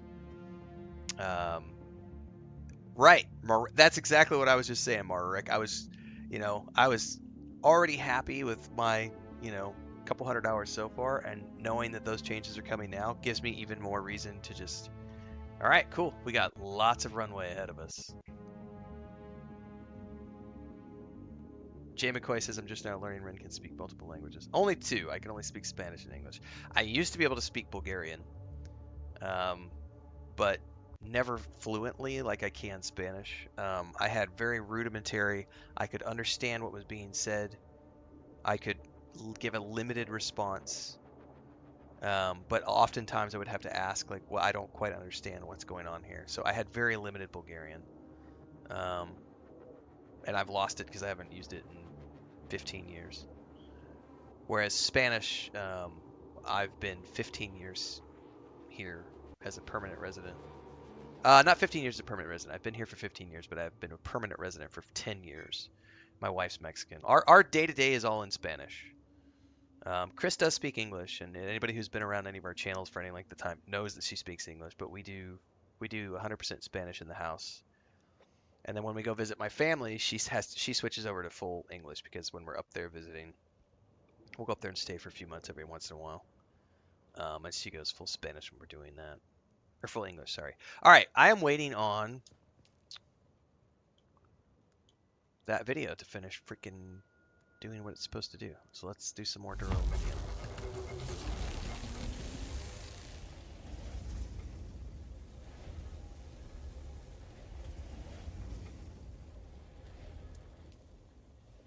Okay. All right, I know what I was doing. I was going to do a basalt run before we got sidetracked. So let's do that, and I will periodically check to see if that video is ready to be published on YouTube.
And my wife brought me more coffee. We're good to go, man.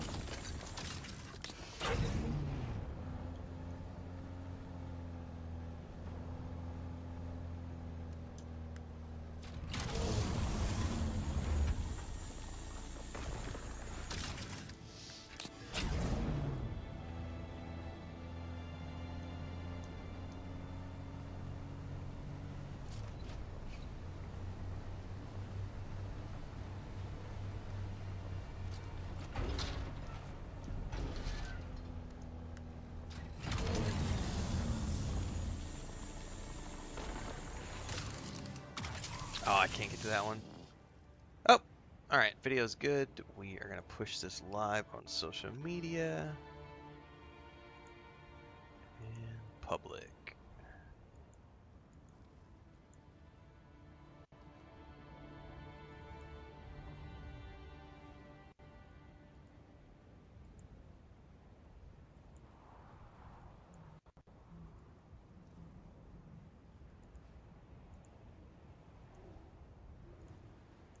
Get this out on all my socials.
All right, if you missed the live portion of that, link is now up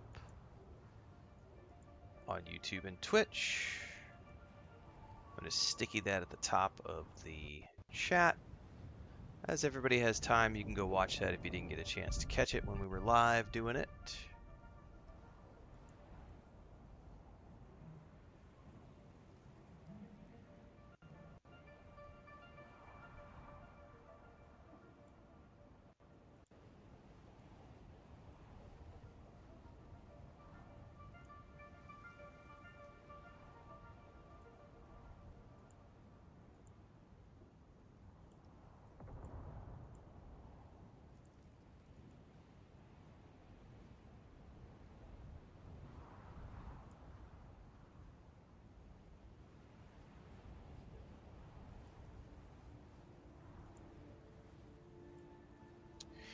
Oakley dokley.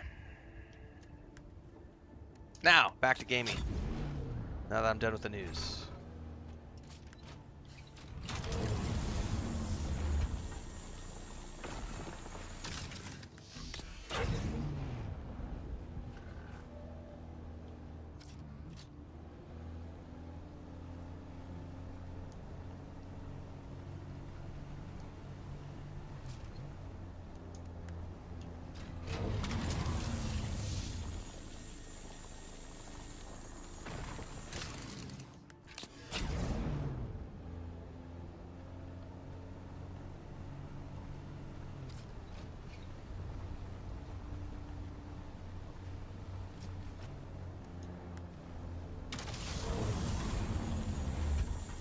Well, he says, YouTuber Yo Mama So Sweaty has a great video out that came out yesterday addressing the betrayal system and black market traders and how all that stuff works. Awesome. Yeah, I know nothing about any of that stuff. So thanks for putting that out there, Bubbleonia, because I have no idea. All I know how to do is lose my ornithopter in the middle of the radiation wastelands and have to wait for an emergency save. Shout out to Allie for that this morning. That's the only thing I know how to do. I know how to panic and die in the middle of the wastelands. That's what I know how to do.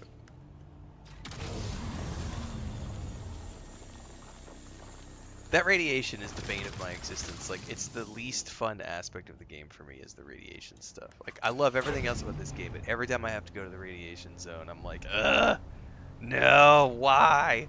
I don't want to go get radiated.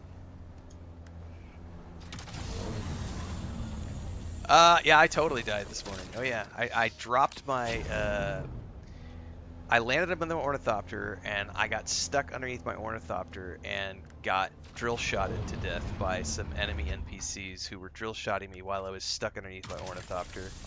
and I didn't have a chance to like switch to my handheld to like put my ornithopter away. It was really quick. It just, and so my ornithopter was out, and I respawned all the way back at my base, and then I had to hitch a ride to go back and get my ornithopter. That was a long way away. Yeah, that would have sucked. That would have been a long ride down there in my bike for sure. But it also showed the versatility of like being able to ride on top of somebody else's ornithopter in a pinch if you need to. Yeah, I totally died to the shale NPCs last night too. I forgot about that. Oh, by the way, last night's death too was another one where I landed and couldn't get my ship out of the way. So that's something I hopefully they address soonish, is the getting stuck underneath your ship or underneath your ornithopter. Like you spawn it.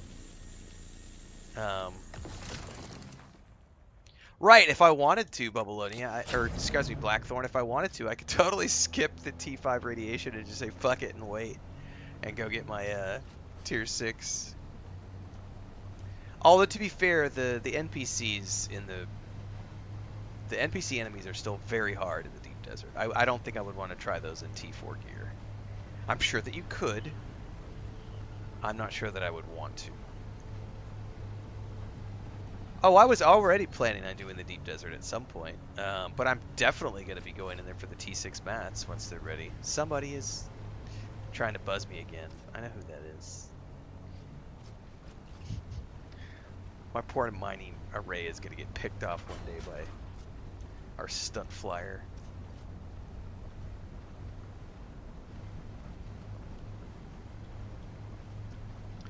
But I'm looking forward to mostly is now doing guild runs into the deep desert.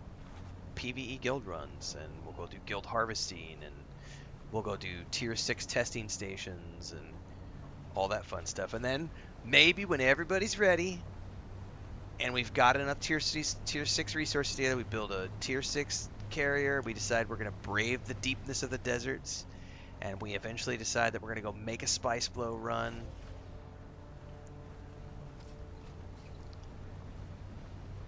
Yep, I will be continuing to keep my bases operating for sure, even when I'm in between games.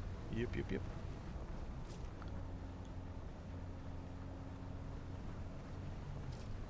Oh, yeah, Dune Awakening's not going anywhere. Like I said earlier during the stream, it might get to the point later this summer where I only play once or twice a week, but I will at least be logging on to keep my bases going, do guild activities from time to time, for sure.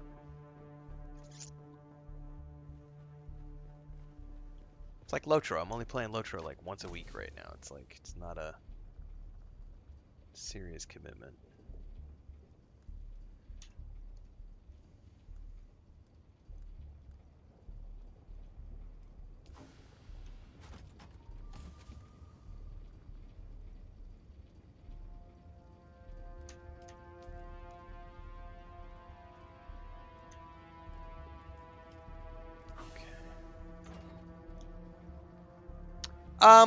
I don't think it extended the life. No, I think what they did is they addressed pressure points, you know, and said, you know what, it's not quite working the way we anticipated. I think Joel articulated that very well. I wanted it to do this. Players are not doing it that way. We have to make some adjustments.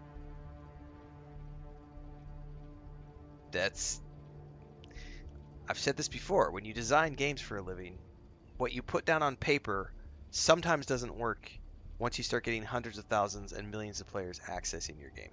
Sometimes things don't work the way you want them to on paper, and you have to make adjustments. That's the nature of live service. Like, things evolve.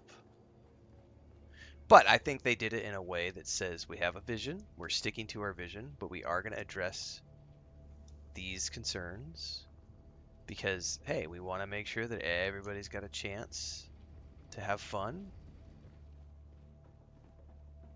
It's a nice compromise, I would think, is the way to look at it.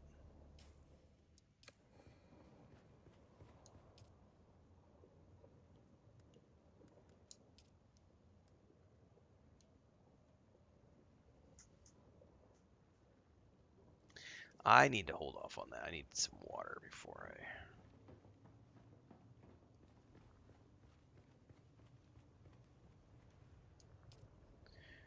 Well, there's definitely a portion of the audience who were getting very frustrated by the fact that, and not a big portion, but definitely a portion of the audience who's like, man, I'm just not going to do tier 6. Like,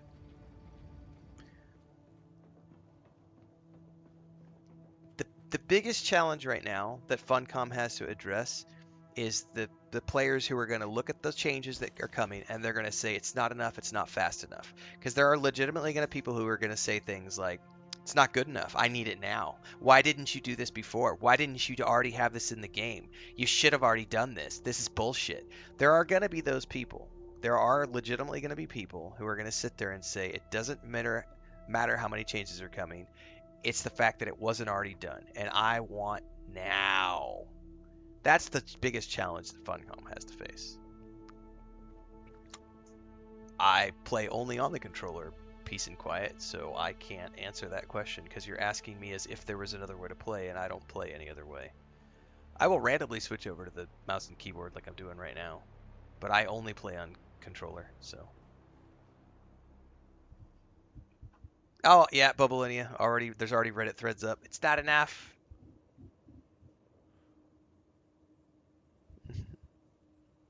Some people just like to complain. And that's why they live in their mom's basements and don't have girlfriends. Right. Exactly, Pavlonia. No wonder there is less sex in the world these days. That's right. Just sitting in their mom's basement yelling, I want more Cheetos and I want them now. God damn it, mama.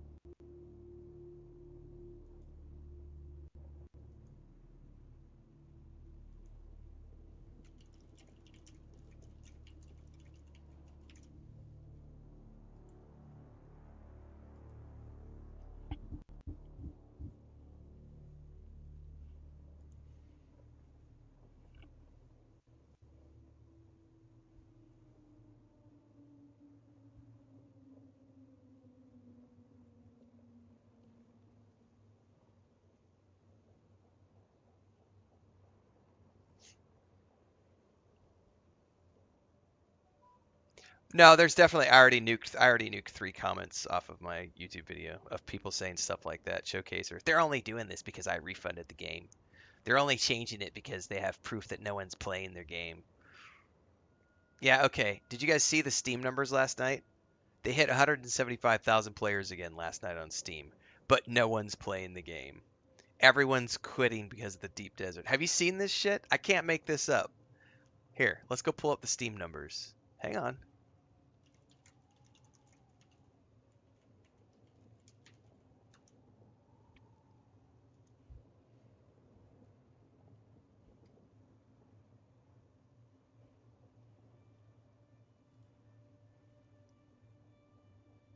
Game hit 174,000, not 175. So they hit 174,000 again last night. But somehow the game is failing. Somehow they're losing players because of the deep desert. Not true. Fundamentally not true. Proven wrong. The game did peak at 190,000 on launch weekend, and so they're down, what, 15,000 from that? That's not a significant drop. Now, if they had dropped to 25,000 players, like, oh no, 150,000 people left the game, you would have something to talk about. But we're still well within. The retention rate is insanely good for this game. What was New World? Can I look up New World? Even New World Eternum. And New World Eternum probably might not be the best. I might need to look at the New World. Okay, here's New World. This is New World Eternum, not New World Launch. But New World Eternum launches 61,000 players first week. And that was October 14th. So let's just look at November. And by November, it had already lost half of its players.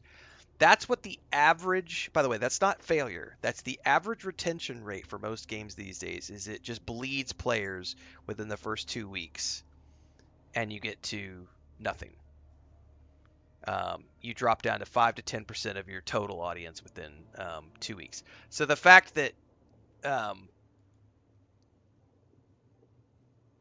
last night Dune Awakening was back up to 174,000 players. Like, it barely dropped any during the week. And bear in mind that the drop you saw was during the week, because we went from last weekend to this weekend, and there's always a dip during the weekdays. Everybody knows this if you have half a brain between your ears. So the fact that this game 2 weeks after launch is still retaining that big of a number, anyone who tries to tell you that this game is dying and that no one's playing it because the deep desert sucks doesn't know what they're talking about. They're full of shit. They're just a Reddit troll. The game is doing fine. Obviously, there are pressure points, which Joel addressed, and they are working on fixing those things. That's normal for every live service game. But there are going to be some people who try to frame this. Some people are going to try to frame Funcom's decision to make changes as, oh, the game was failing. That's the only reason they changed it was because so many people were not playing and everyone is quitting. Meh, meh, meh, meh, meh, meh, meh. If you don't like it, don't watch, Feral. You don't have to watch my channel. No one is holding you here. No one is making you sit here. No one is making you watch. I am reacting to the things that my audience wants me to react to. And we're all here having fun playing the game. If you don't like what I talk about on my stream, you can fuck right off and go watch someone else. I'm not going to sit here and cater to you because you don't like the way I'm playing the game or the topics that I'm talking on. I will not bend to the will of little Reddit bitches who come onto my stream and say, I don't like what you're talking about. I don't like what you're playing. I don't like the way you do things. Here, take two.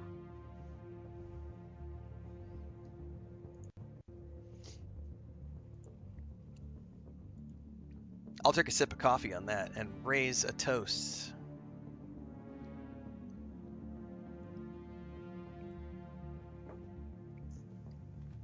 All right.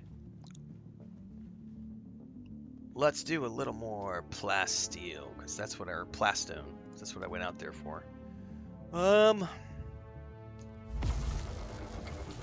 That'll get me some more building blocks.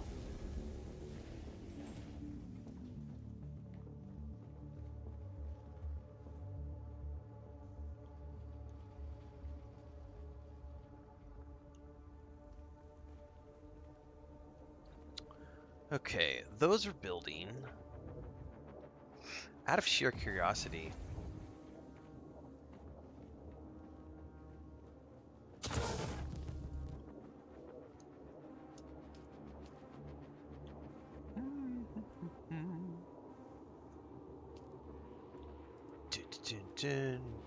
this is the main base, yes. Oh, I can definitely make my first ornithopter piece now. Booyah. We're not going to. We're going to keep waiting on that.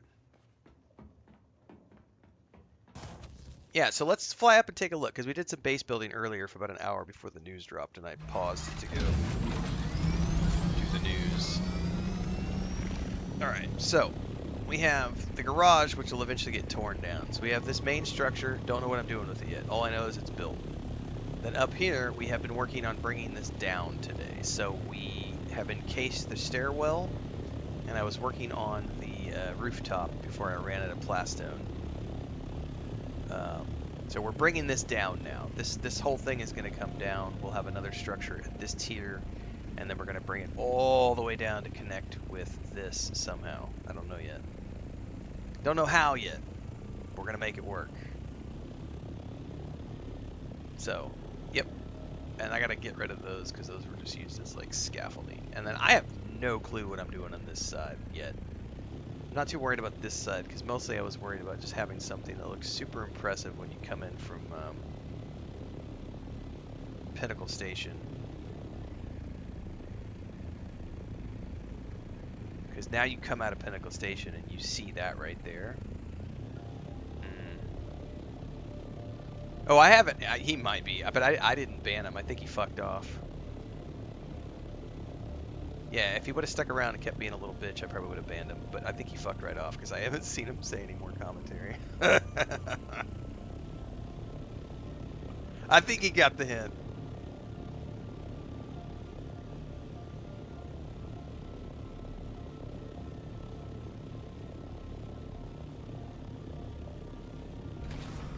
Oh, I should show you guys. There is another.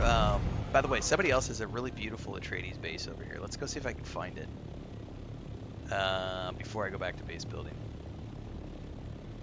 Because there's somebody has an Atreides set over here. They've done an exceptionally good job with that. I'm pretty sure it's a guild base. I gotta go find it though, because they've got it over in the eastern section of the Haga Rift area. We should see it pop up here in a minute.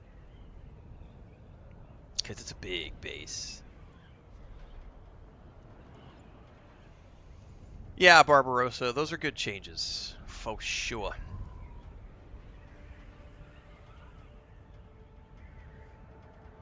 Maybe Farrell was sentenced to watch in lieu of community service.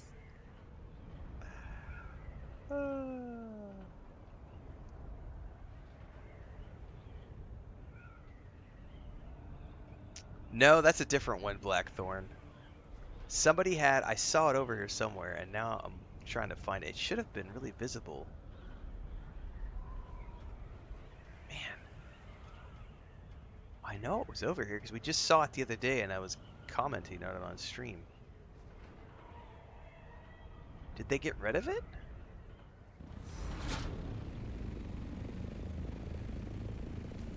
We're at the edge of the map.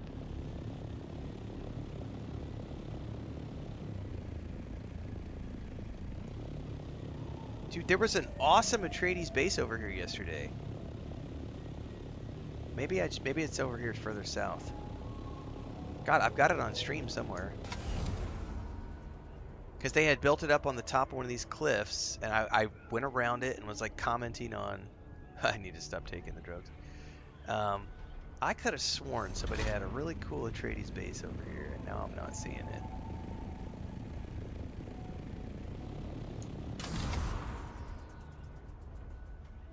Because I fell over here the other day. And had to come back and do a corpse run. And that's how I know it was over here. The Spice Patrol can be rough. Yeah, of course I'm not going to find it now. It's going to be this thing of like, Renfail's on drugs again, Mom!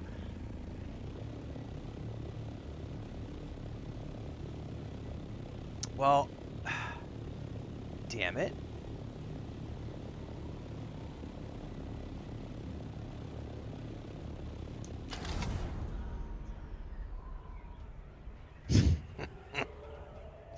What's my favorite authentic Mexican dish? Chilaquiles or mole?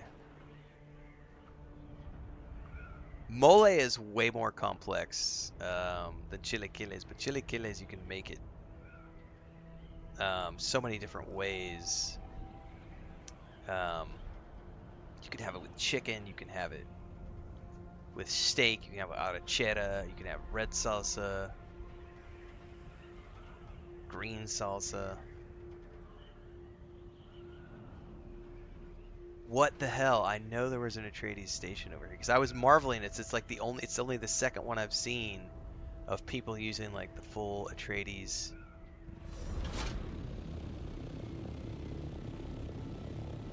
Stuff. It's like it's not here anymore. Hang on, there's a structure right over there. No, that's not a structure. Well, I don't know. I don't know what happened. I don't know where it went. Surely they didn't demolish it because it was a big base.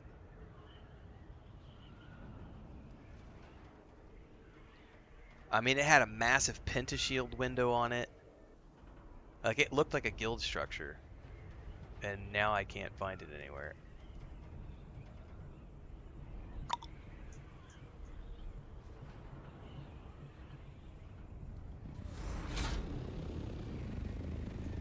Huh.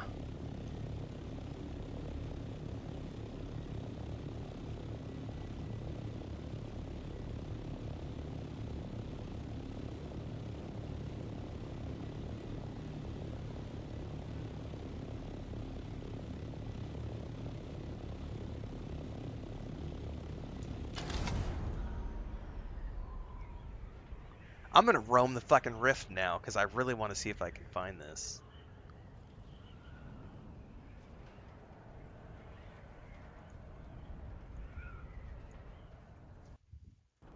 It's gonna drive me nuts now.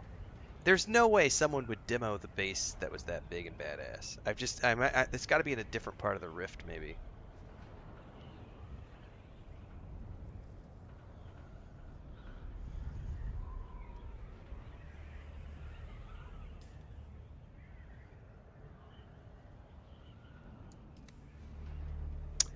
I'm pretty sure it was yesterday.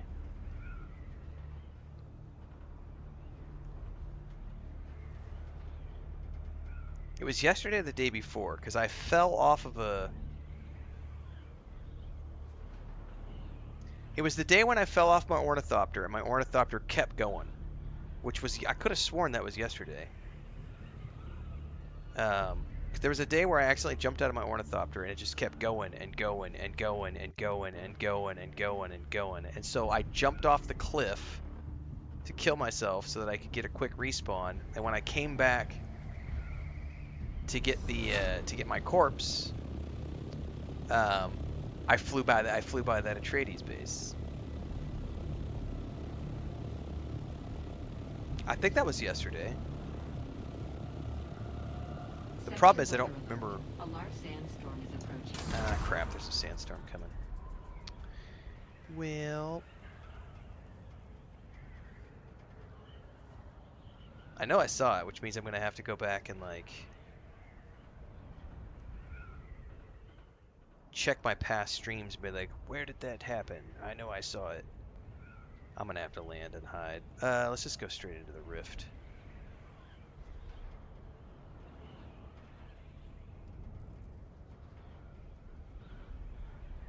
Sector weather alert. A large sandstorm is approaching.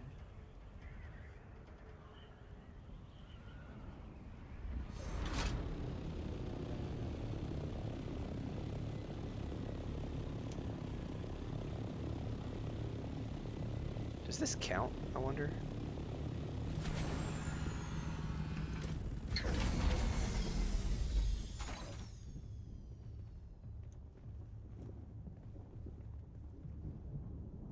I think it counts.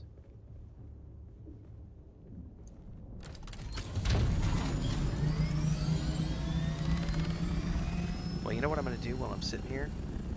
Waiting for the storm? Look over one of my past streams really quick and see if I can find this. Just while we're sitting here. That is going to drive me nuts. We hate him forever.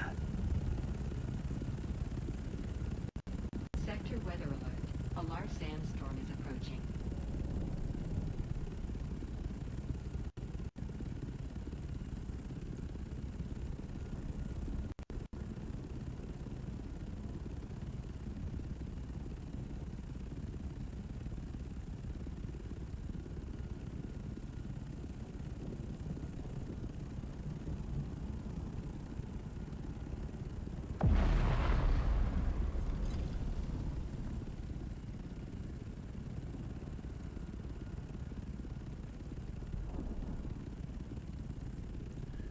Let's see. I'm trying to find the link to yesterday's stream.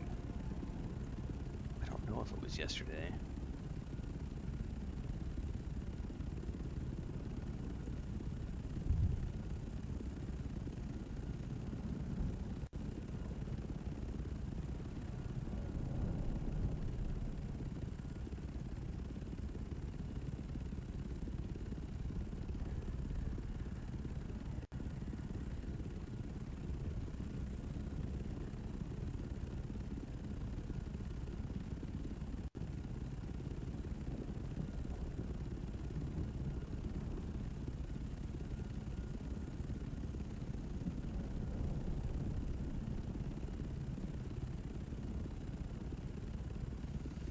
You didn't know that you can actually claim the buggy and bikes for place you get intel? Yeah, you could find stuff there to like disassemble too.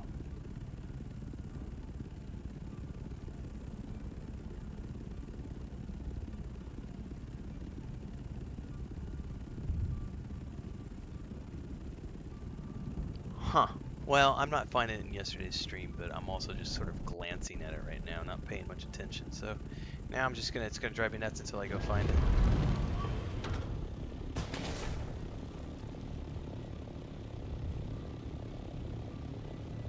I could have sworn it was over here in this nook, and I don't see shit over here.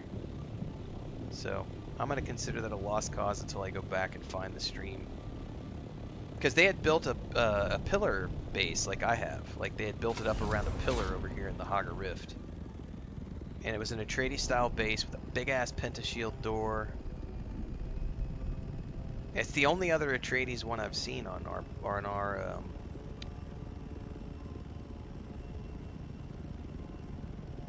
our siege.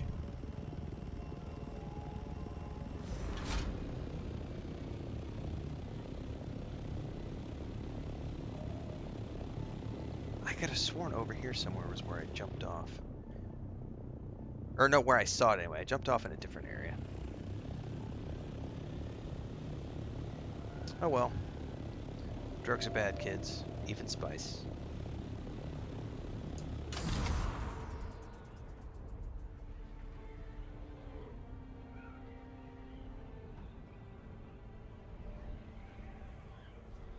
Because it would be popping into my view if it was around here. I'd be able to see it, but there's not even anything popping in.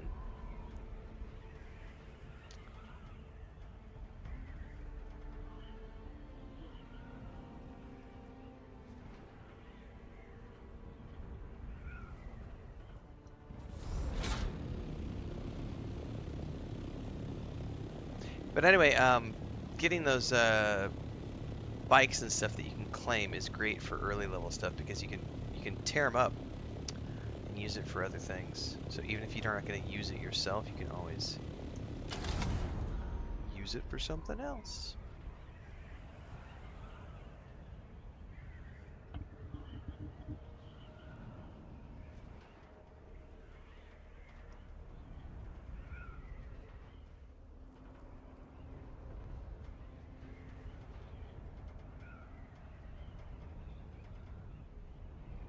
I'm going to make one more pass over by Pinnacle Rock to see if there was something over there. And if not, I'm going to consider it a lost cause, and I don't know where it was, and I'll have to go back and watch the stream.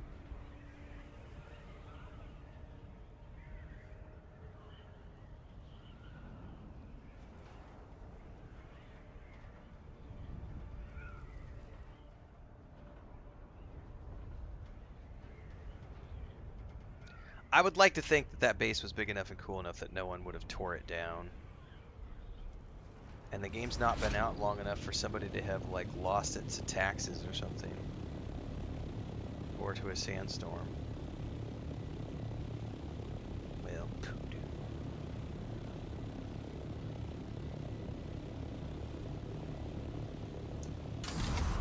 Alright. Back we go to my house.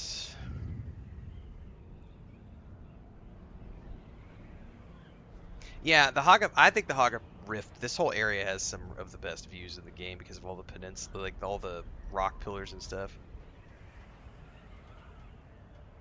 That's what I remembered too, but I sure don't see it anywhere. I remembered it off on the right-hand side. If I'm facing Pinnacle Station, it was somewhere back. That's what I remembered it too, Transcend, and I'm not seeing it anywhere back there. I could have sworn it was like back there somewhere, and I don't see it anywhere now. This one popped up though. This is a new one that I haven't seen until today. But that's not the one I was looking at. There was one back in there somewhere, wrapped around one of the pillars, and it was an Atreides station. And I'm like, why would you tear down that awesome base? Yeah, they might have just decided they didn't like their build and moved it to somewhere. It's totally possible, but I'm telling you, it was a big base. Like, it was fully fleshed out. Oh, that's a good point, Blackthorn. They could have like used it as a and then moved it. That's legit. They could have Solito and moved it to some other location. We're gonna have to find that at some point because it was really cool.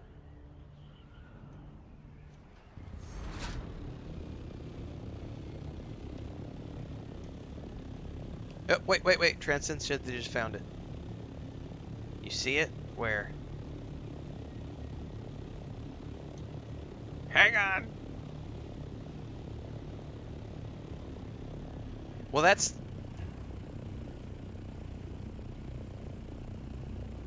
I don't know what you're seeing that I'm not seeing. I see something right here, but that's... There's something down there, though, too.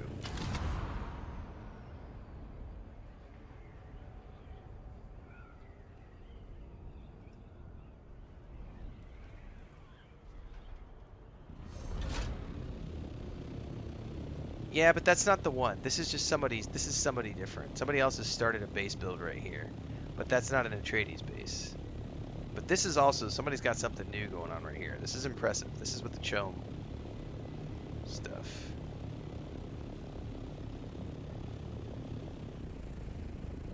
Like, that's impressive. Hang on. I'm being yelled at to turn right. Turn right! There's a delay on the on the damn... There's a delay on the stream.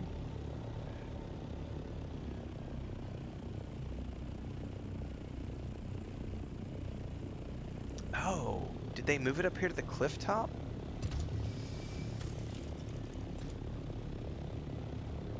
No, that's not it.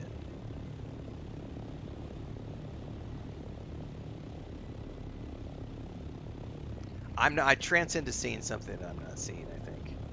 But by the way, these two bases look really cool.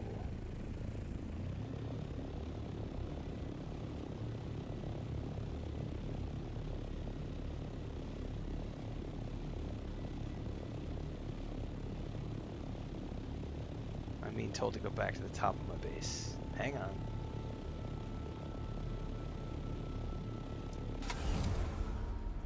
Yeah, you may need to come to where I am because I'm not seeing it. Hang on. And also because of the chat delay. I know that's a pain in the ass.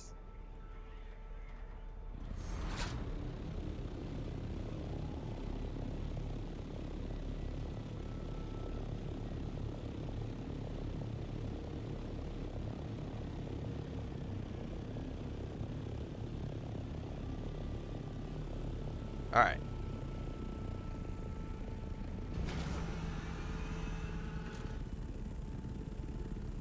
So I'm not wasting fuel and wings. Hang on, I gotta fuel up here. Need to get some more fuel.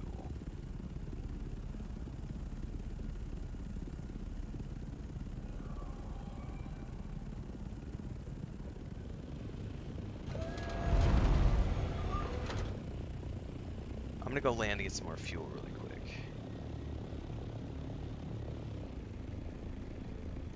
So I'm gonna get caught out here with...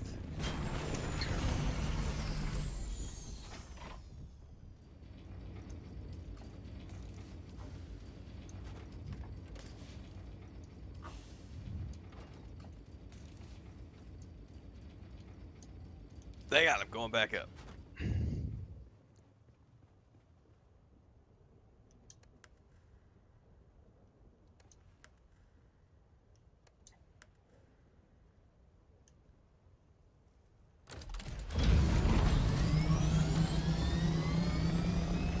Right. I know you're saying turn right, but I need a direction. What direction should I be facing? Because you're obviously seeing something that I'm not seeing.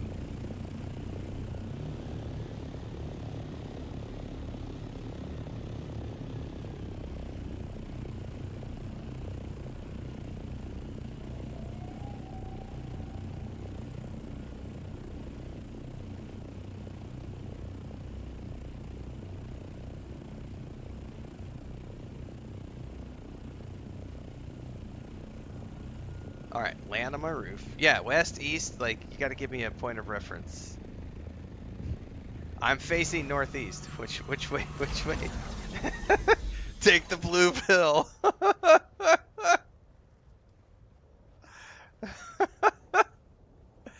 Face the trade post. Turn the camera to the right. Hang on, I'm facing the trade post. Turning the camera to the right. Well, that's not it though. That's not an Atreides base. If that's the one you're talking about, those are all player. Those are NPC bases. That's not an Atreides base. That's not an Atreides base.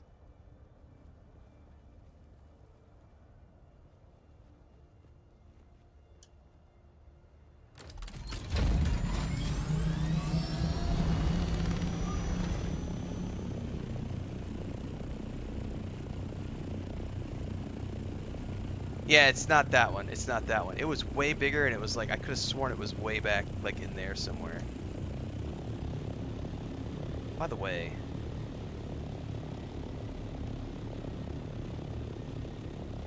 they may have just moved it somewhere. Right?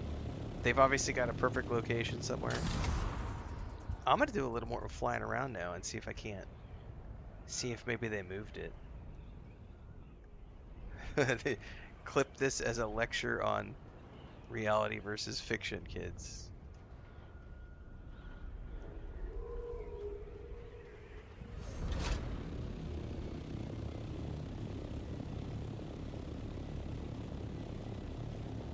Yeah, because there's nothing else over here that they could potentially build with.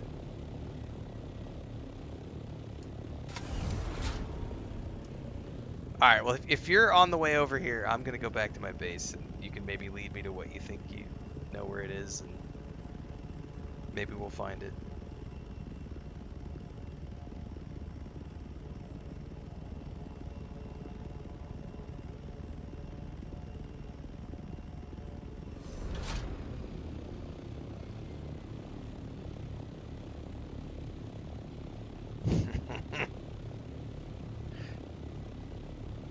Yeah, where's Farrell right now? He could have been hanging out while we try to find a mythological base. And then he could bitch about that too. God, how dare you just play the game?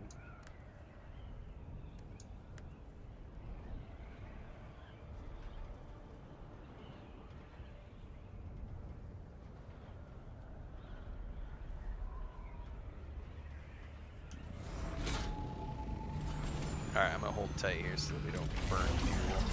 This! At least I didn't get stuck in it right now because I'm on a flat surface. I've let everyone down. Oh my god, tubes!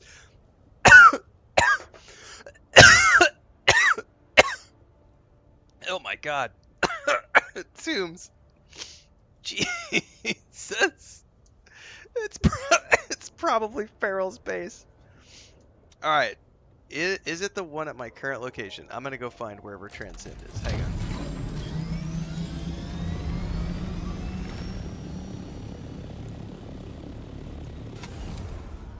I gotta get to you because I don't know. No, that's not an Atreides base. But I will say this one popped up between yesterday and today. So that one is new, and I'm wondering if maybe the Atreides base guy decided that he wanted to change it.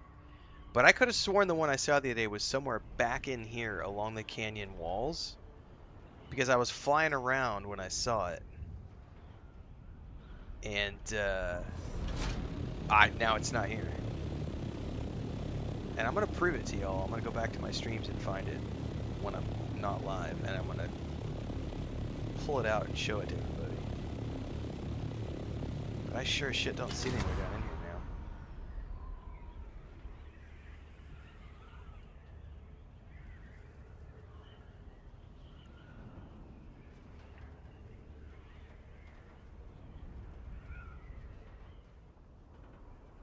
now. How does the farm go for Tier 5? We did some farming this morning.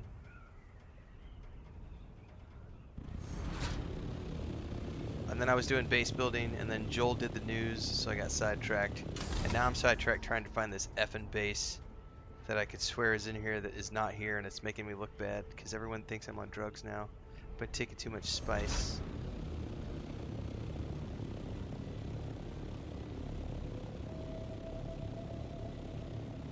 So this is also something that's a little sus to me, because now suddenly there's something that's like floating up here. You guys see that? That's somebody's. So that's somebody's bike. I am pretty sure that that base was right here the other day. I'm pretty sure there was a base here, and it's no longer here now. So I'm pretty sure this is where it was. Because there's just like a bike hanging in midair.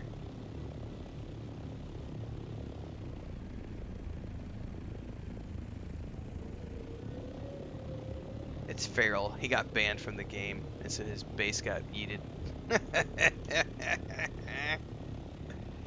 I'm like 99% sure this is where it was.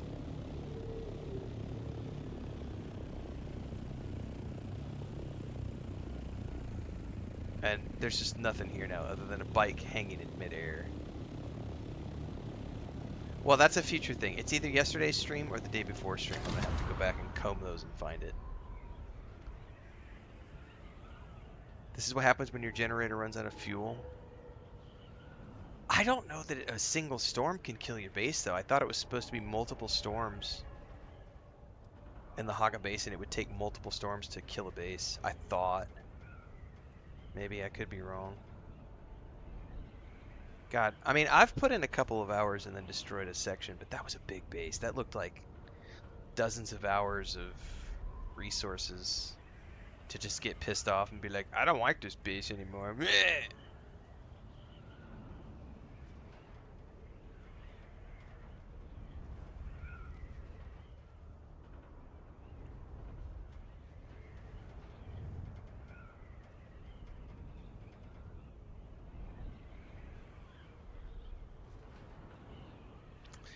Alright, well.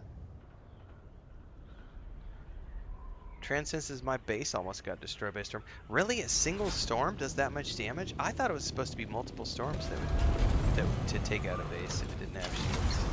Well, that's a legit thing then. If he didn't have shields running, apparently, maybe 2 or 3 storms hit it, and that's all she wrote.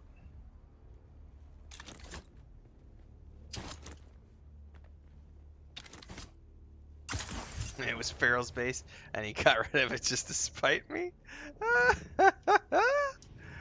It could happen, man.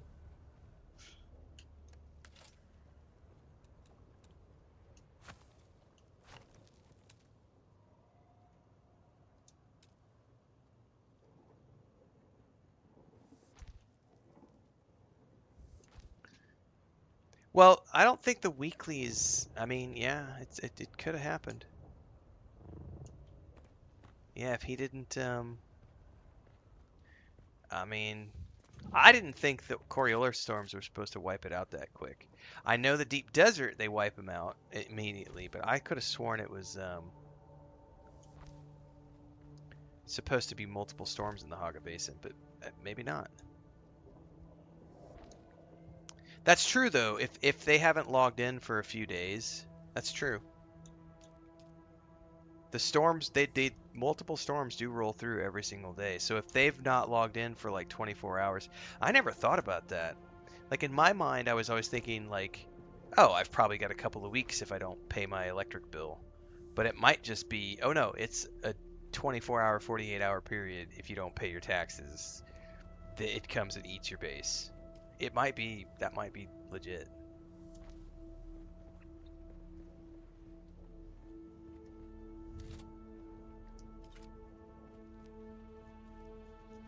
I would not call this a survival RPG. That's another area where I would disagree with Co on this game. Because the RPG elements are only about 10% of the game. If that. Literally. There is storyline and there are RPG elements, but it's maybe 10%, 15% of the game. The vast majority of this game is survival, crafting, building. There's what, 5 classes? 1, 2, 3, 4, 5. Each one of those is 3 to 5 hours of gameplay to do the storylines. So that's, let's say, 15 to 25 hours of gameplay. Then there's the main story, which is probably about 10 hours long. So that's another, let's say there's perhaps 50 hours of, I don't even know if it'd be 50. It's probably more like 40. It's probably more like 40 hours of cutscened storylines and stuff, and then the rest is crafting, survival, building. Maybe 25%. I mean, I could see that perhaps, but I would not call this a survival RPG. I would call this as a survival sandbox. Yeah, I wouldn't call it an RPG. To me, an RPG is Mass Effect, Baldur's Gate 3, Rogue Trader. Like hundreds of lines of dedicated branching dialogue and romance options, and like the choices don't matter here that much. Like it doesn't matter if you have, like, there is some variation, but mostly no matter what you choose in any given conversation, you're kind of going to get relatively the same outcome. 5,000 pieces tombs is what you're allowed on these bases. But I mean, it's definitely an RPG. It definitely has RPG elements. Um,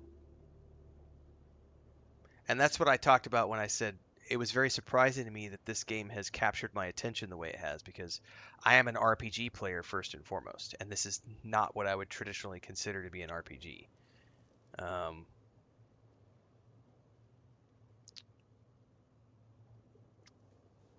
But it does have RPG elements for sure. All right, let's see here.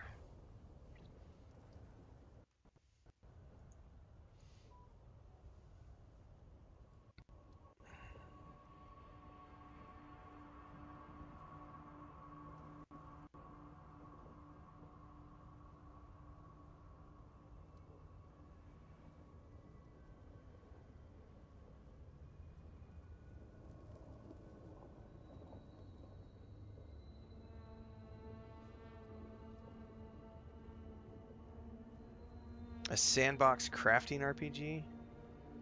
Meh. I could get behind that. A sandbox crafting RPG.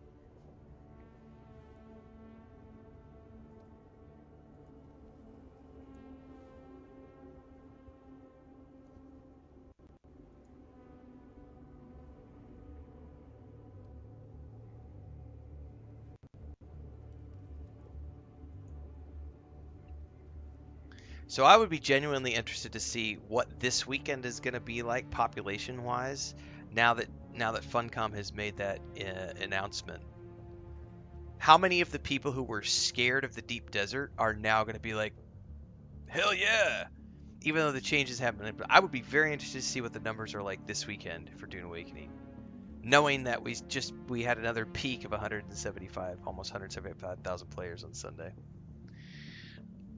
I don't know the answer to that question, Showcaser. I don't know if you put the money in the bank, if you can spend it everywhere.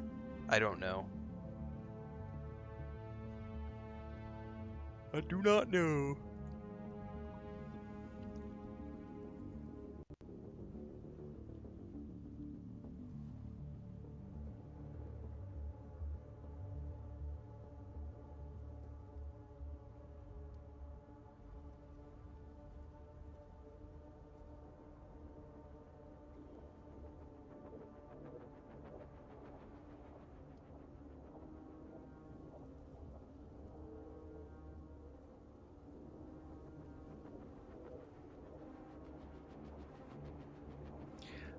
Yeah, see, I'm over here on my YouTube post. There's already people bitching. Oh, it's not good enough. Funcom just needs to keep the desert all PvP and make it just Atreides versus Harkonnen. This isn't a good enough fix.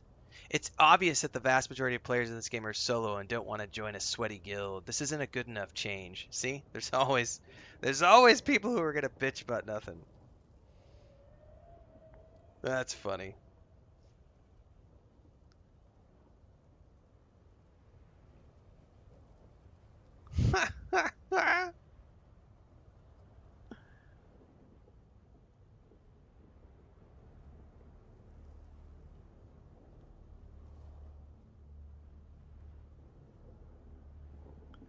PvE players have officially cried their way to high tier loot.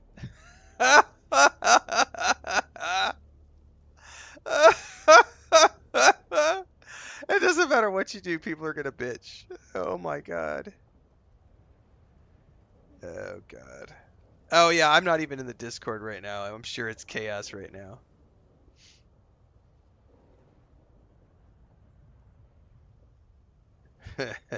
Yeah, it's gonna be weeks. I would anticipate it. Those none of those changes are gonna be live until the end of July, probably. Oh man.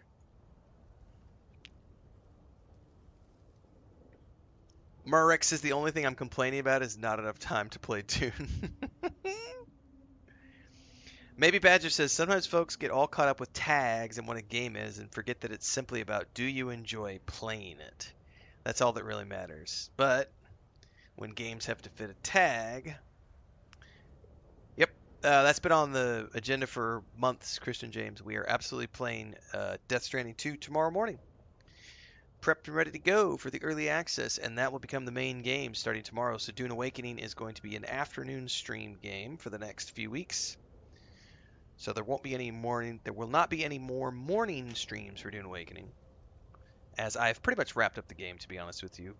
In terms of storyline, all I'm doing right now is hanging out with people, chatting, working on building my base, and working on my tier 5 resource stuff so I can make my ornithopter. And I think Bubbleonia said earlier, in about 2 weeks they're gonna make the guild stuff. I think is that what he said. So in a couple of weeks, we will probably start to look at doing some group-based activities in a couple of weeks.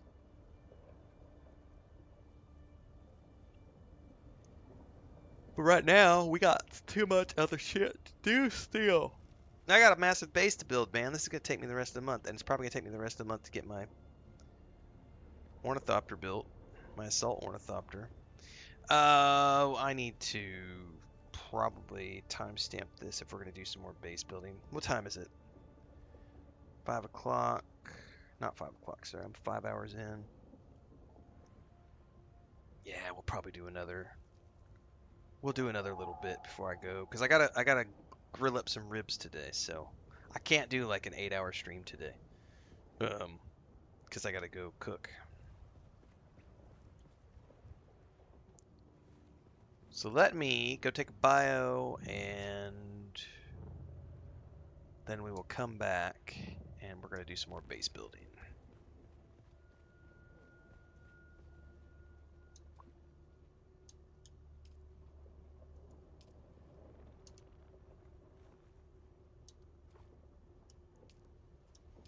All right, be back in a minute.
Yeah, I just keep my money in my base as well.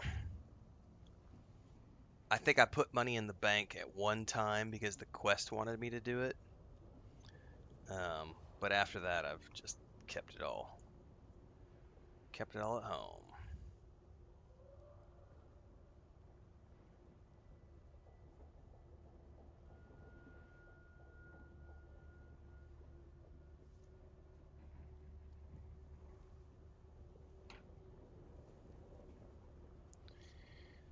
Okay.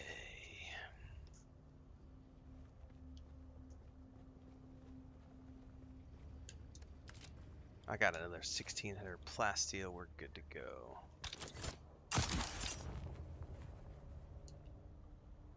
Okay. Now this structure, I actually want to come out a little bit more. And I'm not going to do a two-story structure here. I'm going to do a one-story structure, I think. So let's, because I want this to be something that I could potentially build around.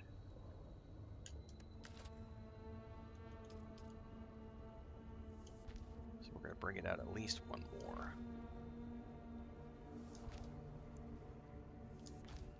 Because I own this entire stretch all the way down to that other rock pillar over there. Well, not quite. Not that rock pillar, the other rock pillar. So I could keep going down a long way over in that direction. But for now, we're going to keep it simple.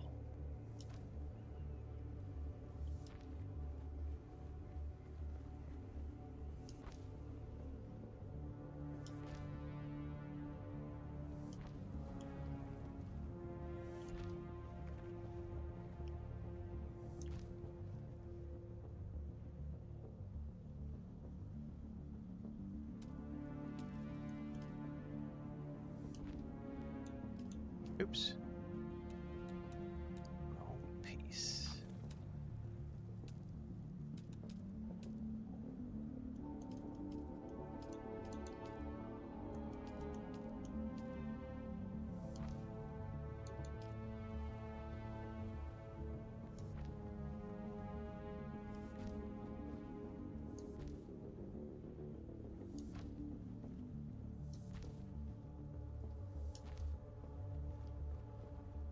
Now, am I okay with that, or do I want to bring it over one more?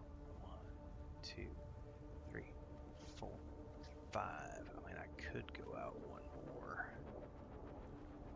Probably go out 2 more.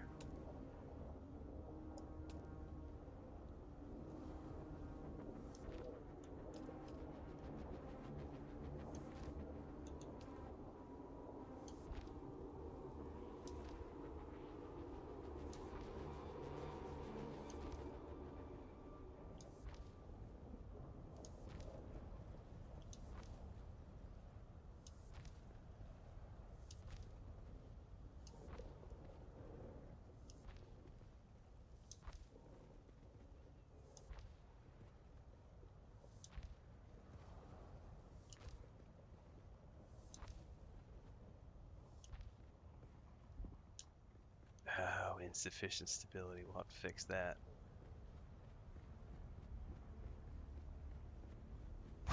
Which crate is my money in? Alright, that should be 7 across. 1, 2, 3, 4, 5, 6, 7. Oh yeah, that's bootyful. Bootyful, says I.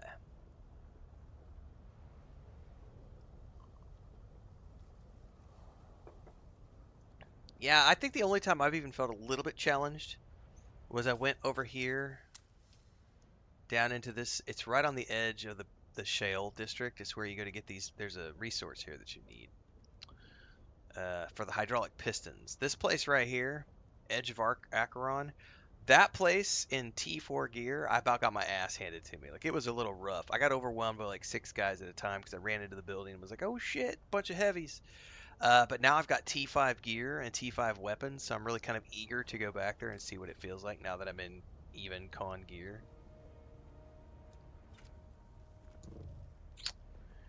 Alright, it is now time to drop down and build my scaffolding.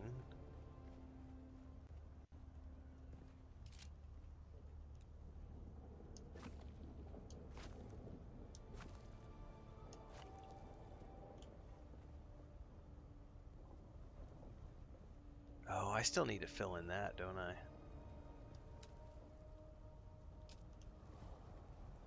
Hang on, I may need to jump up here and do something about that really quick.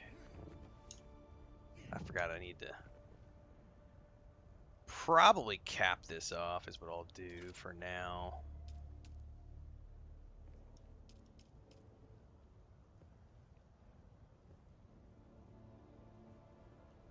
If I can get this to work.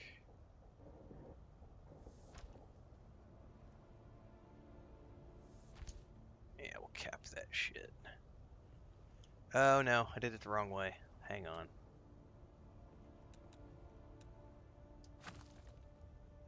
I did it too high.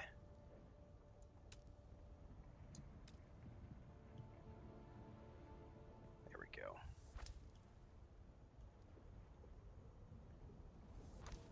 Alright. Alright, that's capped off now. Oh, I burn just like in real life.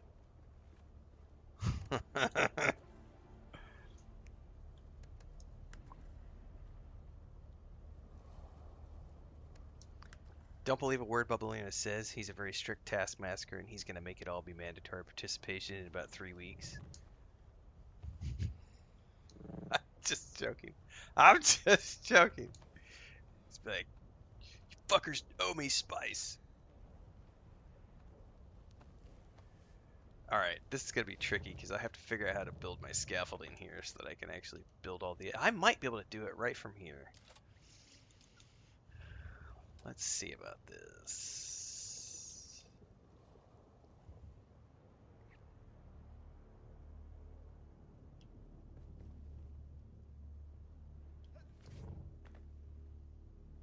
There we go. Actually, no, I don't want to do that. I want to put the edge piece like that.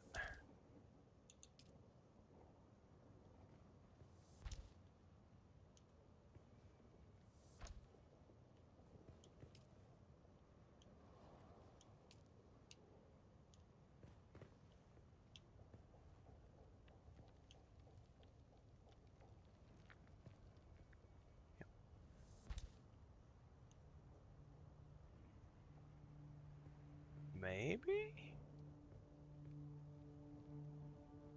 No, that's not what I want.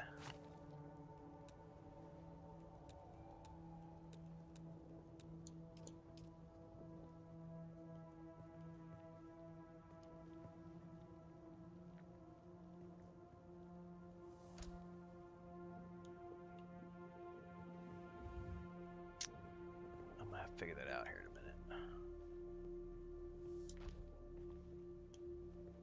Oh no!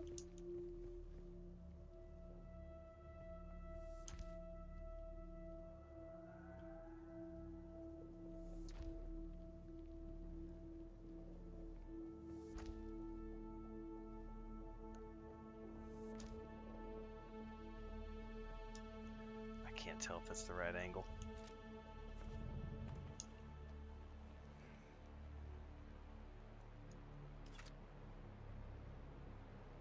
Alright, I'm gonna have to build my scaffolding now.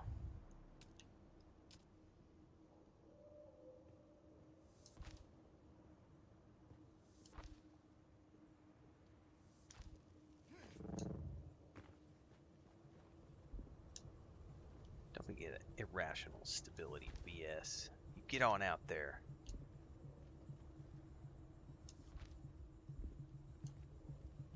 You're gonna make me put a pillar, aren't you? You son of a... Alright, where's my pillars? Structural. I just need this for the moment. Hope, hope, hope. Get down in there. Oh, it didn't. It didn't do what I wanted it to. Well, I can place that there.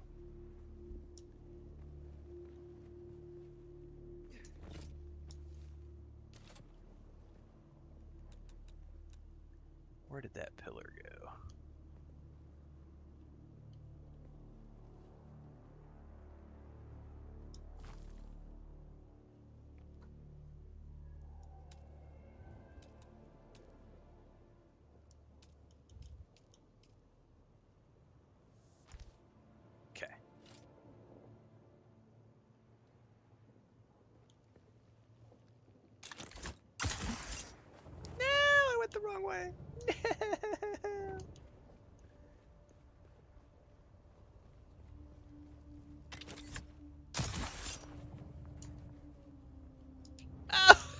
missed. This is gonna be a lesson in futility trying to get back up there. Come on! Hang on the edge, damn it! You got this. Sylvester Stallone that shit. Now get on up. Come on. Don't let Rocky out Rocky you.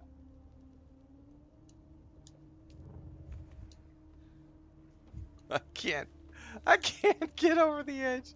He's like, no, I don't want to. Oh, I made it. I made it. I made it. No, I didn't fucking make it. I'm going to have to go all the way out and drop down. Oh my God, this is hilarious.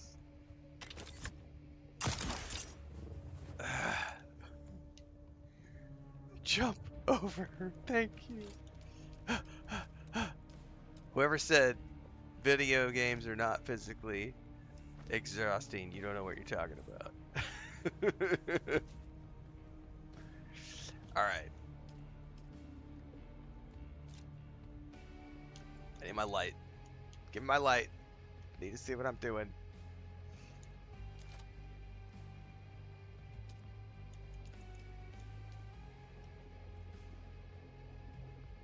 I don't know what I'm going to do to connect this. No, it's not gonna. It's gonna have to be another one of those caps. Except it's not gonna work the way I want it to. I might just be able to leave that for now.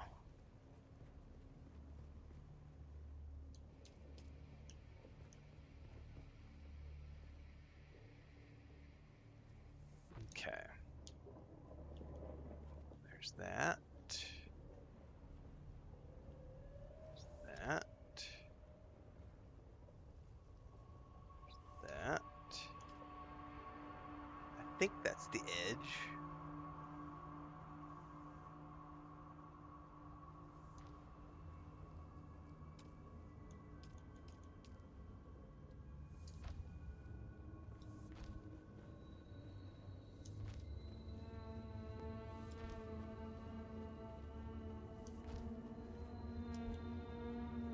No, that was not the edge.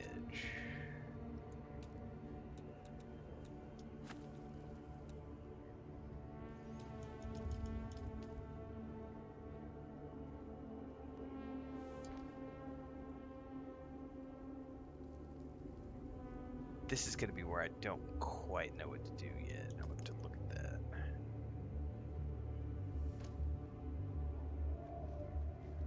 And I think it's that right there.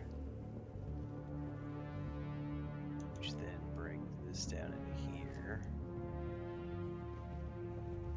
And then ties that in.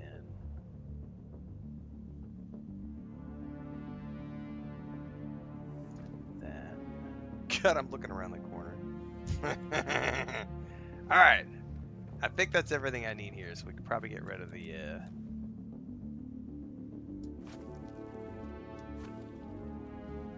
scaffolding here.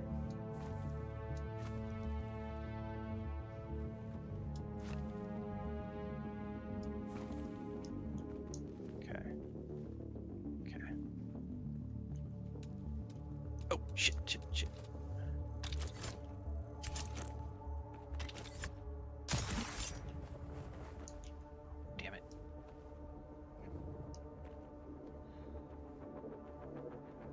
On the other side now.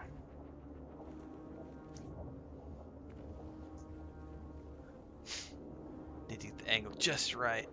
That's right. Who is Private Pile? Yeah, Badger. It's people playing. People arguing in forums spend more time than just playing the game. It's very true. That and Reddit. Alright, I gotta build some scaffolding on the other side here now. And I don't know if there's a good angle to do this from. Yep, right there. Right here. I can build scaffolding from right here. Okay.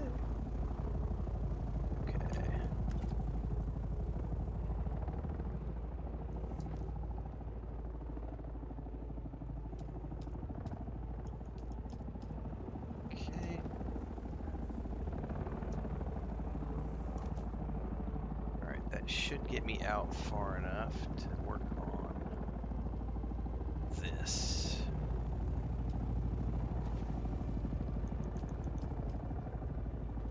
Probably gonna have to go a little bit further over here to get to that edge. But we can work on this edging for now.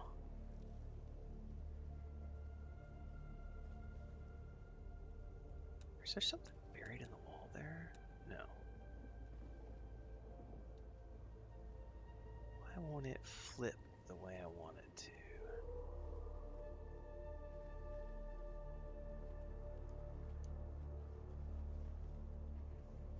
Huh.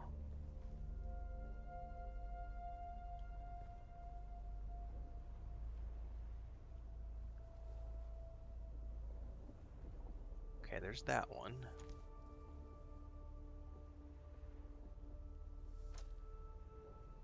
Oh, oh, oh.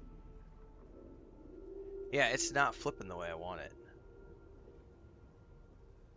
That is weird. It's not going to give me... I may have to just cap it there. Wonder what's up with that.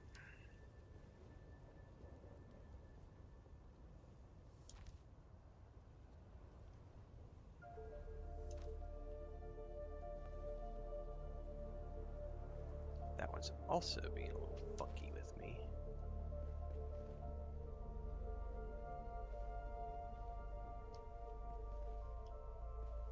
Insufficient stability. Oh, I'm gonna have to put, that might be what it is right there. I may have to put a, I had to do this up top. I may have to bury a, somewhere in here. Yeah, let's put it right there and see what happens. No one should ever see this.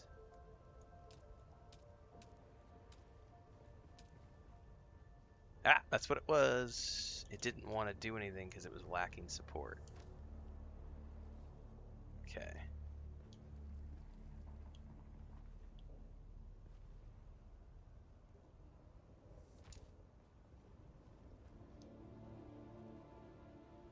I may have to get rid of that.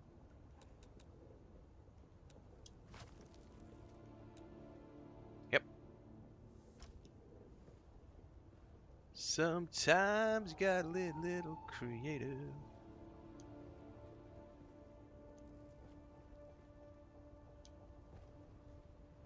Come on now. There we go. There we go.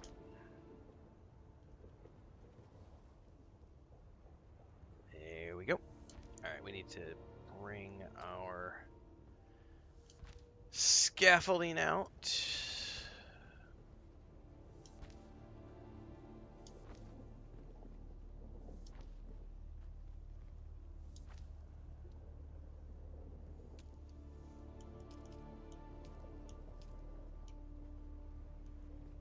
Try not to fall. Is that any a third one?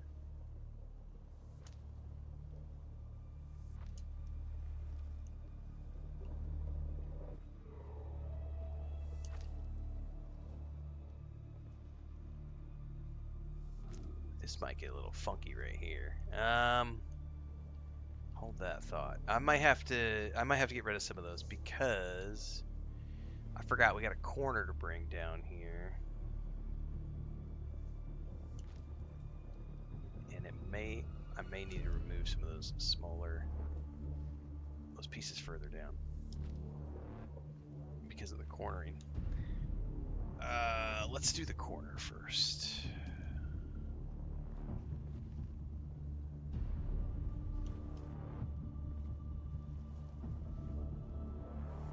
Yeah.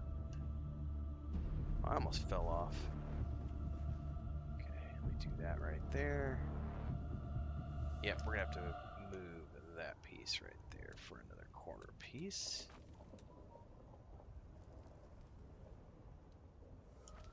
Right? Nope, it didn't put it where I wanted it to.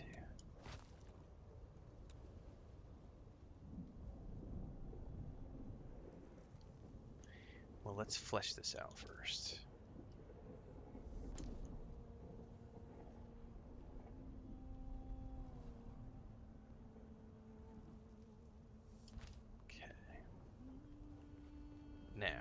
that should go.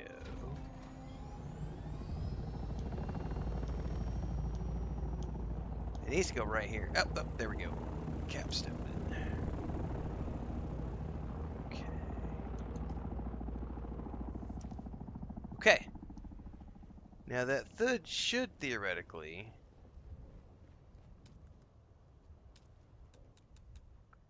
We're gonna nuke that, and it's gonna nuke my entire thing here. Okay.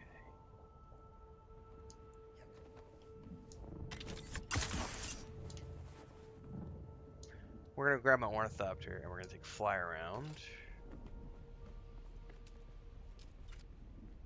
Yep, Death Stranding 2 tomorrow morning.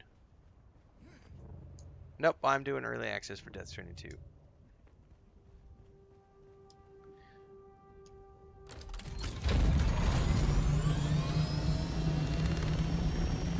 Okay, let's take a look at this, see if I left any gaps. There is a tiny little... I'm not entirely happy with that right there. I know why. I have to fix it. I know how to fix it now. We'll fix that in a minute. Otherwise, I think...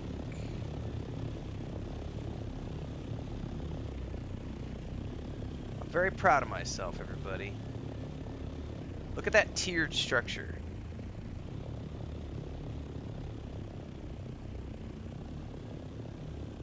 Very happy with the way that turned out. So we'll have another room here. I'll probably only do this one single story. I might do it. Yeah, I'll probably do single story here. And then the rest is going to be deciding what I do in between that base. Hector says, I just bought this game. If I perish through the lack of food, then I'm going to come back and haul you. Thanks for the gifted subs over on Twitch. Appreciate it. Thank you so much for the support.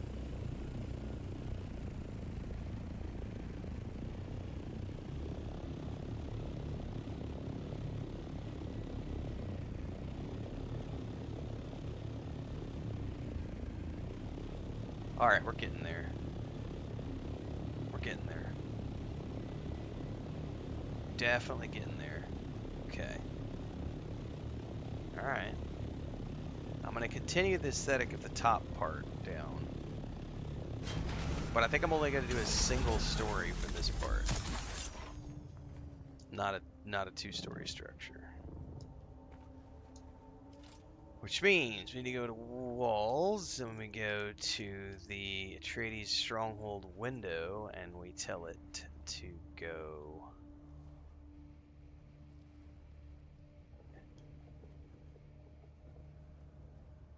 interface.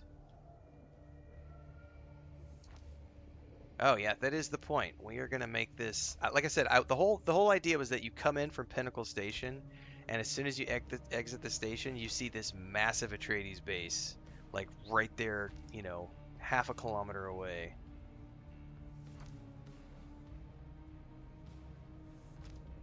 And like I said, I don't care if it disappears in 6 months. All I want to know is that I did it. I streamed it. I have the whole base building video series up on YouTube. By the way, for those who didn't know, this does have its own series on YouTube. I pull the base building videos out, and it has its own playlist on YouTube. So if you haven't already caught it, I think there's 15 episodes up so far. And then we've done, I think we'll get 2 or 3 more. I think we'll get 3 episodes out of today's stream. Because we did some earlier. We did an hour earlier, and we're doing some right now.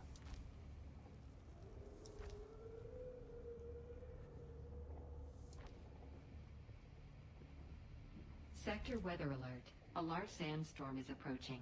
6 hours until the Coriolis storm.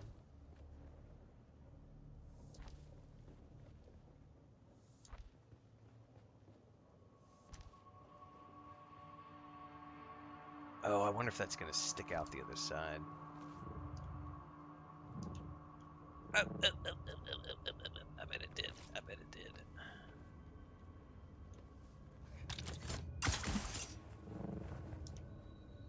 No!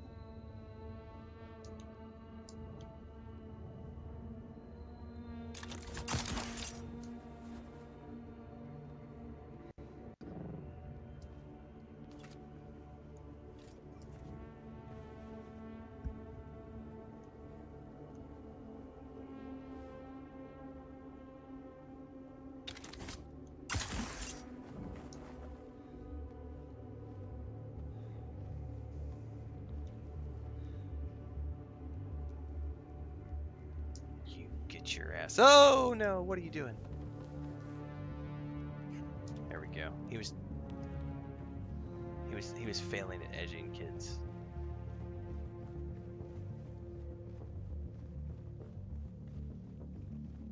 There's a tiny little gap right there.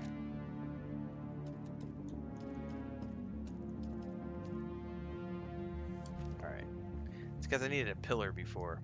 Okay, that's all done. Let's build the roof here.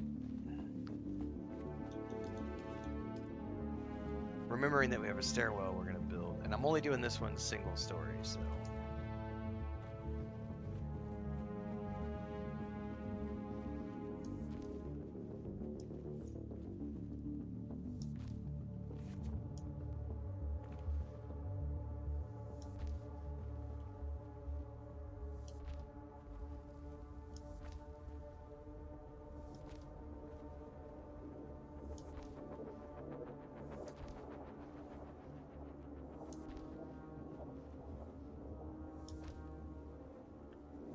And then long term, I'm going to start to move all of those wind turbines up top, on top of these structures. And I'm going to end up making my tier 5 wind turbines eventually. And I'll move away from the tier 4s that I'm currently using on the garage. Alright, I'm out of plastone though.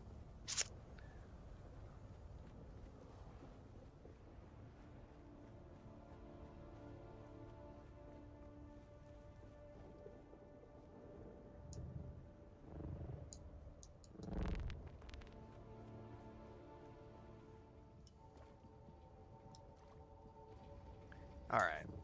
I think we have to go back out for more plastone. ¿Qué pasa? I need to charge your phone. What do I look like? No. I already drank. This is my second cup. I already drank the one you gave me, and I'm drinking because I'm gonna go cook food in like 30 minutes. Oye, no, más tarde vamos a sacarlo. You just go away. What? Huh? ¿Qué pasa con esto? Tal vez vamos a ver.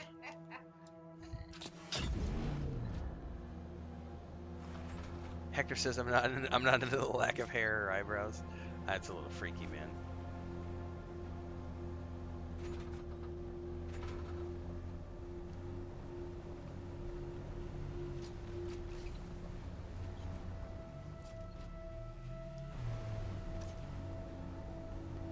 All right, gotta get some more basalt.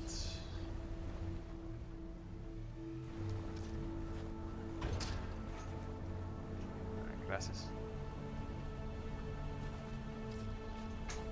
Actually, not the buggy rocket launcher. Well, there is a buggy rocket launcher, but they're adding a handheld rocket launcher as of the patch. As of the post they did today, they're adding a handheld rocket launcher option so that ground players can combat air players, which I think is freaking awesome. Because, and someone mentioned this earlier, like I think Driprum might have said it, like in the movies, you could actually, they had handheld rocket launchers in the films. So it's cool that they're adding that to the game. I love it. Handheld rocket launchers. Oh, you want to come at me in your ornithopter? Go for it, bro.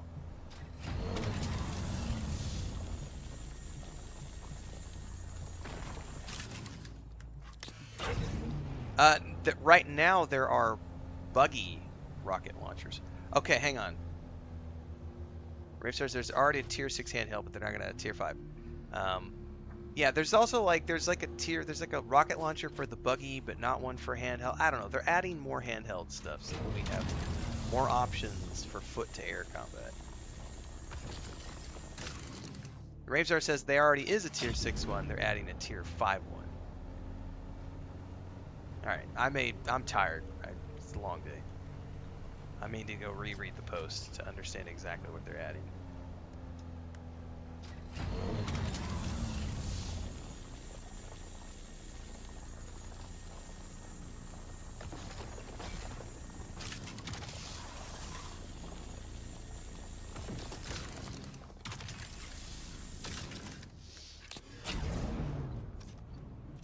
more options are better.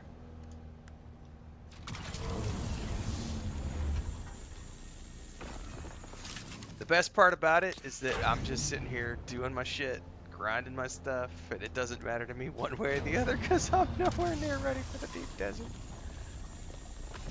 So by the time I'm ready, they'll have all the changes in.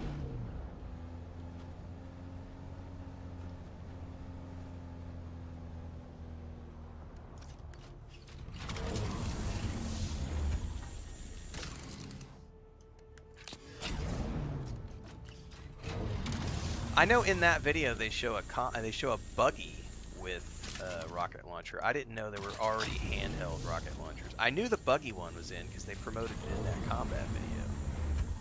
But I was not aware that handheld rockets were already a thing in the game. So that's cool. If it was in that combat video, I don't remember seeing it, so that's cool.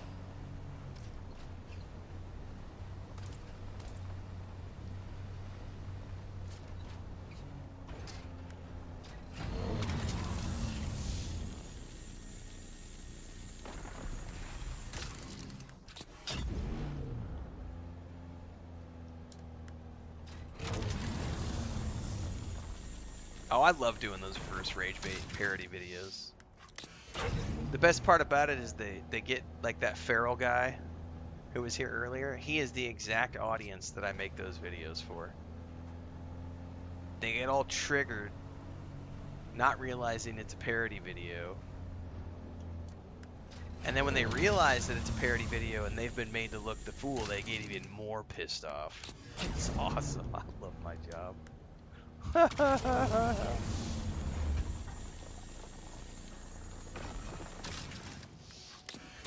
made me look even stupider than I looked before.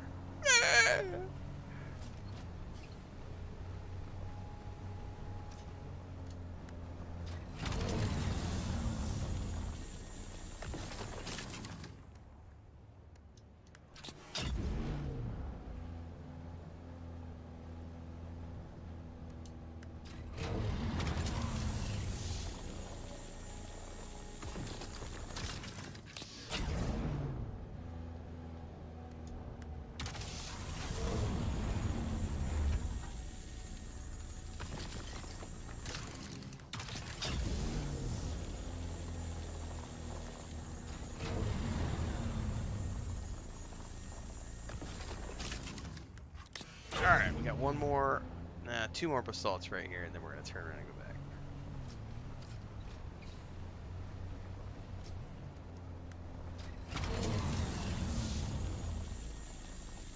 back. Probably. He was probably a Gen Zer offended at the fact that us Gen Xers are still alive. Oh, it's such easy money for me, Burlak. Exactly. Like, passive-aggressive video titles will get the trolls every time. And my favorite part is when they get super ranty, you just hide them from the channel, and they will come back and they will keep trying to leave comments, but their comments get hidden so that only they see their comments, and they don't know that their hot comments are hid, because they still see their comments being published. And you get their traffic, even though their comments just go into the void. It is awesome. I love YouTube.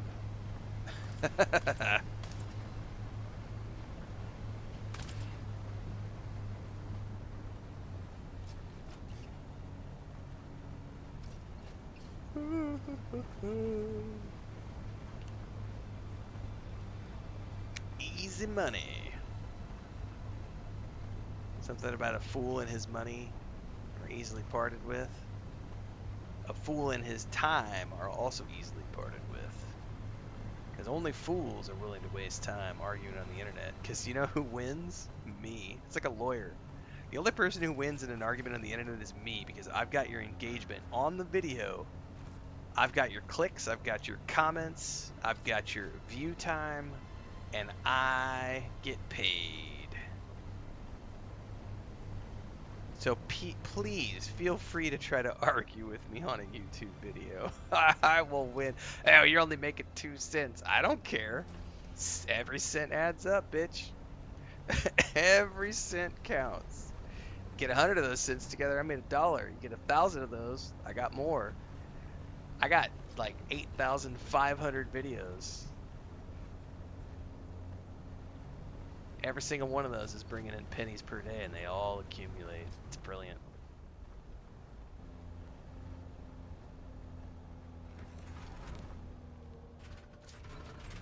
I'm gonna Jerry re-render myself into the wall.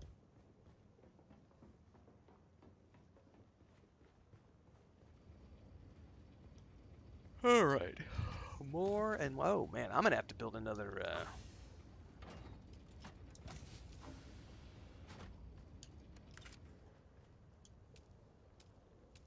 It is time, kids. We gotta build another chest. Problem is, where do I put it? I guess we'll just stick it here for now. Do do do do do do do do do do do. Buggy. All right. Hector says I just got to download. Excitement! Have I eaten by the sandworm? Nope. I have not died to a sandworm, nor have I died to quicksand. I have, however, died to getting stuck underneath my I've died to getting stuck underneath my ornithopter like 3 or 4 times now. Because I get stuck underneath it and I don't get out in time, and so they get me with a drill shot and the enemies kill me. It's not the ornithopter that scrushes me, it's the fact that I get trapped. And I always jump out and I'm not expecting it, so I don't have my handheld in my hand. And so I'm like, shit, weapons, shields, get it all up, and by the time I've not panicked, by the time I stop panicking, they've already shot me and I'm dead. And then I've died twice to radiation from the timer not showing. So, but I've not died to the worm yet. Knock on wood. On purpose in beta I did. We did it on the in beta weekend. In beta weekend I died on purpose to make the Chris knife.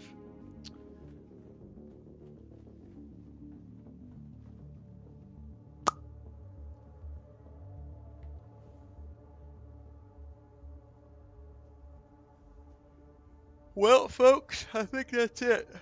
I'm gonna wrap. I gotta go grill up some ribs and taters and garlic, and I'm gonna be on the grill for the next couple of hours. I might do another stream this afternoon. It'll depend on weather and stuff.